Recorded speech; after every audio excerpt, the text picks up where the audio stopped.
Hello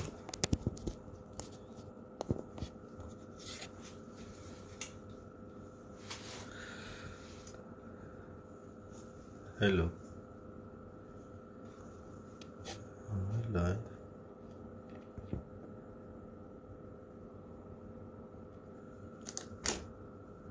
hello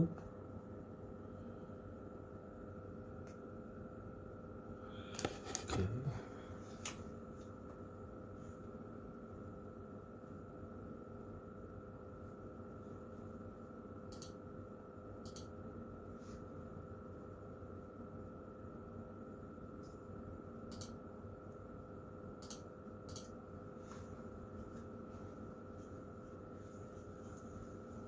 Jesus loves me. Thank you. Jesus fully loves.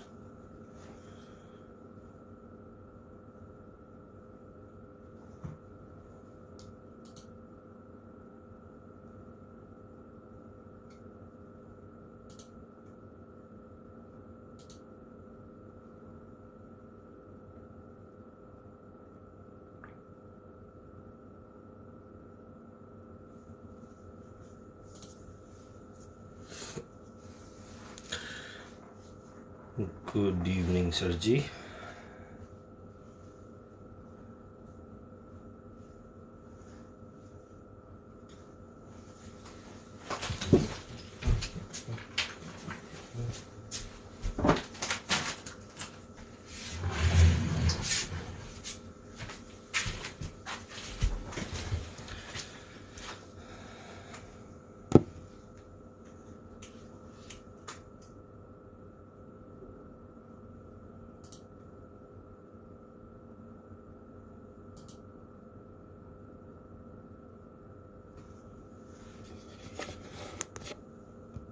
प्रधानमंत्री साहब ने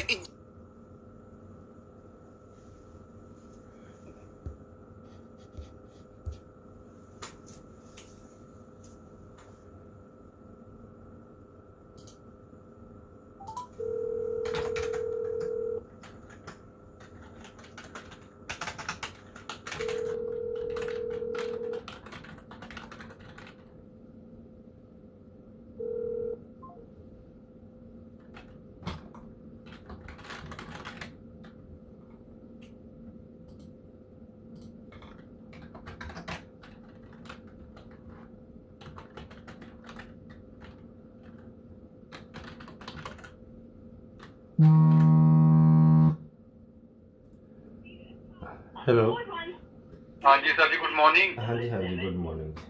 किधर रेडी हो या फिर टाइम लेना जी? हाँ जी मैं रेडी। रेडी, चलो होल्ड कर लो, ठीक है ना? ठीक।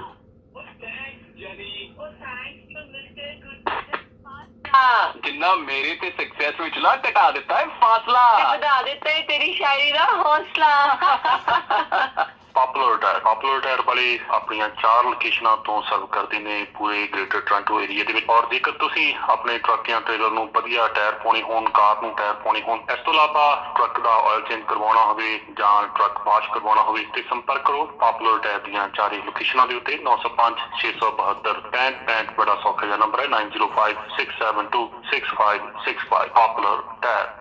पंजाब इंश्योरेंस नाल काम करते किरणजीत सिंह राजपूत ਜਿਹੜੇ ਕਿ इंश्योरेंस ਅਤੇ फाइनेंशियल एडवाइजर ने। लाइफ डिसबिलिटी क्रिटिकल किसी भी तरह की इंश्योरेंस लेनी है, मॉर्गेज इंश्योरेंस लेनी है ਜਾਂ ਤੁਸੀਂ सुपर वीजे वास्ते ਤੁਹਾਨੂੰ इंश्योरेंस चाहिए है तो एक ਵਧੀਆ तजर्बेकार किरणजीत सिंह राजपूत होना ਨਾਲ संपर्क करो। ਨਾਲ ही ਬੱਚਿਆਂ ਤੇ ਸੁਨਹਿਰੀ ਭਵਿੱਖ ਵਾਸਤੇ RESP ਦਾ ਪਲਾਨ ਲੈ ਸਕਦੇ ਹੋ। ਆਪਣੇ ਬੁਢਾਪੇ ਵਾਸਤੇ RRSP ਦਾ ਪਲਾਨ ਲੈ ਸਕਦੇ ਹੋ। ਬੈਠ ਕੇ ਇਹਨਾਂ ਨਾਲ ਇੱਕ ਅਪਾਇੰਟਮੈਂਟ ਬਣਾਓ ਤੇ ਗੱਲਬਾਤ ਕਰੋ। किरणजीत सिंह राजपूत 6472732161 6472732161। SMS ਲਿਸਟਿਕ ਵਾਲਿਆਂ ਨੂੰ ਡਰਾਈਵਰ ਅਤੇ ਓਨਰ ਆਪਰੇਟਰ ਚਾਹੀਦੇ ਨੇ। ਜੇਕਰ ਤੁਸੀਂ ਕੰਮ ਦੀ ਤਲਾਸ਼ ਵਿੱਚ ਹੋ ਤੇ ਹੁਣੇ ਕਾਲ ਕਰ ਲਓ ਬਲਵੀਰ ਸਿੰਘ ਔਲਖ ਜੀ ਨੂੰ 647 520 ਵਧੀਆ ਪੇ ਮਿਲੇਗੀ। ਇੱਕ ਵਾਰ ਕਾਲ ਕਰੋ 6475002019। SMS ਲਿਸਟਿਕ। पार्टी होगी जगी वो कादी नवे ट्रक दी। ओ सॉरी यार, इस बार तो तेरी पार्टी रहेगी। क्यों? वो नवा नहीं नवे वर्गा बनाया किंग्स मिल वाले तो। Kings Mill Sandblasting and Spray Painting, Mississauga, Ontario। ਇਹ truck chassis, gravel trailer, dump truck, ਗੱਲ ਕੀ ਹਰੇਕ ਤਰ੍ਹਾਂ ਦੇ ਟ੍ਰੇਲਰ ਦੇ ਸੈਂਡ ਬਲਾਸਟਿੰਗ ਦਾ ਕੰਮ ਤਸੱਲੀ ਬਖਸ਼ ਕਰਦੇ ਹਨ। ਸੈਂਡ ਬਲਾਸਟ ਚਾਸੀ ਤੋਂ ਸਾਰਾ ਰਸਟ ਸਾਫ਼ ਕਰਕੇ ਬਣਾਉਂਦੇ ਤੁਹਾਡੇ ਟਰੱਕ ਨੂੰ ਚਮਕਦਾਰ ਤੇ ਬ੍ਰਾਂਡ ਨਿਊ। ਸੈਂਡ ਬਲਾਸਟ ਤੋਂ ਬਾਅਦ ਇਹ ਪ੍ਰਾਈਮ ਤੇ ਪੇਂਟ ਵੀ ਕਰਦੇ ਨੇ। ਟਰੱਕਾਂ ਦਾ ਬੋਡੀ ਵਰਕ ਕਰਵਾਓ ਤੇ ਚਾਹੇ ਕਰਵਾਓ ਰਿਪੇਅਰ। ਅੱਜ ਹੀ ਕਾਲ ਕਰੋ ਅਮਰਪ੍ਰੀਤ 905 782 5200 905 782 5200। ਫਲਾਈਂਗ ਜੀਏ ਦੇ ਨਾਲ ਪੈਂਦਾ ਤੁਹਾਡਾ ਆਪਣਾ Kings Mill sandblasting and spray painting, Mississauga, Ontario। My name is Javier and you are listening to Lapana Pachappi, Balle Balle, Lapana Pachappi।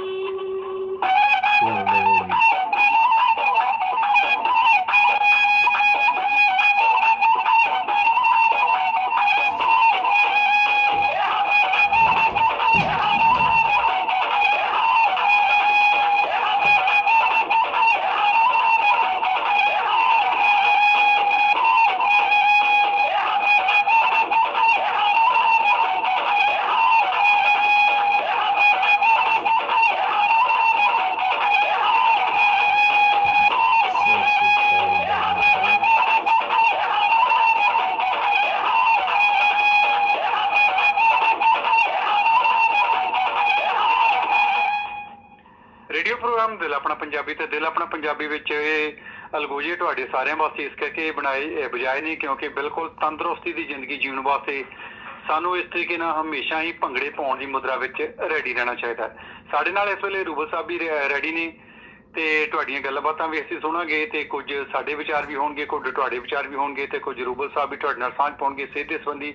ਸਭ ਤੋਂ ਪਹਿਲਾਂ ਰੂਬਲ ਸਾਹਿਬ ਦਾ ਸਵਾਗਤ ਕਰਦੇ ਹਾਂ ਦਿਲ ਆਪਣਾ ਪੰਜਾਬੀ ਦੇ ਵਿਹੜੇ ਵਿੱਚ। ਜੀ ਰੂਬਲ ਸਾਹਿਬ ਬਹੁਤ ਬਹੁਤ ਸ਼ੁਕਰੀਆ ਗੁਰਪਾਲ ਜੀ। ਮੇਰੇ ਵੱਲੋਂ ਤੁਹਾਨੂੰ ਤੇ ਰੇਡੀਓ ਪ੍ਰੋਗਰਾਮ ਦਿਲ ਆਪਣਾ ਪੰਜਾਬੀ ਸੁਣ ਰਹੇ ਸਾਰੇ ਸਰੋਤਿਆਂ ਨੂੰ ਪਿਆਰ ਭਰੀ ਸਤਿ ਸ਼੍ਰੀ ਅਕਾਲ ਤੇ ਗੁੱਡ ਮਾਰਨਿੰਗ ਜੀ।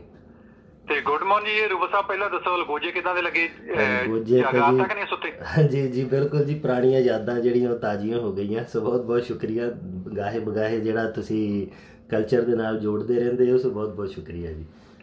ਜੀ ਦੱਸਦੇ ਕਿ ਅਸੀਂ ਹਮੇਸ਼ਾ ਕਹਿੰਦੇ ਕਿ ਦੇਸੀ ਖਾਓ ਰੋਗ ਭਜਾਓ ਤੇ ਤੰਦਰੁਸਤੀ ਪਾਓ। ਤੰਦਰੁਸਤੀ ਦਾ ਰਾਜ ਇਹਨਾਂ ਜੜੀ ਬੂਟੀਆਂ ਵਿੱਚ ਪਿਆ ਹੈ। ਜੜੀ ਬੂਟੀਆਂ ਦੀ ਦਵਾਈ ਤੁਹਾਨੂੰ ਉਹੀ ਦੇ ਸਕਦਾ ਜਿਸ ਦੇ ਕੋਲ ਤਜਰਬਾ ਹੋਵੇ, ਜੜੀ ਬੂਟੀਆਂ ਦੀ ਪਹਿਚਾਣ ਹੋਵੇ, ਜੜੀ ਬੂਟੀਆਂ ਦੇ ਵਿੱਚੋਂ ਕਿਵੇਂ ਰਸ ਕੱਢਣੇ ਨੇ, ਕਿਵੇਂ ਉਹਦਾ ਕਿਹੜੀ ਕਿਹੜੀ ਚੀਜ਼ ਬਣਾਉਣੀ ਹੈ ਤੇ ਕਿਵੇਂ ਤੁਹਾਡੀ ਫਿਰ ਸਿਹਤ ਦੇ ਮੁਤਾਬਕ, ਕਿਉਂਕਿ ਜਦੋਂ ਤੁਹਾਡੀ ਸਿਹਤ ਦੀ ਤਵੱਜਾ ਦਾ ਖਾਸ ਕਰਕੇ ਪਤਾ ਲੱਗ ਪਏ ਟੈਂਪਰੇਚਰ ਤੁਹਾਡਾ ਗਰਮ ਆ ਠੰਡਾ ਹੈ ਤੇ ਜਾਂ ਫਿਰ ਕਹਿ ਲਓ ਦੂਜੇ ਪਿੱਤ ਖੋਰਾ ਜਾਂ ਕਿਹੋ ਜਿਹੇ ਖੋਰਾ ਹੈਗਾ, ਉਹ ਹਿਸਾਬ ਦੀ ਜਦ ਤੱਕ ਤੁਹਾਡੀ ਪਤਾ ਨਹੀਂ ਲੱਗਦਾ ਨਬਜ਼ ਦਾ ਤੇ ਤਸੀਰ ਦਾ, ਉਹਦੇ ਹਿਸਾਬ ਨਾਲ ਫਿਰ ਤੁਹਾਨੂੰ ਦਵਾਈ ਦਿੱਤੀ ਜਾਂਦੀ ਹੈ। ਇਹ ਸਾਰੀ ਜਾਣਕਾਰੀ ਰੱਖਦੇ ਨੇ ਰੂਬਲ ਸਾਹਿਬ ਜੀ ਤੇ ਰੂਬਲ ਸਾਹਿਬ ਸਾਡੇ ਨਾਲ ਹਾਜ਼ਰ ਨੇ। ਅੱਜ ਇਹਨਾਂ ਦੇ ਨਾਲ ਅਸੀਂ ਗੱਲਬਾਤ ਕਰਾਂਗੇ ਡਿਟੇਲ ਦੇ ਵਿੱਚ। ਦੇਸੀ ਖਾਓ ਰੋਗ ਭਜਾਓ ਤੇ ਤੰਦਰੁਸਤੀ ਪਾਓ। ਫੋਨ ਨੰਬਰ ਪਹਿਲਾਂ ਦੇ ਦਈਏ 905 874 3333 ਤੇ ਤੁਸੀਂ ਬਾਅਦ ਵਿੱਚ ਵੀ ਇਹਨਾਂ ਦੇ ਨਾਲ ਗੱਲਬਾਤ ਕਰ ਸਕਦੇ ਹੋ। ਤੇ ਰੂਬਲ ਸਾਹਿਬ ਸਾਡੇ ਸਰੋਤੇ ਦਾ ਕਾਲ ਆਈ ਸੀ ਪਿਛਲੇ ਹਫ਼ਤੇ, ਗੱਲਬਾਤ ਤਾਂ ਨਹੀਂ ਹੋ ਸਕੀ ਜੀ ਜੀ। ਉਹ ਕਹਿੰਦੇ ਵੀ ਦੁੱਧ ਪੀਣਾ ਕਿਉਂ ਮਨਾ ਹੈ ਰਾਤ ਨੂੰ। 80 ਸਾਲ ਦੀ ਉਮਰ ਹੈਗੀ ਮੇਰੀ, ਸ਼ੁਰੂ ਤੋਂ ਮੈਂ ਪੀਂਦਾ ਆ ਰਿਹਾ ਆ ਜੀ ਜੀ ਤੇ ਮੈਨੂੰ ਅਜੇ ਤੱਕ ਕੋਈ ਫਿਕਰ ਨਹੀਂ। ਤੇ ਕਹਿੰਦੇ ਵੀ ਰੂਬਲ ਸਾਹਿਬ ਕਹਿੰਦੇ ਹੁੰਦੇ ਵੀ ਦੁੱਧ ਨਾ ਪੀਆ ਕਰੋ ਰਾਤ ਨੂੰ, ਪੀਣਾ ਨਹੀਂ ਚਾਹੀਦਾ। ਕਿਉਂ ਨਹੀਂ ਪੀਣਾ ਚਾਹੀਦਾ? ਉਹਦਾ ਥੋੜਾ ਜਿਹਾ ਐਕਸਪਲੇਨ ਸਾਨੂੰ ਸਾਡੇ ਸਰੋਤਿਆਂ ਨਾਲ ਕਰੋ। ਹਾਂਜੀ ਦੇਖੋ, ਜਦੋਂ ਦੁੱਧ ਪੀਂਦੇ ਆ ਨਾ ਅਸੀਂ, ਦੇਖੋ ਹਰ ਇੱਕ ਚੀਜ਼ ਜਿਹੜੀ ਨਾ ਕਿਸੇ ਨੂੰ ਮਾਂਹਬਾਦੀ ਤੇ ਕਿਸੇ ਨੂੰ ਸਵਾਦੀ, ਮੈਜੋਰਟੀ ਟਾਈਮ ਦੇ ਉੱਤੇ ਜਿਹੜਾ ਦੁੱਧ ਹੈਗਾ ਆ ਜਦੋਂ ਰਾਤ ਨੂੰ ਸਪੈਸ਼ਲੀ ਪੀਤਾ ਜਾਂਦਾ ਆ ਉਸ ਟਾਈਮ ਦੇ ਉੱਤੇ ਉਹ ਲਿਵਰ ਦੇ ਫੈਟੀ ਕੰਟੈਂਟ ਨੂੰ ਵਧਾਉਂਦਾ ਆ। ਸੋ ਜਦੋਂ ਲਿਵਰ ਫੈਟੀ ਹੋਣਾ ਸ਼ੁਰੂ ਹੋ ਜਾਂਦਾ ਤੇ ਉਹਦੇ ਨਾਲ ਫਿਰ ਜਿਹੜੀਆਂ ਡਾਈਜੈਸਟਿਵ ਟਰੈਕ ਦੇ ਨਾਲ ਜਿਹੜੀਆਂ ਉਹ ਪ੍ਰੋਬਲਮਸ ਆਉਂਦੀਆਂ। ਇਸ ਕਰਕੇ ਆਯੁਰਵੈਦ ਦੇ ਵਿੱਚ ਜਿਹੜਾ ਆ ਉਹ ਵਰਜਿਤ ਆ। ਸੋ ਇਹ ਆਈ ਥਿੰਕ ਪਤਾ ਨਹੀਂ ਕਦੋਂ ਤੋਂ ਕਿ ਕਲਚਰਲ ਕੋਈ ਸ਼ਿਫਟ ਆਇਆ ਜਿਹਦੇ ਵਿੱਚ ਰਾਤ ਨੂੰ ਸਾਰਿਆਂ ਨੇ ਦੁੱਧ ਪੀਣਾ ਸ਼ੁਰੂ ਕਰ ਦਿੱਤਾ। ਨਾਟ ਓਨਲੀ ਦੈਟ, ਜਦੋਂ ਐਂਡ ਆਈ ਥਿੰਕ ਸਾਡੀ ਜਿਹੜੀ ਰੋਟੀ ਪਾਣੀ ਆ ਉਹੀ ਸਾਰੇ ਦਾ ਸਾਰਾ ਖਰਾਬ ਹੋ ਗਿਆ। ਆਯੁਰਵੈਦ ਦੇ ਵਿੱਚ ਅਸੀਂ ਸਭ ਤੋਂ ਜ਼ਿਆਦਾ ਰੋਟੀ ਪਾਣੀ ਨੂੰ ਅਹਿਮੀਅਤ ਦਿੰਦੇ ਹਾਂ ਕਿ ਕਿਸ ਤਰੀਕੇ ਨਾਲ ਤੁਹਾਡਾ ਰੋਟੀ ਪਾਣੀ ਠੀਕ ਹੋਣਾ ਚਾਹੀਦਾ। ਜਿਹੜਾ ਸਾਡਾ ਬ੍ਰੇਕਫਾਸਟ ਹੈ ਉਹ ਇੱਕ ਰਾਜਿਆਂ ਦੀ ਤਰ੍ਹਾਂ ਹੋਣਾ ਚਾਹੀਦਾ ਤੇ ਜਿਹੜਾ ਡਿਨਰ ਹੈ ਉਹ ਰੰਕ ਦੀ ਤਰ੍ਹਾਂ ਜਾਂ ਇੱਕ ਭਿਖਾਰੀ ਦੀ ਤਰ੍ਹਾਂ। ਪਰ ਸਾਡੇ ਪੰਜਾਬੀ ਕਲਚਰ ਦੇ ਵਿੱਚ ਬਿਲਕੁਲ ਉਲਟਾ।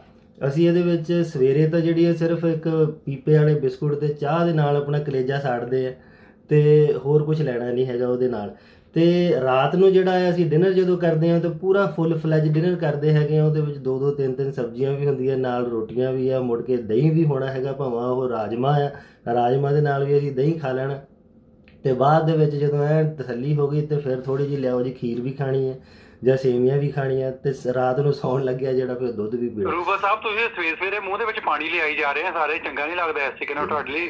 ਖਾਣੇ ਤਾਂ ਬਾਕੀ ਤੁਸੀਂ ਕਹਿੰਦੇ ਜਿਸ ਤਰੀਕੇ ਨਾਲ ਵੱਖਰੇ ਵੱਖਰੇ ਟਾਈਮ ਦੇ ਨਾਲ ਰਾਜਾ ਭਿਖਾਰੀ ਬਣ ਕੇ, ਅਸੀਂ ਤਾਂ ਆਲ ਦੀ ਟਾਈਮ ਰਾਜੇ ਬਣੇ ਫਿਰਦੇ ਆ ਆਪਣੇ ਆਪ ਨੂੰ। ਰਾਜੇ ਚਲੋ ਦਿਲ ਦੇ ਬਣ ਕੇ ਰਹੋ, ਲੇਕਿਨ ਖੁਰਾਕ ਦੇ ਪੱਖੋਂ ਤੁਹਾਨੂੰ ਰੂਬਾ ਸਾਹਿਬ ਜੀ ਦੱਸ ਰਹੇ ਜੀ। ਕੰਟੀਨਿਊ। ਐਂਡ ਆਈ ਥਿੰਕ ਸਾਡੇ ਜਿਹੜਾ ਇੰਡੀਅਨ ਕਲਚਰ ਆ ਇਹਦੇ ਵਿੱਚ ਬੜੀਆਂ ਚੀਜ਼ਾਂ ਜਿਹੜੀਆਂ ਉਹ ਜਦੋਂ ਅਸੀਂ ਡੀਪਲੀ ਦੇਖਦੇ ਹਾਂ ਤਾਂ ਹਰ ਇੱਕ ਚੀਜ਼ ਜਿਹੜੀ ਆ ਉਹ ਆਯੁਰਵੈਦ ਦੇ ਹਿਸਾਬ ਦੇ ਨਾਲ ਜੁੜੀ ਹੋਈ ਹੈਗੀ ਹੈ। ਭਾਵੇਂ ਉਹ ਵਰਤ ਰੱਖਣੇ ਆ, ਭਾਵੇਂ ਉਹ ਸੂਰਜ ਨਮਸਕਾਰ ਕਰਨਾ, ਭਾਵੇਂ ਉਹ ਹੁਣ ਉਹਨਾਂ ਨੂੰ ਅਸੀਂ ਬਾਅਦ ਦੇ ਵਿੱਚ ਅਸੀਂ ਥੋੜ੍ਹਾ ਜਿਹਾ ਨਾ ਧਰਮ ਦੇ ਨਾਲ ਜ਼ਿਆਦਾ ਜੋੜ ਦਿੱਤਾ ਕਿ ਇਹ ਤਾਂ ਜੀ ਫਲਾਣੇ ਕੈਟਾਗਰੀ ਦੇ ਲੋਕ ਹੀ ਸਿਰਫ ਕਰਦੇ ਆ, ਇਹਦਾ ਸਾਡੇ ਨਾਲ ਕੋਈ ਲੈਣਾ ਦੇਣਾ ਨਹੀਂ।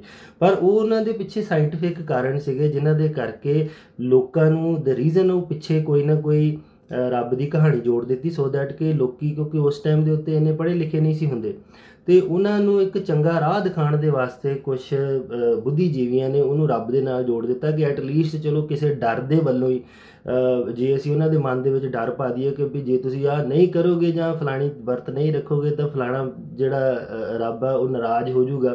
ਸੋ ਇਸ ਡਰ ਦੇ ਵੱਲੋਂ ਐਟਲੀਸਟ ਉਹ ਆਪਣੀ ਸਿਹਤ ਦਾ ਧਿਆਨ ਰੱਖਣਗੇ। ਐਂਡ ਆਈ ਥਿੰਕ ਬਹੁਤ ਵਧੀਆ ਇੱਕ ਓਪਰਚੁਨਿਟੀ। ਇਹਨੂੰ ਆਪਾਂ ਦੂਜੇ ਸ਼ਬਦਾਂ ਨਾਲ ਕਹਿੰਦੇ ਨਾਲੇ ਪੌਂਤੇ ਨਾਲੇ ਫਲੀਆਂ, ਨਾਲੇ ਤੁਹਾਡੀ ਸਿਹਤ ਵੀ ਠੀਕ ਰਹਿੰਦੀ, ਨਾਲੇ ਤੁਹਾਡਾ ਬਿਲਕੁਲ ਰੱਬ ਦੇ ਵਿੱਚ ਵੀ ਵਿਸ਼ਵਾਸ ਹੋ ਜਾਂਦਾ, ਵਿਸ਼ਵਾਸ ਰੱਬ ਵਿੱਚ ਜਾਂ ਫਿਰ ਆਪਣੇ ਆਪ ਵਿੱਚ ਵਿਸ਼ਵਾਸ ਹੋ ਜਾਂਦਾ। ਜੀ ਬਿਲਕੁਲ ਜੀ ਬਿਲਕੁਲ। ਔਰ ਉਹ ਚੀਜ਼ਾਂ ਜਿਹੜੀਆਂ ਸੀਗੀਆਂ ਉਹ ਕਲਚਰਲ ਵਾਈਜ਼ ਜਿਹੜੀਆਂ ਉਹ ਸਾਡੀ ਜਿਹੜੀ ਸੁਸਾਇਟੀ ਹੈ ਉਹਦੇ ਵਿੱਚ ਚੱਲਦੀਆਂ ਆ ਰਹੀਆਂ, ਪਰ ਟਾਈਮ ਬਾਈ ਟਾਈਮ ਜਿਹੜੀਆਂ ਇਹ ਚੀਜ਼ਾਂ ਹੌਲੀ ਹੌਲੀ ਖਤਮ ਹੁੰਦੀਆਂ ਗਈਆਂ। ਚਾਹੇ ਉਹਦੇ ਵਿੱਚ ਤੁਸੀਂ ਪੋਲੀਟੀਕਲ ਵਿਲ ਕਹਿ ਲਓ, ਚਾਹੇ ਤੁਸੀਂ ਕੋਈ ਧਾਰਮਿਕ ਸੰਸਥਾਵਾਂ ਕਹਿ ਲਓ, ਜਦੋਂ ਵਿੱਚ ਆ ਜਾਂਦੀਆਂ ਸਾਰੀਆਂ ਤੇ ਉਹਨਾਂ ਨੇ ਉਸ ਚੀਜ਼ ਨੂੰ ਸਿਰਫ ਆਪਣਾ ਹੀ ਬਣਾ ਲਿਆ, ਆਪਣਾ ਲੇਬਲ ਲਾ ਲਿਆ ਕਿ ਇਹ ਜਿਹੜੀਆਂ ਚੀਜ਼ਾਂ ਸਿਰਫ ਸਾਡੇ ਵਾਸਤੇ ਹੀ ਆ। ਹੁਣ ਦੇ ਤੁਸੀਂ ਹਾਲਾਤ ਦੇਖ ਲਓ ਕਿ ਯੋਗਾ, ਅਸੀਂ ਕੈਨੇਡਾ ਦੇ ਵਿੱਚ ਰਹਿੰਦੇ ਹਾਂ ਤੇ ਯੋਗਾ ਸਟੂਡੀਓਜ਼ ਜਿਹੜੇ ਜ਼ਿਆਦਾਤਰ ਆ ਗੋਰਿਆਂ ਦੇ ਹੀ ਆ, ਸਾਡੇ ਤੇ ਲੋਕ ਆਪਣੇ ਬੜੇ ਘੱਟ ਆ, ਜਦ ਕਿ ਸਾਡੀ ਇਹੋ ਚੀਜ਼ ਹੈਗੀ ਹੈ ਇੰਡੀਅਨਸ ਦੀ, ਤੇ ਅਸੀਂ ਪਹਿਲਾਂ ਹੋਣੇ ਚਾਹੀਦਾ ਸੀ ਮੋਹਰੀਆਂ ਦੇ ਵਿੱਚ, ਪਰ ਅਸੀਂ ਸਿਰਫ ਉੱਥੇ ਜਾਂਦੇ ਹਾਂ ਯੋਗਾ ਕਰਨ ਨੂੰ, ਨਾ ਕਿ ਅਸੀਂ ਉਹਨਾਂ ਦੇ ਓਨਰ ਹੈਗੇ ਹਾਂ। ਸੋ ਜਿਹੜੀਆਂ ਚੰਗੀਆਂ ਚੀਜ਼ਾਂ ਸੀਗੀਆਂ ਆਈ ਥਿੰਕ ਉਹ ਸਾਨੂੰ ਗ੍ਰਹਿਣ ਕਰਨੀਆਂ ਚਾਹੀਦੀਆਂ। ਜੇ ਸਾਨੂੰ ਲੱਗਦਾ ਹੈ ਕਿਤੇ ਸਾਡੇ ਕੋਈ ਵਿਤਕਰੇ ਹੈਗੇ ਆ, ਠੀਕ ਆ, ਥੋੜ੍ਹੀਆਂ ਜਿਹੀਆਂ ਚੀਜ਼ਾਂ ਨੂੰ ਮੋਡੀਫਾਈ ਕੀਤਾ ਜਾ ਸਕਦਾ, ਪਰ ਇਸ ਤਰੀਕੇ ਦੇ ਨਾਲ ਨਹੀਂ ਕਿ ਆਪਣੀ ਸਿਹਤ ਦਾ ਖਿਲਵਾੜ ਕਰਕੇ, ਜਿੱਥੇ ਕਿਹਾ ਜਾਵੇ ਜੀ ਸਾਨੂੰ ਤਾਂ ਜੀ ਕਿਹਾ ਹੀ ਨਹੀਂ ਕਿਸੇ ਨੇ ਜੀ, ਅਸੀਂ ਤਾਂ ਜੀ ਖੁੱਲ੍ਹਾ ਹੀ ਖਾਣਾ ਹੈਗਾ ਆ, ਸਾਡੇ ਤਾਂ ਕੋਈ ਬੰਧਨ ਨਹੀਂ ਆ। ਤੇ ਉਹ ਖੁੱਲ੍ਹਾ ਖਾਣ ਦੇ ਚੱਕਰ ਦੇ ਵਿੱਚ ਜਿਹੜਾ ਉਹ ਅਸੀਂ ਇੰਨਾ ਕੁ ਆਪਣੀ ਸਿਹਤ ਨੂੰ ਖਰਾਬ ਕਰ ਲਿਆ ਕਿ ਹੁਣ ਅੱਜ ਕੱਲ੍ਹ ਦੇ ਜ਼ਮਾਨੇ ਦੇ ਵਿੱਚ ਭੁੱਖਮਰੀ ਵਰਗੀਆਂ ਬਿਮਾਰੀਆਂ ਤਾਂ ਕੋਈ ਹੈ ਹੀ ਨਹੀਂ। ਭੁੱਖ ਦੀ ਬਿਮਾਰੀ ਦੇ ਨਾਲ ਕੋਈ ਨਹੀਂ ਮਰਦਾ, ਪਰ ਹਾਂ ਇਹ ਹੈ ਕਿ ਜ਼ਿਆਦਾ ਖਾਣ ਦੇ ਨਾਲ ਜਿਹੜੀਆਂ ਬਿਮਾਰੀਆਂ ਜ਼ਰੂਰ ਲੱਗ ਰਹੀਆਂ, ਉਹ ਵੀ ਭਿਆਨਕ ਬਿਮਾਰੀਆਂ, ਕੈਂਸਰ ਹੋ ਗਈਆਂ ਜਾਂ ਹੋਰ ਭਿਆਨਕ ਬਿਮਾਰੀਆਂ ਕਿ ਜਿਨ੍ਹਾਂ ਦੇ ਐਲੋਪੈਥੀ ਦੇ ਵਿੱਚ ਤਾਂ ਕੋਈ ਇਲਾਜ ਨਹੀਂ ਹੈ। ਪਰ ਇਹ ਹੈ ਕਿ ਜੇ ਅਸੀਂ ਆਪਣੀ ਰੋਟੀ ਪਾਣੀ ਨੂੰ ਠੀਕ ਕਰ ਲਈਏ, ਜਿਵੇਂ ਮੇਰੇ ਫਾਦਰ ਸਾਹਿਬ ਆਮ ਕਹਿੰਦੇ ਹੁੰਦੇ ਆ ਕਿ ਜਿਹੜੀਆਂ ਬਿਮਾਰੀਆਂ ਲੱਗਦੀਆਂ ਉਹ ਕਿਚਨ ਤੋਂ ਲੱਗਦੀਆਂ, ਤੇ ਜੇ ਅਸੀਂ ਕਿਚਨ ਨੂੰ ਠੀਕ ਕਰ ਲਈਏ ਤੇ ਬਿਮਾਰੀਆਂ, ਕੋਈ ਵੀ ਬਿਮਾਰੀ ਹੈ ਉਹ ਕਿਚਨ ਤੋਂ ਠੀਕ ਵੀ ਹੋ ਸਕਦੀ ਹੈ। ਸੋ ਉਹਨਾਂ ਦੇ ਕਹਿਣ ਦਾ ਮਤਲਬ ਕਈ ਵਾਰੀ ਲੋਕ ਜਿਹੜੇ ਆ ਉਹ ਇਹ ਸਮਝ ਲੈਂਦੇ ਆ ਕਿ ਇਹ ਗੱਲਾਂ ਕਰਦੇ ਪਏ ਆ ਮਿਰਚ ਮਸਾਲਿਆਂ ਦੀਆਂ, ਕਿ ਦੇਖੋ ਜੀ ਆਹ ਫਲਾਣੇ ਮਸਾਲੇ ਘਰਾਂ ਦੇ ਵਿੱਚ ਹੈਗੇ ਆ, ਉਹ ਜਿਹੜੇ ਅਸੀਂ ਉਹਨਾਂ ਨੂੰ ਕਰਕੇ ਤੇ ਉਹਨਾਂ ਨੂੰ ਠੀਕ ਕਰ ਸਕਦੇ ਆਪਣੇ ਆਪ ਨੂੰ। ਪਰ ਉਹ ਇਕੱਲੀ ਗੱਲ ਜਿਹੜੀ ਆ ਮਸਾਲਿਆਂ ਤੱਕ ਸੀਮਤ ਨਹੀਂ ਹੈਗੀ। ਜੋ ਅਸੀਂ ਗੱਲਾਂ ਕਰਦੇ ਹਾਂ ਜਾਂ ਜੋ ਫਾਦਰ ਸਾਹਿਬ ਗੱਲਾਂ ਕਰਦੇ ਆ, ਉਹ ਇਕੱਲੀ ਮਸਾਲਿਆਂ ਤੱਕ ਨਹੀਂ ਹੈ ਕਿ ਅਸੀਂ ਜੀ 12 ਮਸਾਲੇ ਰੱਖ ਲਈਏ ਜਾਂ ਅਸੀਂ 8 ਮਸਾਲੇ ਰੱਖ ਲਈਏ ਤੇ ਉਹਦੇ ਵਿੱਚੋਂ ਇੱਦਾਂ ਕਰਕੇ। ਅਸੀਂ ਜਦੋਂ ਗੱਲ ਕਰਦੇ ਹਾਂ ਕਿ ਕਿਚਨ ਤੋਂ ਸ਼ੁਰੂ ਹੁੰਦੀ ਆ, ਉਹਦਾ ਮਤਲਬ A to Z ਹੈਗਾ ਆ। ਚਾਹੇ ਅਸੀਂ ਉਹਨੂੰ ਸਬਜ਼ੀਆਂ ਕੱਟਣ ਤੋਂ ਲੈ ਕੇ, ਸਬਜ਼ੀਆਂ ਲੈ ਕੇ ਆਉਣ ਤੋਂ ਲੈ ਕੇ ਪਰੋਸਣ ਤੱਕ, ਸਾਰੀ ਦੀ ਸਾਰੀ ਉਹ ਕਿਚਨ ਦਾ ਹੀ ਪ੍ਰੋਸੈਸ ਹੁੰਦਾ ਹੈਗਾ।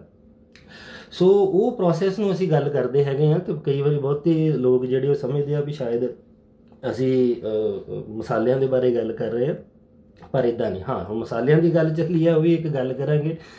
ਮਸਾਲਿਆਂ ਦੇ ਵਿੱਚ ਜਿਹੜੀ ਆ ਬਹੁਤ ਸਾਡੀ ਸਪੈਸ਼ਲੀ ਕਮਿਊਨਿਟੀ ਦੇ ਵਿੱਚ ਗਰਮ ਮਸਾਲੇ ਅਸੀਂ ਹੱਦ ਤੋਂ ਜ਼ਿਆਦਾ ਯੂਜ਼ ਕਰਦੇ ਹੈਗੇ ਆ, ਸਾਨੂੰ ਜ਼ਰੂਰਤ ਵੀ ਹੈ ਨਹੀਂ। ਉਹਨਾਂ ਦਾ ਇੱਕ ਸਮਾਂ ਹੈਗਾ, ਇੱਕ ਸਥਾਨ ਹੈਗਾ, ਲਿਮਿਟ ਹੈਗੀ ਹੈ ਜਿੱਥੇ ਇਹ ਯੂਜ਼ ਕਰਦੇ ਆ। ਪਰ ਤੁਸੀਂ ਦੇਖੋ ਕਿ ਅਸੀਂ ਆਪਣੇ ਘਰਾਂ ਦੇ ਵਿੱਚ ਜਿਹੜੀ ਰੋਟੀਆਂ ਪਾਣੀਆਂ ਸਬਜ਼ੀ ਬਣਾਉਂਦੇ ਆ, ਉਹਦੇ ਵਿੱਚ ਕਿੰਨੀ ਅਸੀਂ ਮਸਾਲੇ, ਗਰਮ ਮਸਾਲੇ ਵੀ ਸਿੱਟ, ਤੜਕੇ ਦੇ ਵਿੱਚ ਅਸੀਂ ਪਿਆਜ਼ ਵੀ ਸਿੱਟ, ਅਦਰਕ ਵੀ ਸਿੱਟ, ਉਹ ਸਾਰੀਆਂ ਗਰਮ ਚੀਜ਼ਾਂ ਹਨ। ਵੀ ਗਰਮ ਮਸਾਲਾ ਵੀ ਜਿਹੜਾ ਵਿੱਚ ਉਹਦੇ ਸਿੱਟਣਾ, ਹਰ ਇੱਕ ਚੀਜ਼ ਨੂੰ ਅਸੀਂ ਗਰਮ ਕੀਤਾ ਹੋਇਆ ਗਰਮ ਮਸਾਲਾ। ਐਂਡ ਵੀ ਥਿੰਕ ਕਿ ਜਿੰਨਾ ਅਸੀਂ ਮਤਲਬ ਇੱਕ ਸਾਡੇ ਦਿਮਾਗ ਦੇ ਵਿੱਚ ਇੱਕ ਕਹਿ ਲਓ ਕਿ ਇੱਕ ਭਰਮ ਭੁਲੇਖਾ ਆ ਗਿਆ ਕਿ ਜਿੰਨਾ ਅਸੀਂ ਗਰਮ ਚੀਜ਼ਾਂ ਖਾਵਾਂਗੇ ਉਨਾ ਸਾਡਾ ਸਰੀਰ ਜ਼ਿਆਦਾ ਬਲਵਾਨ ਰਹੂਗਾ, ਜਿਹੜਾ ਕਿ ਇਹ ਬਹੁਤ ਲੋਕ ਜਿਹੜੇ ਹੈਗੇ ਉਹ ਕਰਦੇ ਆ, ਪਰ ਇੱਦਾਂ ਹੁੰਦਾ ਨਹੀਂ ਹੈ ਅਨਫੋਰਚੂਨੇਟਲੀ, ਕਿਉਂਕਿ ਆਯੁਰਵੈਦ ਦੇ ਵਿੱਚ ਜਿਵੇਂ ਕਿਹਾ ਗਿਆ ਹੈ ਕਿ ਵੀ ਬੋਡੀ ਦੇ ਵਿੱਚ 3 ਦੋਸ਼ ਹੈ, ਵਾਤ, ਪਿੱਤ ਤੇ ਕਫ। ਤੇ ਜਦੋਂ ਵਾਤ, ਪਿੱਤ ਤੇ ਕਫ ਦੇ ਹਿਸਾਬ ਦੇ ਨਾਲ ਰੋਟੀ ਪਾਣੀ ਖਾਧੀ ਜਾਂਦੀ ਹੈ, ਉਹ ਤਾਂ ਹੀ ਬੋਡੀ ਦੇ ਅਨੁਕੂਲ ਹੁੰਦੀ ਹੈ, ਤਾਂ ਹੀ ਬੋਡੀ ਉਹਦੇ ਤੋਂ ਕੋਈ ਫਾਇਦਾ ਚੱਕ ਸਕਦੀ ਹੈ। ਸੋ ਐਗਜ਼ਾਮਪਲ ਦੇ ਤੌਰ ਦੇ ਉੱਤੇ ਜਿਹੜੇ ਬੰਦੇ ਦੀ ਜਿਹੜੀ ਤਸੀਰ ਹੈਗੀ ਆ ਉਹ ਕਫ ਹੈ, ਕਫ ਮਤਲਬ ਕਿ ਵਧੀ ਹੋਈ ਹੈਗੀ ਹੈ, ਸੋ ਉਹਦੇ ਵਿੱਚ ਬੋਡੀ ਦੇ ਅੰਦਰ ਸਲਾਬ ਹੋਏਗੀ, ਉਹਦੀ ਬੋਡੀ ਦੇ ਅੰਦਰ ਇਨਫਲਾਮੇਸ਼ਨ ਆਏਗੀ, ਉਹਦੀ ਬੋਡੀ ਦੇ ਵਿੱਚ ਜਿਹੜੀ ਆ ਉਹਦੀ ਹਿਸਾਬ ਦੇ ਨਾਲ ਫਿਰ ਦਰਦਾਂ ਵੀ ਹੁੰਦੀਆਂ ਨੇ। ਹਾਂ, ਉਸ ਕੇਸ ਦੇ ਵਿੱਚ ਲਿਮਿਟਡ ਕਹਿ ਲਓ ਕਿ ਲੈਵਲ ਦੇ ਵਿੱਚ ਤੁਸੀਂ ਆਪਣੇ ਗਰਮ ਮਸਾਲੇ ਜਾਂ ਗਰਮ ਚੀਜ਼ਾਂ ਨੂੰ ਇਸਤੇਮਾਲ ਕਰ ਸਕਦੇ ਹੋ। ਤੇ ਜੇ ਉਹੀ ਮਤਲਬ ਤੁਹਾਡੀ ਬੋਡੀ ਦਾ ਜਿਹੜਾ ਦੋਸ਼ ਆ ਉਹ ਹੈਗਾ ਪਿੱਤ ਪ੍ਰਧਾਨ, ਤੇ ਜੇ ਪਿੱਤ ਪ੍ਰਧਾਨ ਬੋਡੀ ਦਾ ਦੋਸ਼ ਹੈਗਾ ਆ ਤੇ ਉਸ ਕੇਸ ਦੇ ਵਿੱਚ ਤੁਸੀਂ ਗਰਮ ਮਸਾਲੇ ਖਾ ਨਹੀਂ ਸਕਦੇ ਹੈਗੇ, ਤੁਹਾਡੀ ਬੋਡੀ ਜਿਹੜੀ ਉਹ ਪਚਾਉਣੀ ਹੈ ਨਹੀਂ ਹੈਗੀ। ਸੋ ਹੁਣ ਇੱਕ ਬੰਨੇ ਤਾਂ ਅਸੀਂ ਸੋਚਦੇ ਪਏ ਆ ਕਿ ਅਸੀਂ ਤਾਂ ਗਰਮ ਮਸਾਲੇ ਖਾ ਕੇ ਜੀ ਆਪਣੇ ਆਪ ਦੀ ਸਿਹਤ ਨੂੰ ਠੀਕ ਕਰ ਰਹੇ ਆ, ਪਰ ਜੇ ਆਪਾਂ ਨੂੰ ਇਹ ਨਹੀਂ ਪਤਾ ਕਿ ਸਾਡੀ ਬੋਡੀ ਦਾ ਦੋਸ਼ ਕੀ ਹੈਗਾ ਆ, ਜਾਂ ਸਾਡੀ ਜਿਹਨੂੰ ਅਸੀਂ ਬੋਡੀ ਕੰਪੋਜੀਸ਼ਨ ਕਹਿੰਦੇ ਆ ਇੰਗਲਿਸ਼ ਦੇ ਵਿੱਚ, ਤੇ ਜੇ ਸਾਨੂੰ ਇਹ ਹੀ ਨਹੀਂ ਪਤਾ ਕਿ ਬੋਡੀ ਦੀ ਕੰਪੋਜੀਸ਼ਨ ਕੀ ਆ, ਤੇ ਉਸ ਹਿਸਾਬ ਦੇ ਨਾਲ ਫਿਰ ਉਹ ਅਸੀਂ ਫਿਰ ਬੋਡੀ ਨੂੰ ਨੁਕਸਾਨ ਪਹੁੰਚਾਉਣਾ ਸ਼ੁਰੂ ਕਰ ਦਿੰਦੇ ਆ। ਕਿਉਂਕਿ ਜੇ ਪਿੱਤ ਪ੍ਰਧਾਨ ਬੋਡੀ ਆ ਤੇ ਤੁਸੀਂ ਗਰਮ ਚੀਜ਼ਾਂ ਖਾਣੀਆਂ ਸ਼ੁਰੂ ਕਰ ਰਹੇ ਹੈਗੇ ਹੋ, ਉਹਦੇ ਨਾਲ ਕੀ ਹੋਏਗਾ, ਤੁਹਾਨੂੰ ਬੋਡੀ ਦੇ ਅੰਦਰ ਅਸੀਂ ਆਯੁਰਵੈਦ ਦੇ ਵਿੱਚ ਉਹਨੂੰ ਕਹਿੰਦੇ ਆ ਯਥਰ ਅਗਨੀ। ਸੋ ਯਥਰ ਅਗਨੀ ਜਿਹੜੀ ਆ ਉਹ ਸਾਡੀ ਬੋਡੀ ਦੇ ਅੰਦਰ ਪ੍ਰਵਲਿਤ ਹੁੰਦੀ ਆ, ਤੇ ਜਦੋਂ ਅਸੀਂ ਕੋਈ ਵੀ ਗਰਮ ਚੀਜ਼ਾਂ ਖਾਂਦੇ ਆ ਤੇ ਉਹਦੇ ਨਾਲ ਯਥਰ ਅਗਨੀ ਜਿਹੜੀ ਆ ਉਹ ਜ਼ਿਆਦਾ ਵੱਧਦੀ ਆ। ਸੋ ਇਮੈਜਿਨ ਕਰੋ ਇੱਕ ਬੰਦਾ ਜਿਹਦੀ ਕਿ ਆਲਰੇਡੀ ਪਿੱਤ ਦੋਸ਼ ਉਹਦਾ ਵਧਿਆ ਹੋਇਆ ਹੈਗਾ, ਤੇ ਨਾਲ ਦੀ ਨਾਲ ਉਹਦੀ ਤੁਸੀਂ ਉਹਨੂੰ ਗਰਮ ਚੀਜ਼ਾਂ ਵੀ ਉਹ ਖਾ ਰਹੇ ਆ, ਤੇ ਉਹਦੇ ਨਾਲ ਉਹਦੀ ਬੋਡੀ ਦੇ ਅੰਦਰ ਅਗਨੀ ਜਿਹੜੀ ਆ ਉਹ ਜ਼ਿਆਦਾ ਵਧੀ ਹੋਣੀ ਆ, ਅੱਗ ਜ਼ਿਆਦਾ ਵਧੀ ਹੋਣੀ, ਜਿਹਨੂੰ ਅਸੀਂ ਇੰਗਲਿਸ਼ ਦੇ ਵਿੱਚ ਹਾਈਪਰ ਐਸਿਡਿਟੀ ਕਹਿੰਦੇ ਆ। ਹਾਈਪਰ ਐਸਿਡਿਟੀ ਜਿਹੜੀ ਆ ਜਦੋਂ ਹੁੰਦੀ ਆ ਤੇ ਉਹਦੇ ਨਾਲ ਬੋਡੀ ਦੇ ਅੰਦਰ ਜਿਹੜੇ ਬੋਡੀ ਦਾ ਮੈਟਾਬੋਲਿਜ਼ਮ ਆ ਉਹ ਫਾਸਟ ਕੰਮ ਕਰਨਾ ਸ਼ੁਰੂ ਕਰ ਦਿੰਦਾ। ਸੋ ਜਿਹੜਾ ਮੈਟਾਬੋਲਿਜ਼ਮ ਜਦੋਂ ਫਾਸਟ ਕਰਨਾ ਸ਼ੁਰੂ ਕਰਦਾ ਤੇ ਉਹਦੇ ਨਾਲ ਸਾਡੀ ਬੋਡੀ ਦੇ ਵਿੱਚ ਗੁੱਸਾ ਜ਼ਿਆਦਾ ਆਉਂਦਾ। ਸੋ ਉਹ ਲੋਕ ਜਿਨ੍ਹਾਂ ਦਾ ਪਿੱਤ ਪ੍ਰਧਾਨ ਬੋਡੀ ਹੋਏਗੀ ਉਹਨਾਂ ਨੂੰ ਗੁੱਸਾ ਛੇਤੀ ਛੇਤੀ ਆਉਂਦਾ ਹੈ, ਕੰਟਰੋਲ ਨਹੀਂ ਹੁੰਦਾ। ਕਈ ਵਾਰੀ ਤਾਂ ਗੁੱਸੇ ਦੇ ਵਿੱਚ ਉਹ ਲੜ ਵੀ ਪੈਂਦੇ ਹੈਗੇ ਆ। ਬਹੁਤ ਲੋਕ ਜਿਹੜੇ ਹੈਗੇ ਆ ਨੁਕਸਾਨ ਵੀ ਆਪਣਾ ਵੀ ਕਰਾਉਂਦੇ ਆ, ਜੀਆਂ ਦਾ ਵੀ ਕਰਵਾਉਂਦੇ ਆ। ਤੁਹਾਡੇ ਕਹਿਣ ਦਾ ਮਤਲਬ ਸਿੱਧੇ ਸ਼ਬਦਾਂ ਵਿੱਚ ਜਿਸ ਬੰਦੇ ਨੂੰ ਜ਼ਿਆਦਾ ਗੁੱਸਾ ਆਉਂਦਾ ਹੋਵੇ ਮੋਸਟਲੀ ਜਾਣੀ ਕਿ ਉਹ ਪਿੱਤ ਪ੍ਰਧਾਨ ਹੋਵੇਗਾ। ਮੋਸਟਲੀ ਹਾਂਜੀ, ਉਹ ਪਿੱਤ ਪ੍ਰਧਾਨ ਹੀ ਹੁੰਦੇ ਹੈਗੇ ਆ ਜਿਨ੍ਹਾਂ ਨੂੰ ਜ਼ਿਆਦਾ ਗੁੱਸਾ ਆਉਂਦਾ ਹੈਗਾ ਆ, ਜਾਂ ਜਿਨ੍ਹਾਂ ਦੀਆਂ ਯੂਜਲੀ ਅੱਖਾਂ ਦੇ ਆਲੇ ਦੁਆਲੇ ਡਾਰਕ ਸਰਕਲਸ ਹੁੰਦੇ ਹੈਗੇ ਆ, ਉਹ ਪਿੱਤ ਪ੍ਰਧਾਨ ਬੋਡੀ ਹੁੰਦੀ ਹੈਗੀ ਆ। ਜ਼ਿਆਦਾਤਰ ਜਿਹੜੀ ਪਿੱਤ ਪ੍ਰਧਾਨ ਹੈਗੇ ਆ ਉਹ ਜਦੋਂ ਕੋਈ ਵੀ ਗਰਮ ਚੀਜ਼ ਖਾਂਦੇ ਹੈਗੇ ਆ ਤੇ ਉਹਨਾਂ ਨੂੰ ਡਕਾਰ ਆਉਂਦੇ ਹੈਗੇ ਆ, ਇੰਡਾਈਜੈਸ਼ਨ ਦੀ ਪ੍ਰੋਬਲਮ ਮਾੜੀ ਮਾੜੀ ਰਹਿੰਦੀ ਆ।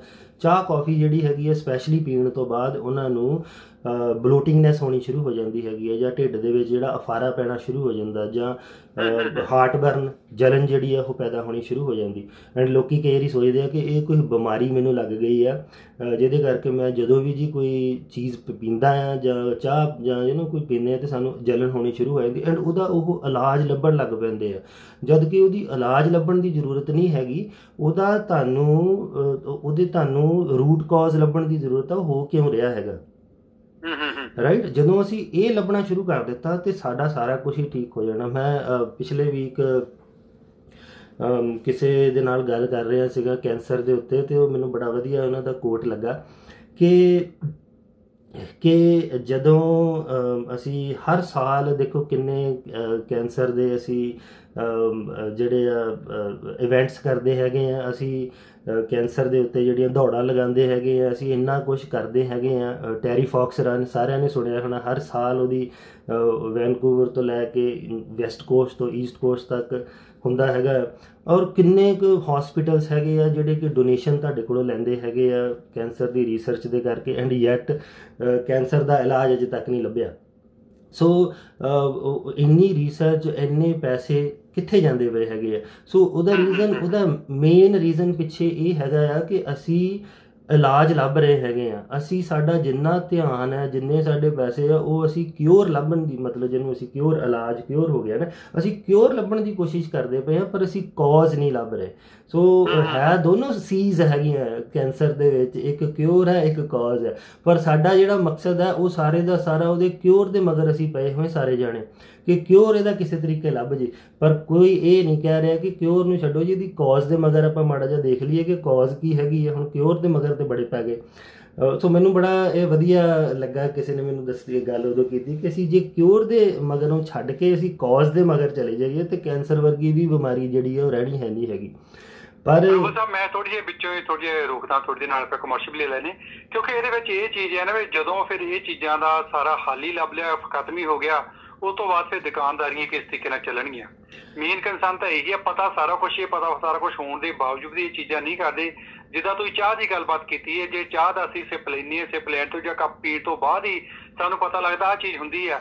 ਜੇ ਰਾਈਟ ਵੇ ਤੇ ਚਾਹ ਪੀਣੀ ਛੱਡ ਦਈਏ, 1-2 ਦਿਨ ਛੱਡ ਕੇ ਦੇਖ ਲਈਏ ਤੇ ਡੈਫੀਨੇਟਲੀ ਇਲਾਜ ਵੀ ਤੁਹਾਡਾ ਹੋ ਗਿਆ। ਪਰ ਆਪਾਂ ਉਹ ਨਹੀਂ ਕਰਨਾ, ਚਾਹ ਵੀ ਕੰਟੀਨਿਊ ਰੱਖਣੀ ਹੈ, ਪਰ ਉਹਦੇ ਵਿੱਚ ਹੀ ਅਸੀਂ ਕਹਿਣਾ ਵੀ ਪੀਣੀ ਵੀ ਹੈ ਤਾਂ ਸਾਨੂੰ ਉਹ ਕੰਮ ਹੋਵੇ ਵੀ ਨਾ। ਮੇਨ ਇਹ ਚੀਜ਼ ਚੱਲਦੀ ਸਾਡੀ। ਦੇਖੋ ਗੱਲ ਉਹੀ ਆ ਜਾਂਦੀ ਹੈਗੀ ਹੈ ਕਿ ਅਸੀਂ ਆਪਣੀਆਂ ਆਦਤਾਂ ਹੀ ਨਹੀਂ ਛੱਡਣੀਆਂ ਚਾਹੁੰਦੇ। ਅਸੀਂ ਚਾਹੁੰਦੇ ਹੈਗੇ ਆ ਕਿ ਜੋ ਸਾਰੀ ਦੁਨੀਆ ਖਾਂਦੀ ਆ ਅਸੀਂ ਵੀ ਸਾਰਾ ਕੁਝ ਉਹੀ ਖਾਈਏ, ਕਿਉਂਕਿ ਇਹ ਤਾਂ ਬਣੀਆਂ ਹੀ ਚੀਜ਼ਾਂ ਖਾਣ ਲਈ ਆ। ਕਈ ਤਾਂ ਲੋਕ ਜਿਹੜੇ ਹੈਗੇ ਉਹ ਲੜ ਪੈਂਦੇ ਆ ਜੇ ਉਹਨਾਂ ਨੂੰ ਮਾੜੀ ਮੋਟੀ ਕੋਈ ਰੋਟੀ ਪਾਣੀ ਉਹਨਾਂ ਦੀ ਮਨਪਸੰਦ ਦਾ ਨਾ ਬਣਿਆ ਹੋਵੇ ਤੇ ਉੱਤੇ ਤੇ ਰਫੜ ਪੈ ਜਾਂਦੇ ਕਈ ਵਾਰੀ ਘਰਾਂ ਦੇ ਵਿੱਚ। ਸੋ ਹਾਂ, ਮਤਲਬ ਕਿ ਅਸੀਂ ਮੈਨੂੰ ਬੜੀ ਖੁਸ਼ੀ ਹੈਗੀ ਹੈ ਕਿ ਜਿਹੜੀ ਨਵੀਂ ਜਨਰੇਸ਼ਨ ਹੈ ਉਹ ਆਪਣੀ ਪੁਰਾਣੀ ਜਨਰੇਸ਼ਨ ਨੂੰ ਐਕਚੁਅਲੀ ਦੱਸ ਰਹੀ ਹੈ ਕਿ ਮਾਤਾ ਜੀ ਸਵੇਰੇ ਸਵੇਰੇ ਇੱਦਾਂ ਨਹੀਂ ਕਰਨਾ, ਜਾਂ ਰਾਤ ਨੂੰ ਇੱਦਾਂ ਨਹੀਂ ਕਰਨਾ ਹੈਗਾ। ਜਿੱਦਾਂ ਤੁਸੀਂ ਦੱਸਿਆ ਕਿ ਦਹੀਂ ਜਾਂ ਦੁੱਧ ਪੀਂਦੇ ਹੈਗੇ ਰਾਤ ਨੂੰ ਸੌਣ ਲੱਗੇ ਆ ਬਹੁਤ ਲੋਕ ਜਿਹੜੇ ਆ। ਗੁੱਡ ਥਿੰਗ ਇਜ਼ ਕਿ ਨਵੀਂ ਜਨਰੇਸ਼ਨ ਜਿਹੜੀ ਆ ਉਹ ਦੱਸ ਰਹੀ ਹੈ ਆਪਣੀ ਪੁਰਾਣੀ ਜਨਰੇਸ਼ਨ ਨੂੰ ਕਿ ਇੱਦਾਂ ਨਹੀਂ ਕਰਨਾ। ਐਂਡ ਬਹੁਤੀ ਵਾਰੀ ਉਹ ਐਕਚੁਅਲੀ ਸੁਣਦੇ ਹੈ ਨਹੀਂ ਹੈਗੇ ਅੰਟਿਲ ਜਦੋਂ ਸਾਡੇ ਕੋਲ ਆਉਂਦੇ ਆ ਜਾਂ ਕਿਸੇ ਹੈਲਥ ਪ੍ਰੋਫੈਸ਼ਨਲ ਦੇ ਕੋਲੇ ਜਾਂਦੇ ਆ ਤੇ ਉਹ ਫੇਰ ਜਾ ਕੇ ਜਦੋਂ ਅਸੀਂ ਵੀ ਉਹਨਾਂ ਨੂੰ ਉਹੀ ਗੱਲ ਕਹਿੰਦੇ ਯਾਰ ਇਹ ਤੇ ਸਾਨੂੰ ਵੀ ਫਲਾਣੀ ਕੁੜੀ ਨੇ ਵੀ ਮੇਰੀ ਨੇ ਦੱਸੀ ਸੀਗੀ, ਹੈ ਤੇ ਉਹ ਬੜੀ ਛੋਟੀ ਹੈ, ਅਜੇ ਪੜ੍ਹਦੀ ਆ, ਅਸੀਂ ਉਹਨੂੰ ਇੰਨਾ ਸੀਰੀਅਸਲੀ ਨਹੀਂ ਲਿਆ। ਸੋ ਅਵੇਅਰਨੈਸ ਜਿਹੜੀ ਹੈਗੀ ਹੈ ਨਵੀਂ ਜਨਰੇਸ਼ਨ ਦੇ ਵਿੱਚ ਉਹ ਜ਼ਿਆਦਾ ਹੈ। ਐਂਡ ਲੈਟਸ ਹੋਪ ਕਿ ਜਿਵੇਂ ਜਿਵੇਂ ਅਵੇਅਰਨੈਸ ਆਉਂਦੀ ਹੈਗੀ ਹੈ, ਸਾਡੇ ਇਹੋ ਜਿਹੇ ਹੈਲਥ ਨਾਲ ਰਿਲੇਟਡ ਪ੍ਰੋਗਰਾਮ ਕਰਨ ਦੇ ਮਕਸਦ ਵੀ ਜਿਹੜਾ ਇਹ ਹੁੰਦਾ ਕਿ ਕਮਿਊਨਿਟੀ ਦੇ ਵਿੱਚ ਅਵੇਅਰਨੈਸ ਆਵੇ, ਤਾਂ ਕਿ ਅਸੀਂ ਜਿਹੜੀਆਂ ਛੋਟੀਆਂ ਮੋਟੀਆਂ ਬਿਮਾਰੀਆਂ ਜਾਂ ਵੱਡੀਆਂ ਤੋਂ ਵੱਡੀਆਂ ਬਿਮਾਰੀਆਂ ਵੀ ਜਿਹੜੀਆਂ ਹੈਗੀਆਂ ਆ ਉਹ ਆਪਣੇ ਆਪ ਹੀ ਬਾਡੀ ਆਪਣੇ ਆਪ ਨੂੰ ਠੀਕ ਕਰ ਸਕਦੀ ਹੈ, ਬਸ਼ਰਤੇ ਕਿ ਬਾਡੀ ਦੇ ਵਿੱਚ ਰਾਈਟ ਇਨਵਾਇਰਮੈਂਟ ਜਿਹੜਾ ਉਹਨੂੰ ਕ੍ਰੀਏਟ ਕਰਕੇ ਦਿੱਤਾ ਜਾਵੇ। ਐਂਡ ਆਯੁਰਵੈਦ ਦੇ ਵਿੱਚ ਜਿਹੜੀ ਆ ਉਹ ਅਸੀਂ ਇਹੋ ਕੁਛ ਹੀ ਕਰਨ ਦੀ ਕੋਸ਼ਿਸ਼ ਕਰਦੇ ਹਾਂ ਕਿ ਬਾਡੀ ਦੇ ਵਿੱਚ ਕਿਸੇ ਤਰ੍ਹਾਂ ਦੀ ਜਿਹੜੀ ਕੋਈ ਵੀ ਪ੍ਰੋਬਲਮ ਆ ਰਹੀ ਹੈਗੀ ਆ ਉਸ ਨੂੰ ਰੂਟ ਕਾਜ਼ ਤੋਂ, ਰਿਮੈਂਬਰ ਕਾਜ਼ ਨੂੰ ਆਪਾਂ ਫਾਈਂਡ ਕਰਨਾ, ਨਾ ਕਿ ਕਿਉਰ ਨੂੰ। ਜਦੋਂ ਅਸੀਂ ਕਾਜ਼ ਨੂੰ ਫੜ ਲੈਂਦੇ ਹਾਂ, ਕਾਜ਼ ਨੂੰ ਇਲਾਜ ਕਰਦੇ ਹਾਂ ਠੀਕ ਕਰਕੇ, ਤੇ ਉਹ ਆਪਣੇ ਆਪ ਹੀ ਠੀਕ ਹੋ ਜਾਂਦਾ। ਪਰ ਬਹੁਤ ਕੇਸਿਸ ਦੇ ਵਿੱਚ ਆਈ ਵੁੱਡ ਸੇ ਕਿ 99% ਕੇਸਿਸ ਦੇ ਵਿੱਚ ਡਾਇਟ ਦੇ ਤੋਂ ਰਿਲੇਟਡ ਪ੍ਰੋਬਲਮ ਹੁੰਦੀ ਹੈ। ਬਹੁਤੀ ਵਾਰੀ ਜਿਹੜਾ ਹੈ ਗੁਰਪਾਲ ਜੀ ਜਦੋਂ ਸਾਡੇ ਕੋਲ ਪੇਸ਼ੈਂਟ ਆਉਂਦੇ ਹੈਗੇ ਆ ਤੇ ਸਭ ਤੋਂ ਪਹਿਲਾਂ ਉਹਨਾਂ ਦਾ ਕੁਐਸਚਨ ਇਹ ਹੁੰਦਾ ਹੈ ਜਦੋਂ ਅਸੀਂ ਕਰਦੇ ਹਾਂ ਕਹਿੰਦੇ ਹਾਂ ਕਿ ਹੁਣ ਜੀ ਤੁਸੀਂ ਆਹ ਚੀਜ਼ਾਂ ਜਿਹੜੀਆਂ ਉਹ ਨਹੀਂ ਖਾਣੀਆਂ, ਤੇ ਪਹਿਲਾ ਕੁਐਸਚਨ ਇਹਨਾਂ ਦਾ ਦੱਸੋ ਜੀ ਕਿੰਨਾ ਕੁ ਚਿਰ ਦੀ ਖਾਣੀ ਆ। ਮਤਲਬ ਕਿ ਉਹ ਦੇ ਸਟਿਲ ਡੋਂਟ ਅੰਡਰਸਟੈਂਡ ਕਿ ਉਹਨਾਂ ਦੀ ਜਿਹੜੀ ਇਹ ਪ੍ਰੋਬਲਮ ਹੈ ਉਹ ਇਸ ਵਜ੍ਹਾ ਦੇ ਕਰਕੇ ਹੀ ਆਈ ਹੋਈ ਹੈ ਕਿ ਉਹਨਾਂ ਦਾ ਲਾਈਫ ਸਟਾਈਲ ਜਾਂ ਉਹਨਾਂ ਦਾ ਡਾਇਟ ਜਿਹੜੀ ਹੈਗੀ ਹੈ, ਜਾਂ ਕਈ ਪ੍ਰਿਸਕ੍ਰਿਪਸ਼ਨ ਦਵਾਈਆਂ ਹੁੰਦੀਆਂ ਹੈਗੀਆਂ ਜਿਹੜੀਆਂ ਕਿ ਲਗਾਤਾਰ ਜੇ ਖਾਧੀਆਂ ਜਾਣ ਤੇ ਉਹਦੇ ਨਾਲ ਵੀ ਬਾਡੀ ਦੇ ਵਿੱਚ ਸਾਈਡ ਇਫੈਕਟ ਦਿਖਦੇ ਹੈਗੇ ਆ। ਐਂਡ ਉਹਨਾਂ ਦੀ ਵਜ੍ਹਾ ਦੇ ਕਰਕੇ ਕਈ ਚੀਜ਼ਾਂ ਹੁੰਦੀਆਂ ਹੈਗੀਆਂ। ਸੋ ਸਾਨੂੰ ਉਹ ਵੀ ਪ੍ਰਿਸਕ੍ਰਿਪਸ਼ਨ ਦਵਾਈਆਂ ਕਈ ਵਾਰੀ ਛਡਵਾਉਣੀਆਂ ਪੈਂਦੀਆਂ ਹੈਗੀਆਂ ਹੌਲੀ ਹੌਲੀ। ਸੋ ਪਰ ਜਦੋਂ ਪੇਸ਼ੈਂਟਸ ਜਿਹੜੇ ਆ ਉਹ ਪੁੱਛਦੇ ਆ ਯੂਜਲੀ ਕਿ ਦੇਖੋ ਜੀ ਹੁਣ ਕਿੰਨਾ ਕੁ ਚਿਰ ਇਹੋ ਕੀਤਾ ਜਾਵੇ, ਤੇ ਉਹ ਬੜਾ ਕਈ ਵਾਰੀ ਹਾਸੋ ਹੋਣਾ ਵੀ ਹੁੰਦਾ ਕਿ ਗੱਲ ਕਿ ਇਹ ਜਿਹੜੀ ਚੀਜ਼ ਹੈਗੀ ਅਸੀਂ ਤੁਹਾਡੀ ਪ੍ਰਕਿਰਤੀ ਦੇ ਹਿਸਾਬ ਦੇ ਨਾਲ ਤੁਹਾਨੂੰ ਅਸੀਂ ਇਹ ਚੀਜ਼ਾਂ ਮਤਲਬ ਦੱਸ ਰਹੇ ਹੈਗੇ ਆ, ਨਾ ਕਿ ਟਾਈਮ ਬੀਇੰਗ ਦੇ ਵਾਸਤੇ। ਤੇ ਜੇ ਟਾਈਮ ਉਹਨਾਂ ਦਾ ਇਹ ਕਹਿਣਾ ਹੁੰਦਾ ਵੀ ਜਾਣ ਕੇ ਜਦੋਂ ਹੁਣ ਠੀਕ ਡਾਕਟਰ ਸਾਹਿਬ ਹੁਣ ਠੀਕ ਹੋ ਗਏ, ਹੁਣ ਸ਼ੁਰੂ ਕਰ ਸਕਦੇ ਰੋਟੀ ਦੁਬਾਰਾ, ਹੁਣ ਫੇਰ ਖਾ ਸਕਦੇ ਆ। ਇਹਦਾ ਮਤਲਬ ਇਹ ਹੈ ਵੀ ਜਾਣੀ ਕਿ 6 ਮਹੀਨਿਆਂ ਬਾਅਦ ਫੇਰ ਡਾਕਟਰ ਸਾਹਿਬ ਦੇ ਕੋਲ ਤੁਸੀਂ ਆਓਗੇ ਉਸੇ ਬਿਮਾਰੀ ਲੈ ਕੇ। ਬਿਲਕੁਲ। ਐਂਡ ਦੈਨ ਅਸੀਂ ਫਿਰ ਕਹਿੰਦੇ ਹਾਂ ਕਿ ਨਹੀਂ ਜੀ ਇਹ ਚੀਜ਼ਾਂ ਠੀਕ ਨਹੀਂ ਹੋਣ ਵਾਲੀਆਂ। ਹੁਣ ਆਮ ਤੁਸੀਂ ਦੇਖ ਲਓ ਕਿ ਸ਼ੂਗਰ ਦੀ ਅਸੀਂ ਗੱਲ ਕਰ ਲੈਂਦੇ ਹਾਂ, ਬਹੁਤ ਲੋਕ ਜਿਹੜੇ ਹੈਗੇ ਆ ਉਹ ਕਹਿੰਦੇ ਆ ਜੀ ਸ਼ੂਗਰ ਕਦੀ ਠੀਕ ਨਹੀਂ ਹੋਈ। ਆਪਾਂ ਇੱਕ ਕਮਰਸ਼ੀਅਲ ਲੈ ਲਈਏ? ਹਾਂਜੀ ਨਾਲ ਕੰਟੀਨਿਊ ਕਰਾਂਗੇ।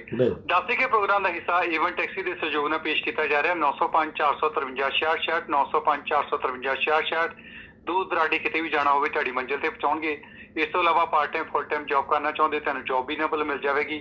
9054536666 ते इत्थे ते गलबात तुसीं कर सकदे हो। आनंद टायर 416 829 82 81 ते संपर्क करो। तुसीं अपने ट्रकां दे टायर पाउणे चाहुंदे हो, कारां दे टायर पाउणे चाहुंदे हो ते अलाइनमेंट कराउणी चाहुंदे हो अपणीਆਂ ਗੱਡੀਆਂ ਦੀ, ट्रकां ਦੀ खास करके ते आनंद टायर 416 829 82 81 ਦੇ ਉੱਤੇ ਤੁਸੀਂ ਇਹਨਾਂ ਦੇ ਨਾਲ ਸੰਪਰਕ ਕਰ ਸਕਦੇ ਹੋ। AS ਸੀਟਿੰਗ ਦੇ ਅਮਰੀਕ ਸੰਧੂ ਜੀ ਕਹਿੰਦੇ ਤੇ ਜੇਕਰ ਤੁਸੀਂ ਨਵੀਂ ਫਰਨੈਸ ਲਗਾਉਣੀ ਚਾਹੁੰਦੇ ਹੋ ਤੇ ਉਹਦੇ ਤੇ ਰਿਬੇਟ ਕਿਵੇਂ ਮਿਲਦੀ ਹੈ 416 803 8053 ਤੇ ਸੰਪਰਕ ਕਰੋ। ਜਾਂ ਫਿਰ ਨਵੀਂ ਫਰਨੈਸ ਲਗਾਉਣ ਵਾਸਤੇ AC ਨਵਾਂ ਲਗਾਉਣ ਵਾਸਤੇ ਤਾਂ ਵੀ ਗੱਲਬਾਤ ਕੀਤੀ ਜਾ ਸਕਦੀ ਹੈ 416 803 8053। ਭੁੱਲਰ ਲਾ ਆਫਿਸ 905 564 3230 ਤੇ ਗੱਲਬਾਤ ਕੀਤੀ ਜਾ ਸਕਦੀ ਹੈ। ਕਾਨੂੰਨੀ ਐਕਸ਼ਨ ਪੈ ਗਈ ਹੈ, ਕਾਨੂੰਨੀ ਸਲਾਹ ਮਸ਼ਵਰਾ ਲੈਣਾ ਚਾਹੁੰਦੇ ਹੋ ਤੇ ਡੈਫੀਨੇਟਲੀ ਤੁਸੀਂ ਇਹਨਾਂ ਦੇ ਨਾਲ ਗੱਲਬਾਤ ਕਰ ਸਕਦੇ ਹੋ। ਚਰਨ ਸਿੰਘ ਰਾਏ ਨਾਲ ਅੱਗੇ ਜਾ ਕੇ ਆਪਾਂ ਗੱਲਬਾਤ ਕਰਦੇ ਹਾਂ 416 ਪੂਰਾ 499 97। ਜੇਕਰ ਤੁਸੀਂ ਇੰਸ਼ੋਰੈਂਸ ਗੱਡੀਆਂ ਦੀ ਕਰਾਉਣੀ ਚਾਹੁੰਦੇ ਹੋ, ਘਰ ਦੀ ਇੰਸ਼ੋਰੈਂਸ ਕਰਾਉਣੀ ਚਾਹੁੰਦੇ ਹੋ, ਇੱਕ ਪੈਕੇਜ ਡੀ ਲੈਣਾ ਚਾਹੁੰਦੇ ਹੋ ਤੇ ਚਰਨ ਸਿੰਘ ਰਾਏ ਨਾਲ ਸੰਪਰਕ ਕਰ ਸਕਦੇ 416 ਪੂਰਾ 499 97। ਦਵਿੰਦਰ ਪਵਾਰ ਨਾਲ ਅੱਗੇ ਜਾ ਕੇ ਆਪਾਂ ਗੱਲਬਾਤ ਕਰਾਂਗੇ 647 988 87 31। ਮੌਰਗੇਜ ਫਸਟ ਸੈਕੰਡ ਥਰਡ ਹੋਵੇ ਤੇ ਜਾਂ ਮੌਰਗੇਜ ਸੰਬੰਧੀ ਕੋਈ ਜਾਣਕਾਰੀ ਲੈਣੀ ਚਾਹੁੰਦੇ ਹੋ 647 988 ਤੇ 87 31 ਤੇ ਗੱਲਬਾਤ ਕੀਤੀ ਜਾ ਸਕਦੀ ਹੈ। ਪਿਕਸੀ ਫ੍ਰੇਸ ਸਿਸਟਮ 416 896 2390 ਤੇ ਸੰਪਰਕ ਕਰੋ। ਚੰਗੀ ਕੰਪਨੀ ਨਾਲ ਕੰਮ ਕਰਕੇ ਚੰਗੇ ਡਾਲਰ ਕਮਾ ਸਕਦੇ ਹੋ। ਤਾਂ ਤੁਸੀਂ ਇੱਕ ਟੱਕ ਦਾ ਗੇੜਾ ਲਾ ਕੇ ਆਓਗੇ ਤੇ ਆਉਣ ਤੋਂ ਪਹਿਲਾਂ ਤੁਹਾਡੇ ਵਾਸਤੇ ਚੈੱਕ ਰੈਡੀ ਹੋਵੇਗਾ 416 896 2390 ਤੇ ਗੱਲਬਾਤ ਕੀਤੀ ਜਾ ਸਕਦੀ। ਕਿਚਨ ਦੀ ਗੱਲਬਾਤ ਕੀਤੀ ਹੈ ਤੇ ਘਰ ਦੀ ਕਿਚਨ ਨੂੰ ਤੁਸੀਂ ਖੂਬਸੂਰਤ ਬਣਾਉਣਾ ਚਾਹੁੰਦੇ ਹੋ, ਬੜੇ ਵਧੀਆ ਤਰੀਕੇ ਦੀ ਤੁਸੀਂ ਕਿਚਨ ਦੇ ਵਿੱਚ ਜਾਂ ਫਿਰ ਆਪਣੇ ਰੂਮਾਂ ਦੇ ਵਿੱਚ ਐਕਸਟਰਾ ਰੂਮ ਬਣਾਉਣੇ ਚਾਹੁੰਦੇ ਹੋ ਇਮ 22 ਵਾਲਿਆਂ ਨਾਲ ਸੰਪਰਕ ਕਰੋ 416 816 3965 ਤੇ ਗੱਲਬਾਤ ਕੀਤੀ ਜਾ ਸਕਦੀ 416 816 3965। ਤੇ ਹੁਣ ਆਪਾਂ ਚੱਲਦੇ ਹਾਂ ਆਯੁਰਵੈਦਿਕ ਦੀ ਜਾਂ ਕਹ ਲਓ ਰੂਬਲ ਸਾਹਿਬ ਦੀ ਕਿਚਨ ਦੇ ਵੱਲ ਨੂੰ 905 874 3333 905 874 3333। ਜਿਹੜੀਆਂ ਬਿਮਾਰੀਆਂ ਅਸੀਂ ਕਹਿੰਦੇ ਕਿ ਕਿਚਨ ਤੋਂ ਸ਼ੁਰੂ ਹੁੰਦੀਆਂ ਤੇ ਕਿਚਨ ਤੋਂ ਐਂਡ ਹੋ ਸਕਦੀਆਂ ਨੇ ਤੇ ਕਿਚਨ ਨੂੰ ਕਿਸ ਤਰੀਕੇ ਨਾਲ ਆਪਣੇ ਹੱਥਾਂ ਵਿੱਚ ਰੱਖਣਾ ਤੇ ਆਪਣੇ ਹੱਥਾਂ ਤੋਂ ਮੂੰਹ ਦੇ ਸਵਾਦ ਤੱਕ ਲਿਆਉਣ ਤੱਕ ਕਿਹੜੀ ਕਿਹੜੀ ਚੀਜ਼ ਕਿੰਨੀ ਕਿੰਨੀ ਇਸਤੇਮਾਲ ਕਰਨੀ ਹੈ ਤੇ ਰੂਬਲ ਸਾਹਿਬ ਤੇ ਜੀ ਸ਼ੂਗਰ ਦੀ ਆਪਾਂ ਗੱਲਬਾਤ ਕਰਦੇ ਪਏ ਹਾਂ। ਜਦੋਂ ਗੱਲ ਕਰ ਰਹੇ ਸੀਗੇ ਕਿ ਬਹੁਤੀ ਵਾਰੀ ਜਿਹੜਾ ਆ ਜਦੋਂ ਟਾਈਪ 2 ਡਾਇਬੀਟੀਜ਼ ਹੁੰਦੀ ਹੈਗੀ ਆ, ਜੇ ਉਹ ਅਸੀਂ ਸਾਲ ਦੇ ਵਿੱਚ ਉਹਦਾ ਇਲਾਜ ਜਿਹੜਾ ਸ਼ੁਰੂ ਕਰ ਦਿੰਦੇ ਹਾਂ ਤੇ ਉਹ ਰਿਵਰਸੇਬਲ ਹੈ ਹਰ ਇੱਕ ਚੀਜ਼। ਪਰ ਬਿਕਾਜ਼ ਉਹ ਫੈਮਿਲੀ ਡਾਕਟਰਸ ਜਿਹੜੇ ਉਹ ਦੱਸ ਦਿੰਦੇ ਆ ਕਿ ਲਓ ਭਾਈ ਹੁਣ ਸਭ ਤੋਂ ਪਹਿਲਾ ਕੁਐਸਚਨ ਇਹ ਪੁੱਛਦੇ ਵੀ ਤੁਹਾਡੇ ਮੰਮੀ ਡੈਡੀ ਨੂੰ ਸ਼ੂਗਰ ਹੈਗੀ ਕਿਸੇ ਨੂੰ? ਉਹਨਾਂ 'ਚ ਇੱਕ ਅੱਧਾ ਦਿਨ ਹੁੰਦੀ ਹੈ ਯੂਜਲੀ। ਉਹ ਜਦੋਂ ਕਹਿ ਦਿੰਦੇ ਹਾਂਜੀ ਜੀ ਹੈਗੀ ਫਿਰ ਕਹਿੰਦੇ ਬਸ ਇਹ ਜੀ ਤੁਹਾਡੇ ਜੀਨਸ ਦੇ ਵਿੱਚ ਆ, ਇਹ ਤੇ ਤੁਹਾਨੂੰ ਹੋਣੀ ਸੀਗੀ। ਉਹ ਬੰਦੇ ਕੋਲ ਜਿਹੜੀ ਮਾੜੀ ਮੋਟੀ ਆਸ ਹੁੰਦੀ ਉਹ ਵੀ ਖਤਮ ਹੋ ਜਾਂਦੀ ਕਿ ਨਹੀਂ ਲੈਵਲ ਤੇ ਪਹੁੰਚ ਜਾਂਦੀ ਜਕਦਮ ਹੀ। ਹਾਂ ਕਿ ਦੇਖੋ ਜੀ ਇਹ ਤੇ ਸਾਡੇ ਇੱਦਾਂ ਹੀ ਹੈ ਜੀ ਤੇ ਇਹ ਇੱਦਾਂ ਹੀ ਹੋਣਾ। ਪਰ ਜਿਹੜੀ ਟਾਈਪ 2 ਡਾਇਬੀਟੀਜ਼ ਹੁੰਦੀ ਹੈ ਜੇ ਉਹ ਪਹਿਲੇ ਸਾਲ ਦੇ ਵਿੱਚ ਜੇ ਉਹਨੂੰ ਆਯੁਰਵੈਦਿਕ ਟਰੀਟਮੈਂਟ ਉਹਦਾ ਕਰਾਇਆ ਜਾਵੇ ਜਾਂ ਕੋਈ ਵੀ ਅਲਟਰਨੇਟਿਵ ਜੇ ਕਿਸੇ ਤੁਸੀਂ ਹੋਰ ਦੇ ਵਿੱਚ ਵਿਸ਼ਵਾਸ ਰੱਖਦੇ ਹੋ, ਜਿਵੇਂ ਤੁਸੀਂ ਕਿਹਾ ਹੋਮਿਓਪੈਥੀ ਹੋ ਗਈ ਹੈ ਨਾ ਜਾਂ ਆਯੁਰਵੈਦਿਕ ਜਾਂ ਚਾਈਨੀਜ਼ ਮੈਡੀਕੇਸ਼ਨ ਜਾਂ ਨੈਚੁਰੋਪੈਥੀ, ਕੋਈ ਵੀ ਅਲਟਰਨੇਟਿਵ ਜਿਹੜੇ ਟਰੀਟਮੈਂਟਸ ਹੈਗੇ ਆ ਬੜੇ ਵਧੀਆ ਵਰਕ ਕਰਦੇ ਹੈਗੇ ਆ ਟਾਈਪ 2 ਡਾਇਬੀਟੀਜ਼ ਨੂੰ ਰਿਵਰਸ ਕਰਨ ਦੇ ਵਿੱਚ। ਬਟ ਅਗੇਨ ਗੱਲ ਫਿਰ ਉੱਥੇ ਆ ਜਾਂਦੀ ਆ ਪਰਹੇਜ਼ ਦੇ ਉੱਤੇ। ਬੜੇ ਲੋਕ ਜਿਹੜੇ ਹੈਗੇ ਆ ਫਿਰ ਉੱਥੇ ਹੀ ਗੱਲ ਅੱਛਾ ਜੀ ਚਲੋ ਇਹ ਤੇ ਅਸੀਂ ਕਰ ਲੈਂਦੇ ਹਾਂ, ਅਸੀਂ ਠੀਕ ਵੀ ਹੋ ਜਾਵਾਂਗੇ। ਉਹ ਉਹਨਾਂ ਨੂੰ ਇਹ ਚੀਜ਼ ਨਹੀਂ ਦਿਖ ਰਹੀ ਕਿ ਇੰਗਲਿਸ਼ ਗੋਲੀਆਂ ਵੀ ਬੰਦ ਹੋ ਜਾਣੀਆਂ, ਸਾਡੀ ਆਪਣੀ ਦਵਾਈ ਵੀ ਬੰਦ ਹੋ ਜਾਣੀ, ਤੁਹਾਡੀ ਸ਼ੂਗਰ ਵੀ ਠੀਕ ਹੋ ਜਾਣੀ। ਬਸ ਉਹਨਾਂ ਨੂੰ ਇਹ ਦਿਖ ਰਿਹਾ ਕਿ ਅੱਛਾ ਜੀ ਇਹ ਦੱਸੋ ਜੀ ਜਿਹੜੀ ਚੀਜ਼ਾਂ ਬੰਦ ਕਰਾਈਆਂ ਉਹ ਕਦੋਂ ਅਸੀਂ ਸ਼ੁਰੂ ਕਰਨੀਆਂ, ਦੁਬਾਰਾ ਕਦੋਂ ਖਾਣੀਆਂ ਨੇ, ਪੀਪੀ ਦੁਬਾਰਾ ਕਦੋਂ ਖਾਣੇ ਬਿਸਕੁਟਾਂ ਦੇ। ਜੀ।